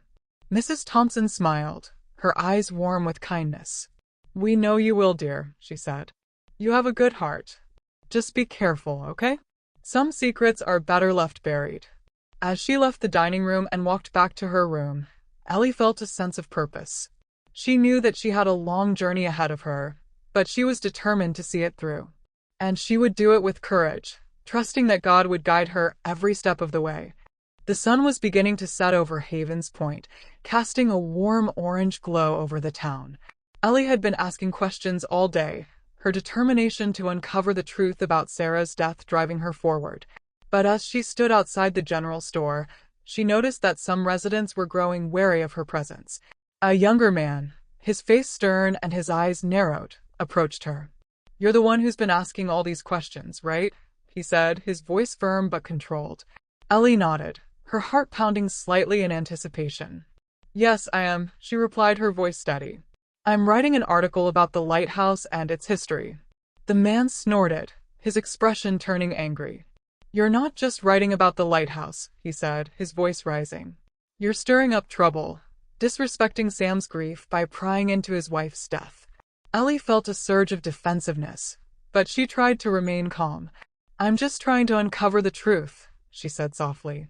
"I mean no disrespect to Sam or his family." The man's face darkened, his eyes flashing with anger. "You don't understand," he said, his voice low and menacing. "This town has been through enough. We don't need outsiders coming in and stirring up old wounds." Ellie stood her ground, her heart pounding in her chest. She knew that she had to be careful, that she couldn't just push people without considering the impact. But she also knew that she couldn't back down, not now that she had come so far. "I understand that this is a sensitive topic," she said, her voice gentle but firm, "but I have to ask questions. I have to try to understand what happened." The man's expression didn't change, but he seemed to relax slightly, his anger dissipating into a sense of resignation. "Just be careful, okay?" he said finally. "This town has a way of protecting its own. You don't want to cross that line." Ellie nodded, feeling a sense of unease wash over her. She knew that she had to tread carefully, that she couldn't just uncover secrets without considering the impact on the people who lived here. As the man walked away, Ellie felt a sense of resolve wash over her. She was shaken by the confrontation, but she was more determined than ever to uncover the truth. She would face whatever challenges lay ahead, armed with her faith and her determination to see this through. The sun was setting now, casting long shadows across the town. Ellie took a deep breath, feeling the cool ocean air fill her lungs. She knew that she had a long journey ahead of her, but she was ready. She was ready to face whatever secrets lay hidden, to uncover the truth that had been buried for so long. As she walked through the town, Ellie noticed the way the residents seemed to be watching her, their eyes filled with a mix of curiosity and suspicion. She knew that she had to be careful, that she couldn't just uncover secrets without considering the impact on the people who lived here. But she also knew that she couldn't turn back now, not when she had come so far. Ellie was determined to see this through, to uncover the truth about the lighthouse and its connection to Sam's late wife. The evening seemed quieter now, the only sound the soft rustling of leaves in the breeze. Ellie felt a sense of peace wash over her, a sense of resolve that she couldn't ignore. She would find out what had happened to Sarah, and she would do it with courage and faith. As she approached the next house on her list, Ellie took a deep breath, her heart filled with anticipation. She knew that each conversation could lead to new clues, new insights that might finally uncover the truth about Sarah's death. And with that thought, Ellie knocked on the door, ready to face whatever lay ahead, armed with her faith and her determination to uncover the truth. The sun was setting over the ocean, casting a warm golden glow over the lighthouse balcony. Ellie had decided to return to the lighthouse, hoping to share some of her findings with Sam and perhaps get him to open up about his wife's past. As she approached the balcony, she saw Sam standing at the railing, his eyes fixed on the sea. The wind was blowing gently, rustling his hair and carrying the scent of salt and seaweed. "Sam," Ellie said softly, not wanting to startle him. Sam turned, his eyes narrowing slightly as he took in her presence. "What brings you here?" he asked, his voice cautious. Ellie took a deep breath, her heart filled with a sense of purpose. "I wanted to share some of my findings with you," she said, her voice gentle. "I've been researching the town's history and the lighthouse's connection to the community. I think I might have uncovered something important." Sam's expression turned defensive, his eyes flashing with anger. "What are you talking about?" he asked, his voice rising. Ellie hesitated, unsure how much to reveal. "I found some connections between the lighthouse and several prominent families in town," she said, her voice soft. "And I think there might be a link between one of these families and your wife's death." Sam's face darkened, his jaw clenched in anger. "You're meddling in things that don't concern you," he said, his voice low and menacing. "Leave it alone, Ellie. Just leave it alone." Ellie felt a surge of frustration, her heart pounding in her chest. She had hoped that Sam would open up, that he would finally share some of the secrets that had been hidden for so long. But instead, he was pushing her away, refusing to answer any of her questions. "I'm just trying to understand," Ellie said, her voice gentle but firm. "I want to help you, Sam. I want to uncover the truth about your wife's death." Sam shook his head, his eyes cold and unyielding. "You can't help me," he said. "Just leave me alone, Ellie. Please." As she turned to leave, Ellie caught a glimpse of something in Sam's eyes, a flicker of emotion that she couldn't quite grasp. It was a moment of vulnerability, a hint that there was more to his story than he was letting on. Chapter 8. The town square was alive with music and laughter, the string lights casting a warm glow over the crowd. The annual Havens Point Festival was in full swing, with food stalls and games drawing in the entire town. Ellie felt a rare sense of community as she walked through the square, the smell of grilled food and baked goods filling the air. As she made her way through the crowd, Ellie spotted Sam standing near the edge of the square. He looked uncomfortable, his eyes scanning the crowd with a mix of obligation and unease. Ellie knew that he wasn't one for large gatherings, but he was here, present for the sake of the town.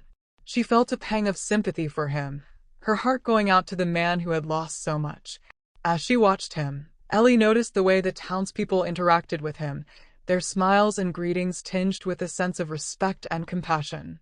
It was clear that Sam was a beloved figure in Havens Point, despite his reclusive nature. Ellie decided to approach him, her footsteps quiet on the grass. As she reached his side, Sam turned, his eyes locking onto hers with a hint of surprise. "Hey," he said softly, his voice barely audible over the music. Ellie smiled, feeling a sense of warmth towards him. "Hey," she replied, her voice gentle. "I didn't expect to see you here." Sam shrugged, his eyes drifting back to the crowd. "I had to come," he said. "It's tradition." Ellie nodded, understanding. She knew that Sam wasn't one for crowds, but he was here, present for the sake of the town. And as she stood beside him, Ellie felt a sense of connection, a sense that they were both outsiders in this lively gathering. The music seemed louder now, the laughter and chatter of the crowd creating a sense of joy and community. Ellie felt a sense of peace wash over her, a sense that she was part of something bigger than herself. As she glanced at Sam, Ellie noticed the way his eyes seemed to soften, the tension in his shoulders easing slightly. For a moment, she thought she saw a glimmer of hope, a sense that maybe, just maybe, he was starting to open up. The evening air was filled with possibilities, the festival a reminder that even in the darkest of times, there was always hope. The festival was in full swing, the music and laughter of the crowd creating a lively atmosphere. But as Ellie and Sam walked away from the main square, they found themselves in a quieter corner, near a bonfire that cast a warm glow over the surrounding area. The flames danced and crackled, casting shadows on the faces of those gathered around it. As they stood there, the warmth of the fire seemed to bring them closer together, creating a sense of intimacy that was absent in the bustling square. Ellie felt a sense of peace wash over her, a sense that she was exactly where she was meant to be. "Hey," she said softly, turning to Sam. "I love this part of the festival. It's so peaceful." Sam nodded, his eyes fixed on the flames. "Yeah," he said, his voice low. "It's my favorite part too." Ellie smiled, feeling a sense of connection to him. "What's your favorite childhood memory?" she asked, her voice gentle. Sam's expression changed, a hint of nostalgia in his eyes. "I used to love coming to this festival with my family," he said, his voice soft. "We would spend hours playing games and eating food from the stalls." Ellie's heart went out to him, her empathy deepening as she listened to his story. "I have a similar memory," she said, her voice filled with warmth. "I used to go to a summer fair with my family. We would ride the Ferris wheel and eat cotton candy." As they stood there, sharing stories of their childhood memories, Ellie felt a sense of connection to Sam that she hadn't experienced before. It was as if they were both letting their guards down, allowing themselves to be vulnerable in this quiet moment. But then Sam's expression changed, a hint of sadness in his eyes. "My wife loved this festival," he said, his voice barely above a whisper. "We used to come here together, every year." Ellie's heart ached for him, her empathy deepening as she listened to his words. She had never heard him speak about his wife with such vulnerability before, and it caught her off guard. "What was she like?" Ellie asked, her voice soft. Sam's eyes seemed to drift away, lost in memories of the past. "She was kind and gentle," he said, his voice filled with emotion. "She loved this festival, loved the music and the laughter. She would always make me laugh, even on my worst days." As Ellie listened, she felt a sense of wonder wash over her. She had never seen Sam like this before, so open and vulnerable. It was as if he was finally allowing himself to feel, to let go of the grief that had been holding him back for so long. The bonfire seemed to grow quieter, the only sound the soft crackling of the flames.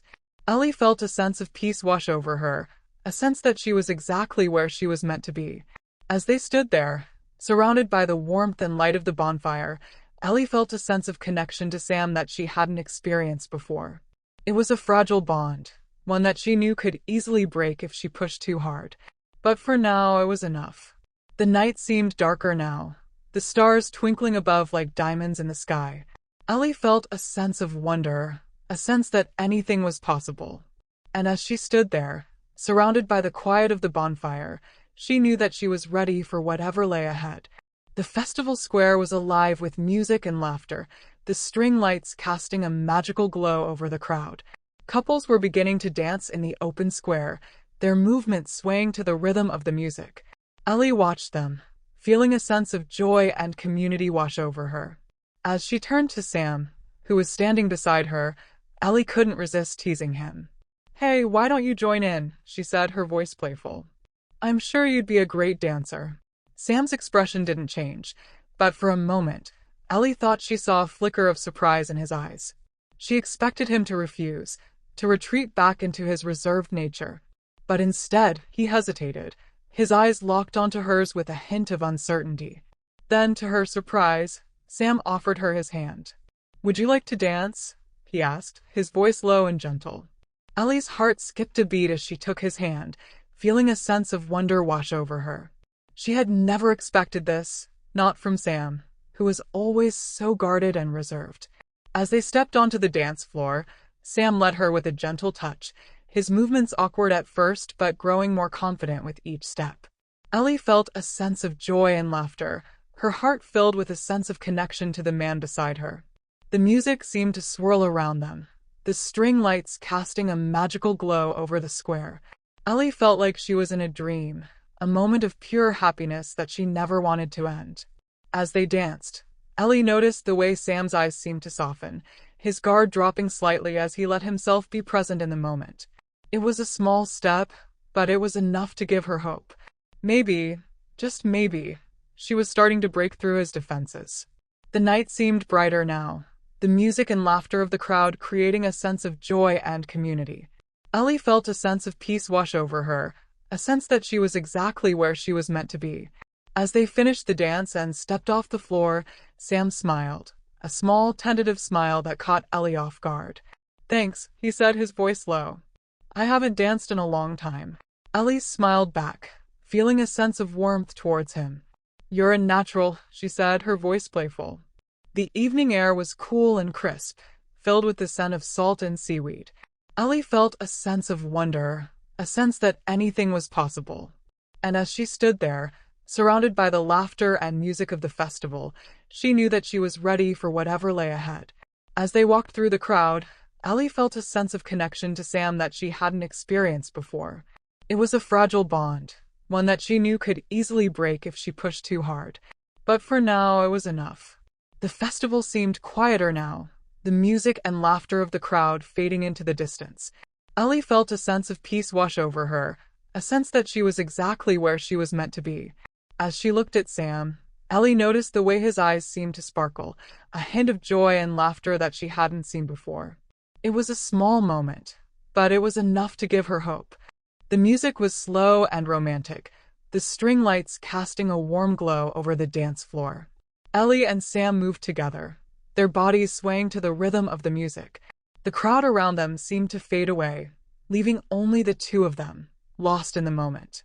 As they danced, Ellie felt a sense of connection to Sam that she hadn't experienced before. It was as if they were moving in sync, their bodies responding to the music in perfect harmony.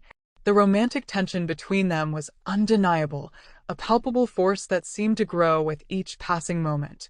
But despite the connection they shared, both Ellie and Sam remained hesitant to acknowledge it. Sam's lingering grief over his wife's death still lingered, a shadow that cast a doubt over any potential relationship.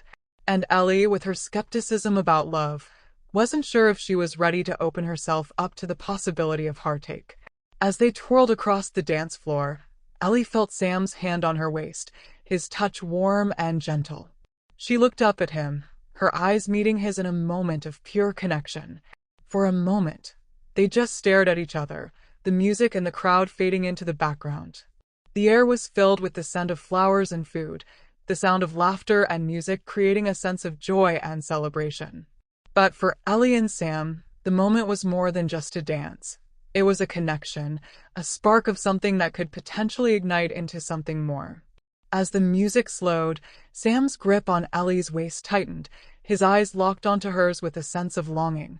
Ellie felt her heart skip a beat, her emotions swirling with uncertainty. She knew that she couldn't ignore the connection they shared, but she also knew that she couldn't rush into anything without considering the consequences. The dance ended, and they stood there for a moment, the only sound the soft rustling of the crowd around them. Ellie felt a sense of peace wash over her, a sense that she was exactly where she was meant to be. The night seemed brighter now, the string lights casting a magical glow over the square. Ellie felt a sense of wonder, a sense that anything was possible. And as she stood there, surrounded by the laughter and music of the festival, she knew that she was ready for whatever lay ahead. As she looked back at Sam, Ellie noticed the way his eyes seemed to sparkle, a hint of joy and laughter that she hadn't seen before. It was a small moment, but it was enough to give her hope. Maybe, just maybe, they were both starting to heal, to let go of the past and embrace the future. The music and laughter of the festival seemed to fade into the background as Sam abruptly excused himself, retreating to a quieter area of the square. Ellie followed him, confused by his sudden withdrawal. She had expected him to stay, to enjoy the rest of the evening with her. But instead, he seemed to be pulling away, leaving her feeling uncertain and concerned. As she caught up to him, Ellie asked, "What's wrong?" Her voice was soft, her eyes filled with a mix of curiosity and concern. Sam hesitated, his eyes scanning the crowd as if searching for an escape. "I just need some space," he said finally, his voice low and guarded. Ellie nodded, understanding. She knew that Sam was still grieving, that the memories of his wife were still raw and painful. But she also knew that she couldn't just leave him alone, not now that she had seen the vulnerability in his eyes. "Is it the festival?" she asked gently, her voice barely above a whisper. "Does it bring back too many memories?" Sam's expression changed, his eyes clouding over with emotion. Yes, he said finally, his voice cracking with emotion. Being here, it's just too much. It reminds me of her, of the times we spent together. Ellie's heart went out to him, her empathy deepening as she listened to his words. She knew that she had to be patient, to let him heal in his own time. But she also knew that she couldn't ignore the connection they shared, the spark that had ignited between them on the dance floor. As they stood there, surrounded by the quiet of the festival, Ellie felt a sense of resolve wash over her. She would be there for Sam, no matter what. She would support him, even if it meant respecting his boundaries and giving him the space he needed. The evening air was cool and crisp, filled with the scent of salt and seaweed. Ellie felt a sense of peace wash over her, a sense that she was exactly where she was meant to be. As she looked at Sam, Ellie noticed the way his eyes seemed to soften, the tension in his shoulders easing slightly. It was a small step, but it was enough to give her hope. Maybe, just maybe, he was starting to open up, to let go of the past and embrace the future. The festival seemed quieter now, the music and laughter of the crowd fading into the distance. As she turned to leave, Sam caught her hand, his touch warm and gentle. "Thank you," he said softly, his eyes locked onto hers. "Thank you for understanding." Ellie smiled, feeling a sense of warmth towards him. "You're welcome," she said, her voice gentle. "I'm here for you, Sam. Whenever you need me." The night seemed darker now, the shadows cast by the trees making her feel like she was walking through a puzzle, each piece waiting to be fitted into place. Chapter 9. The salty breeze swept across the lighthouse balcony, carrying with it the rhythmic sound of waves crashing against the rocks below.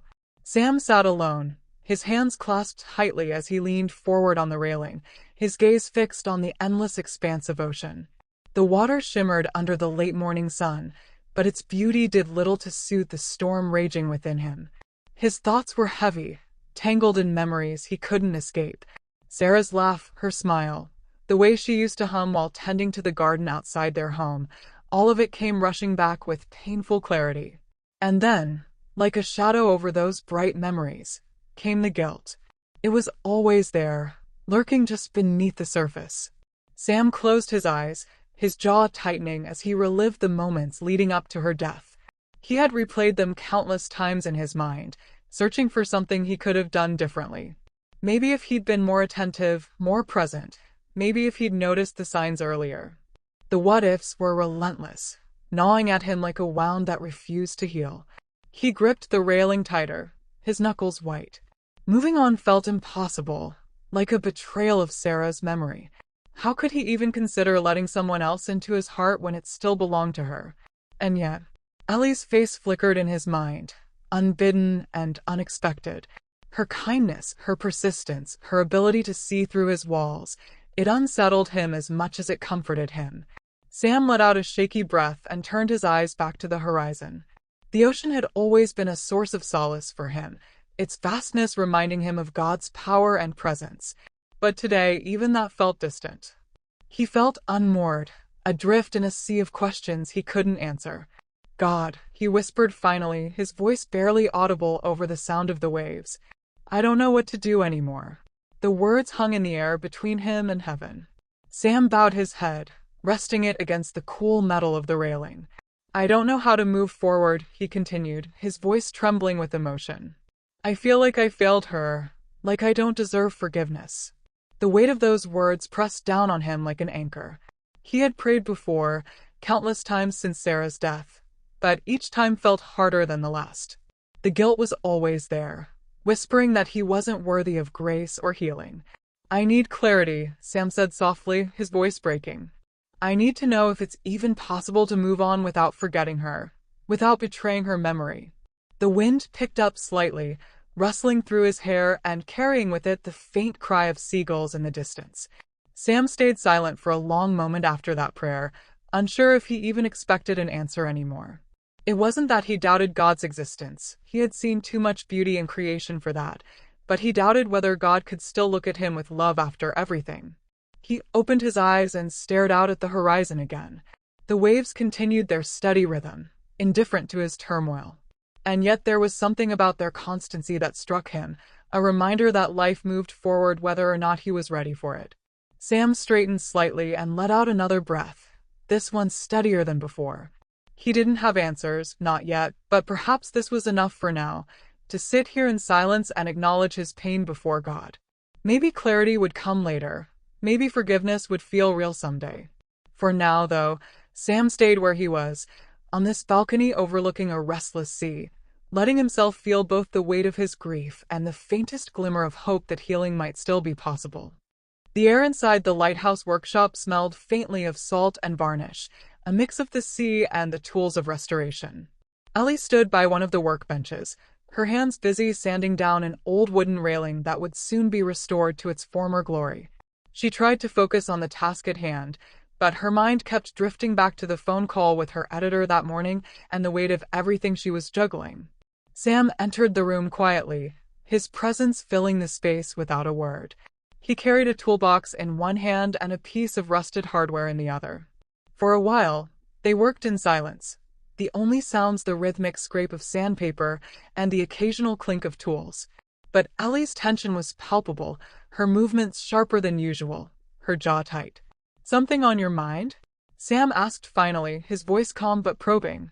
Ellie glanced at him briefly before returning to her work.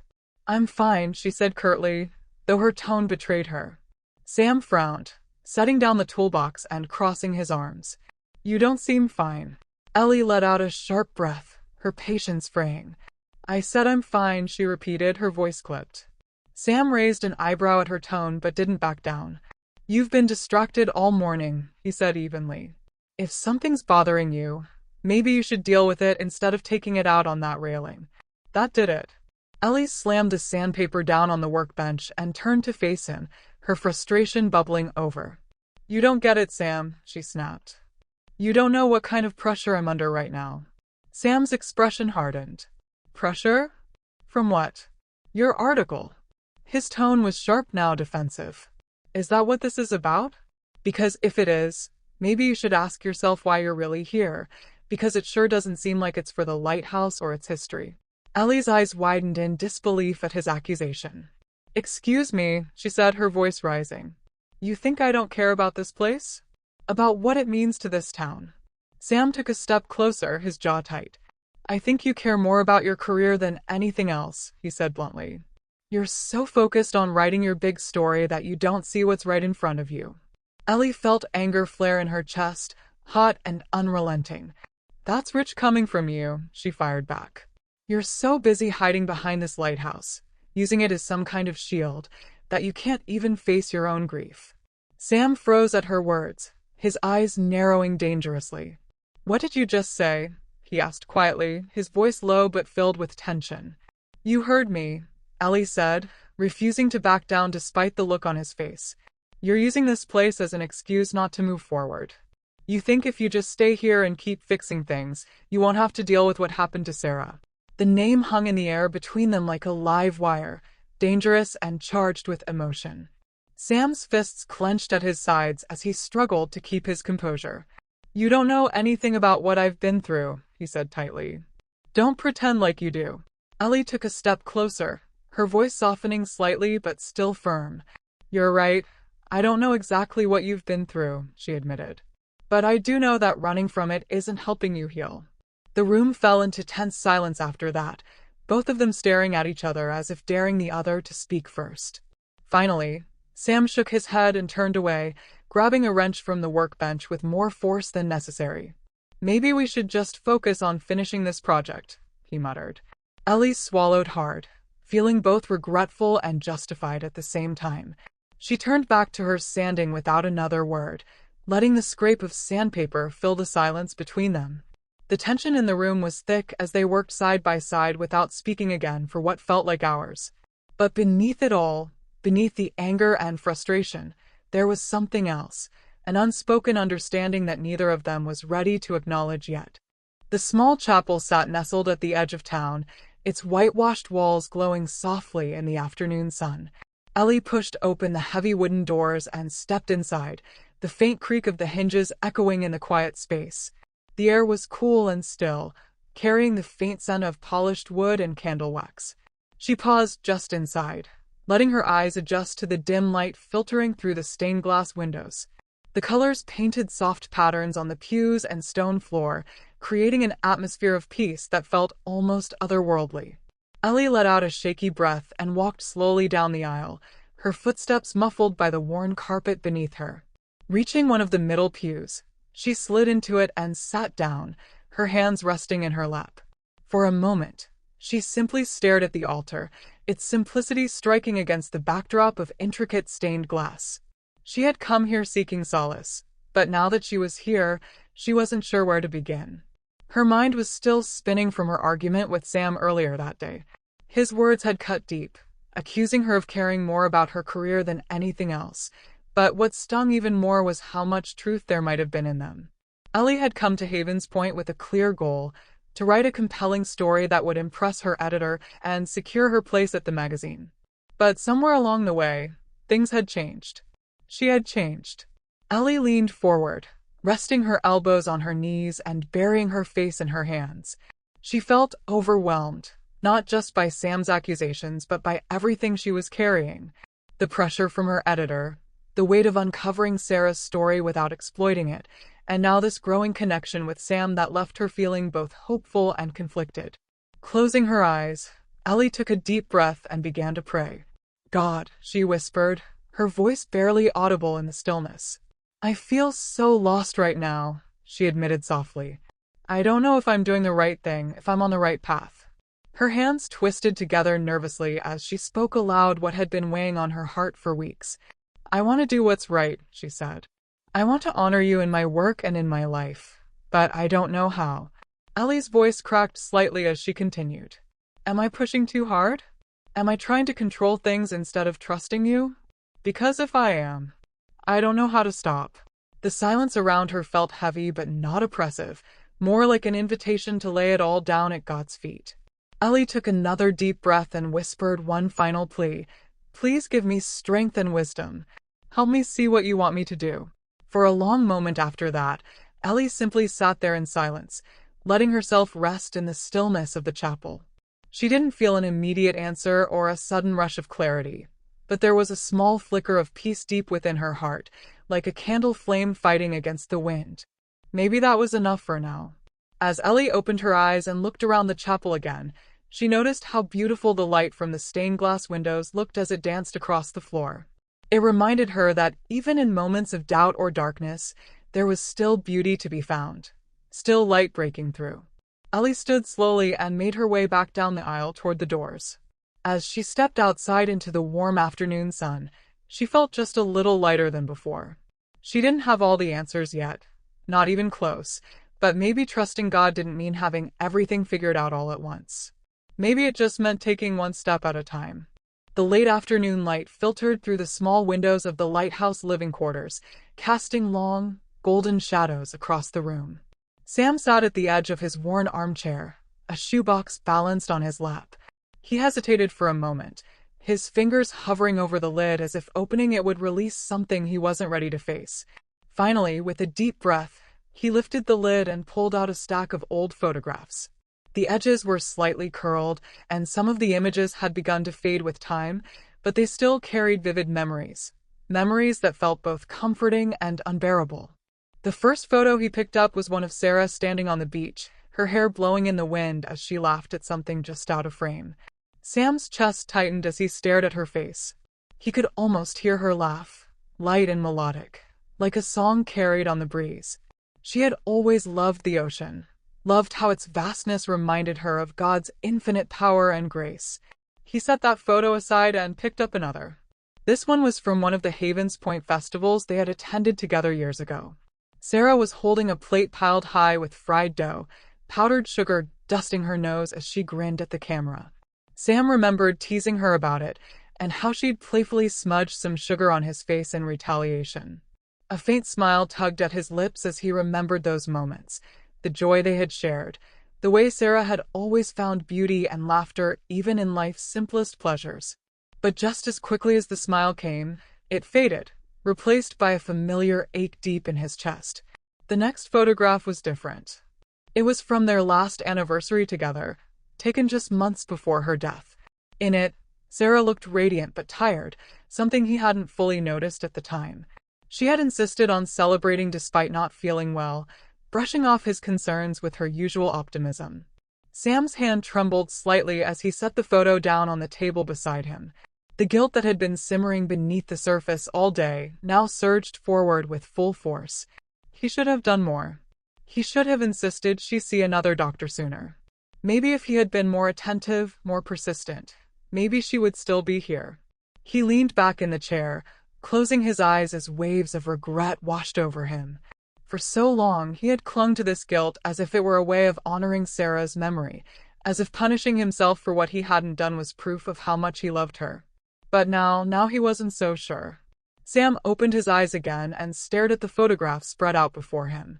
Was holding on to this guilt really honoring Sarah? Or was it just keeping him stuck in a place where he couldn't fully live again? He thought about Ellie, about their argument earlier that day, and how she had accused him of using the lighthouse to avoid facing his grief. Her words had stung because they hit too close to home. Was she right? Was he hiding behind this place, clinging to it because it felt safer than confronting what moving forward might mean? Sam ran a hand through his hair and let out a shaky breath. God, he whispered aloud, his voice breaking slightly. I don't know what to do. The room was silent, except for the faint sound of waves crashing against the rocks outside. Sam bowed his head and closed his eyes again. I don't want to forget her, he continued softly. But I don't want to stay like this either, stuck in this place where I can't move forward. His voice faltered for a moment before he added, if I'm supposed to let go of this guilt, if that's what you want for me, please show me how. Sam sat there for a long time after that, staring at the photographs but not really seeing them anymore. The weight on his heart didn't lift entirely, it never did, but there was a flicker of something else now too, a faint hope that maybe healing wasn't about forgetting Sarah but about remembering her in a way that allowed him to live fully again. As the sun dipped lower in the sky and shadows stretched across the room, Sam carefully placed the photographs back into the shoebox and set it aside. He didn't have all the answers yet, not even close, but perhaps today was a small step toward finding them. Chapter 10. The ocean roared against the cliffs, an untamed symphony of wind and waves, as Ellie made her way up the familiar path to the lighthouse. The sea was restless, foaming against jagged rocks below, as if it, too, felt the weight of something unresolved. Above her, the morning sky was a canvas of shifting clouds, streaked with soft gold where the sun fought to break through. The storm had passed, but the world still held its breath, caught in that delicate space between turmoil and calm. Ellie pulled her jacket tighter around her. She had spent the last few days reflecting, on her time in Havens Point, on Sam, on the story she had come here to tell. But last night, as she sat on the edge of her bed at Seaside Haven, staring at the half-written article on her laptop, the biggest realization had come. She didn't just want to write about the lighthouse. She wanted to understand it. To understand Sam. And more than that, she wanted to stay. Her breath came in measured beats as she reached the base of the lighthouse, standing before the towering structure that had become something more than just a landmark. It had been a beacon for sailors, for the lost, for the weary, a light in the darkness. And now, it felt like a beacon for her.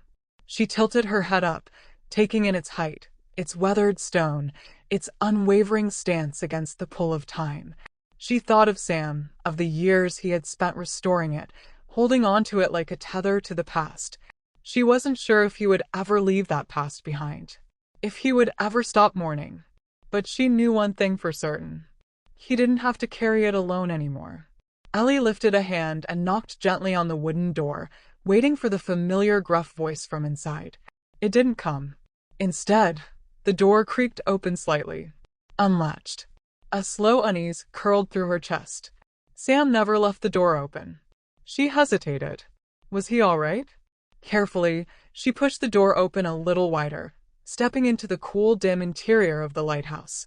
The air inside was thick with the scent of salt, oil, and aging wood. The soft glow of morning filtered through the narrow windows, casting long, golden slants across the floor. Something was different. The workshop, usually filled with the quiet sounds of Sam working, the rhythmic scrape of sandpaper against wood, the faint clink of metal tools, was utterly silent. Her gaze swept over the room. Everything was in perfect order. Tools laid neatly in their places. woodwork dusted, as if untouched since yesterday. Her pulse quickened. Then she saw him. Sam sat near the window, shoulders slumped, his silhouette outlined against the vast, gray-blue ocean beyond. He didn't move. His hands rested in his lap, unmoving, holding something between his fingers. A worn, familiar photograph. Ellie didn't need to see it to know who it was. Sarah. A tightness formed in her throat as she stepped closer. Sam. He didn't flinch. But she saw the way his fingers tightened slightly around the edges of the photo. A beat of silence stretched between them, filled only by the distant crash of waves. Then finally his voice came, low, rough, and quiet. She would have loved today. Ellie frowned, glancing out at the sky. The storm had passed, but the clouds still lingered, moving sluggishly across the horizon. Why today? She asked. Sam exhaled, his jaw tensing slightly. The last storm of the season, he murmured. His gaze remained fixed on the distant water. She used to love watching them. She said they made the lighthouse feel alive. Ellie's heart twisted. The wind howled outside, pressing against the thick glass windows, rattling them slightly.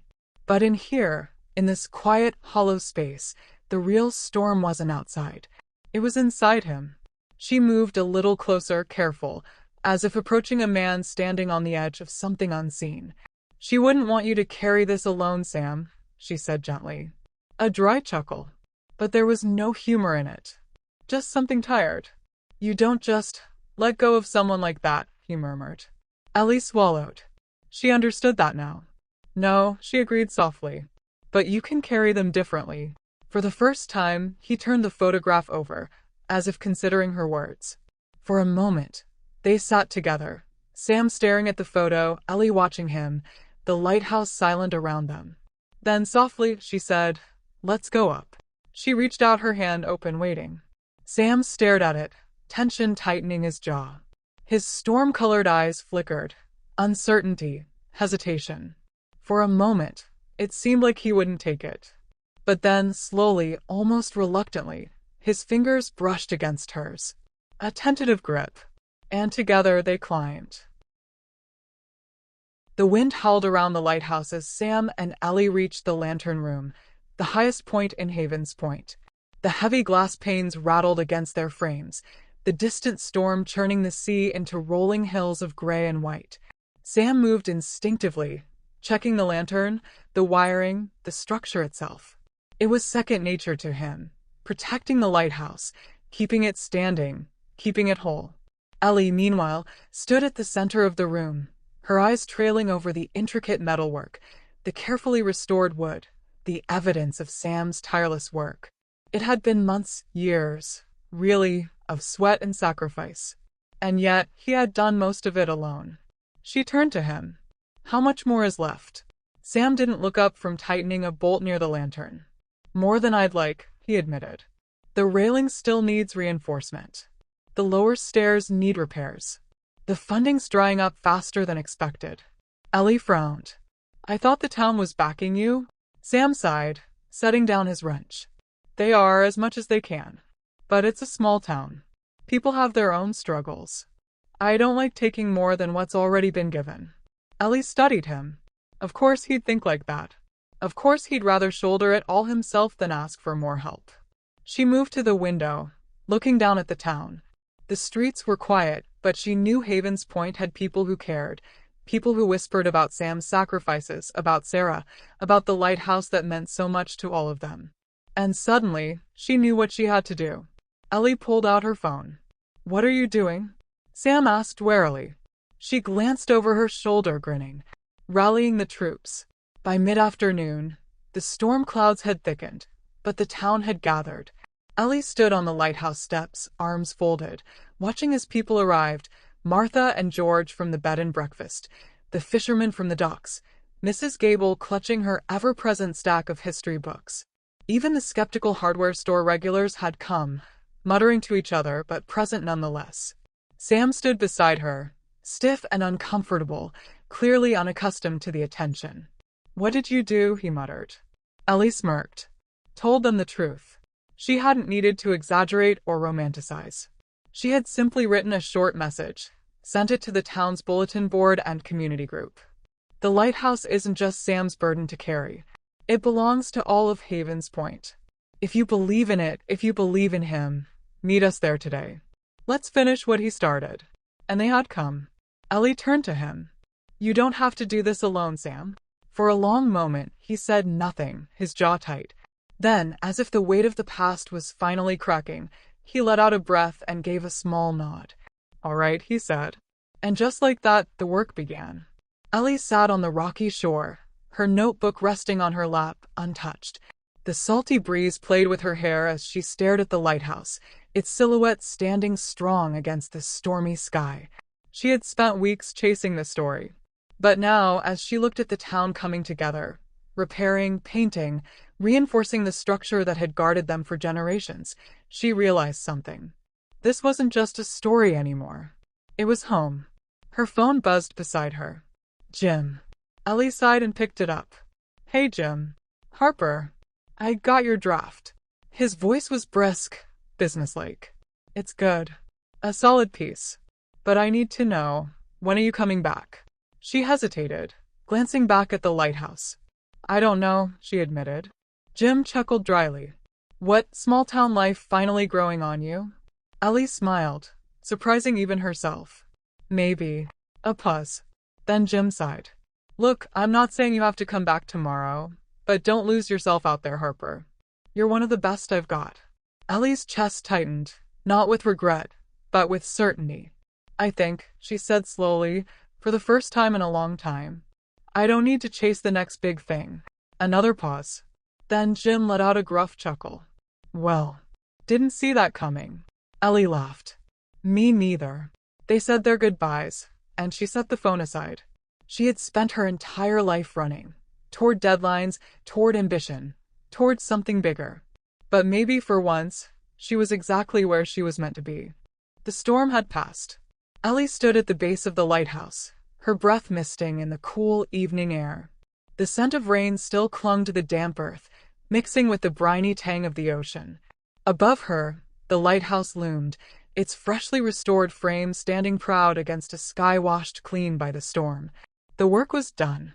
The town had come together. The lighthouse had been saved. And yet, the biggest change wasn't in the lighthouse. It was in Sam.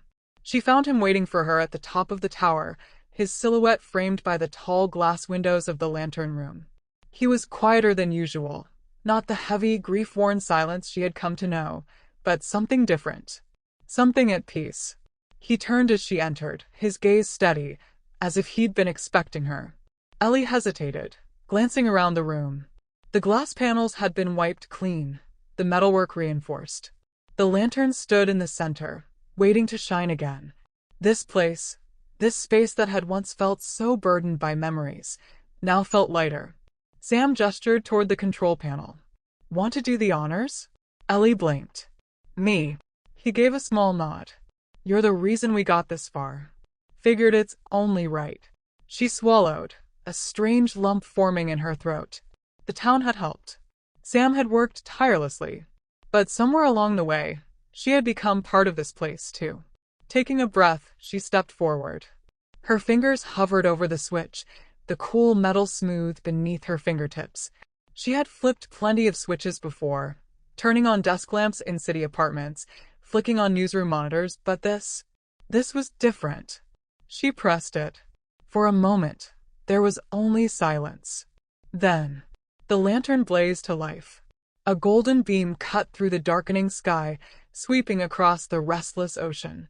It stretched outward, an unbroken promise to every lost traveler, every weary sailor searching for home. The lighthouse was no longer just standing. It was shining. Ellie let out a breath she hadn't realized she was holding. She turned to Sam, expecting to see the usual guarded expression, the walls he always kept up. Instead, she saw something else. Relief. Not the kind that came from finishing a project, but the kind that came from letting go of something heavy, something carried for far too long. She would have loved this, Sam murmured, his gaze locked on the light. Ellie didn't need to ask who he meant. She glanced at him, then back at the beacon. She's still part of it, Sam. He was quiet for a long time. The wind rattled against the glass, But inside the lantern room, all was still. Sam exhaled slowly, then reached into his pocket, pulling out a small, time-worn photograph. He didn't have to show her. Ellie already knew. Sarah. Sam stared at the picture for a moment, his thumb brushing over the edges. Then, in a motion so simple yet so profound, he tucked it into the corner of the lantern housing, placing it within the light itself. Ellie's chest tightened. This wasn't letting go. This was carrying differently. Down below, she could hear voices, soft murmurs from the townspeople gathered outside. She stepped toward the window, peering down at the small crowd. Martha and George stood near the pathway, hands clasped. The fishermen from the docks, the hardware store regulars, even skeptical old Mrs. Gable. They were all there, watching. The lighthouse wasn't just Sam's burden anymore. It belonged to all of them. Sam stepped beside her. Together, they watched as the golden beams stretched over the town, over the cliffs, over the endless sea. Ellie exhaled, then turned to him. So, what now? Sam was quiet, his eyes still on the light. Then slowly he smiled. Not a ghost of a smile. Not a sad, fleeting one. A real one. Guess we keep the light on, he said. Ellie studied him, then nodded. Yeah, she murmured. I think we do. And in that moment, standing side by side in the lighthouse, watching the light sweep across the sea, she knew she wasn't leaving. The lighthouse keeper had kept his promise. And so had she. The past had not been erased. The grief had not disappeared. But the light had returned. And that was enough.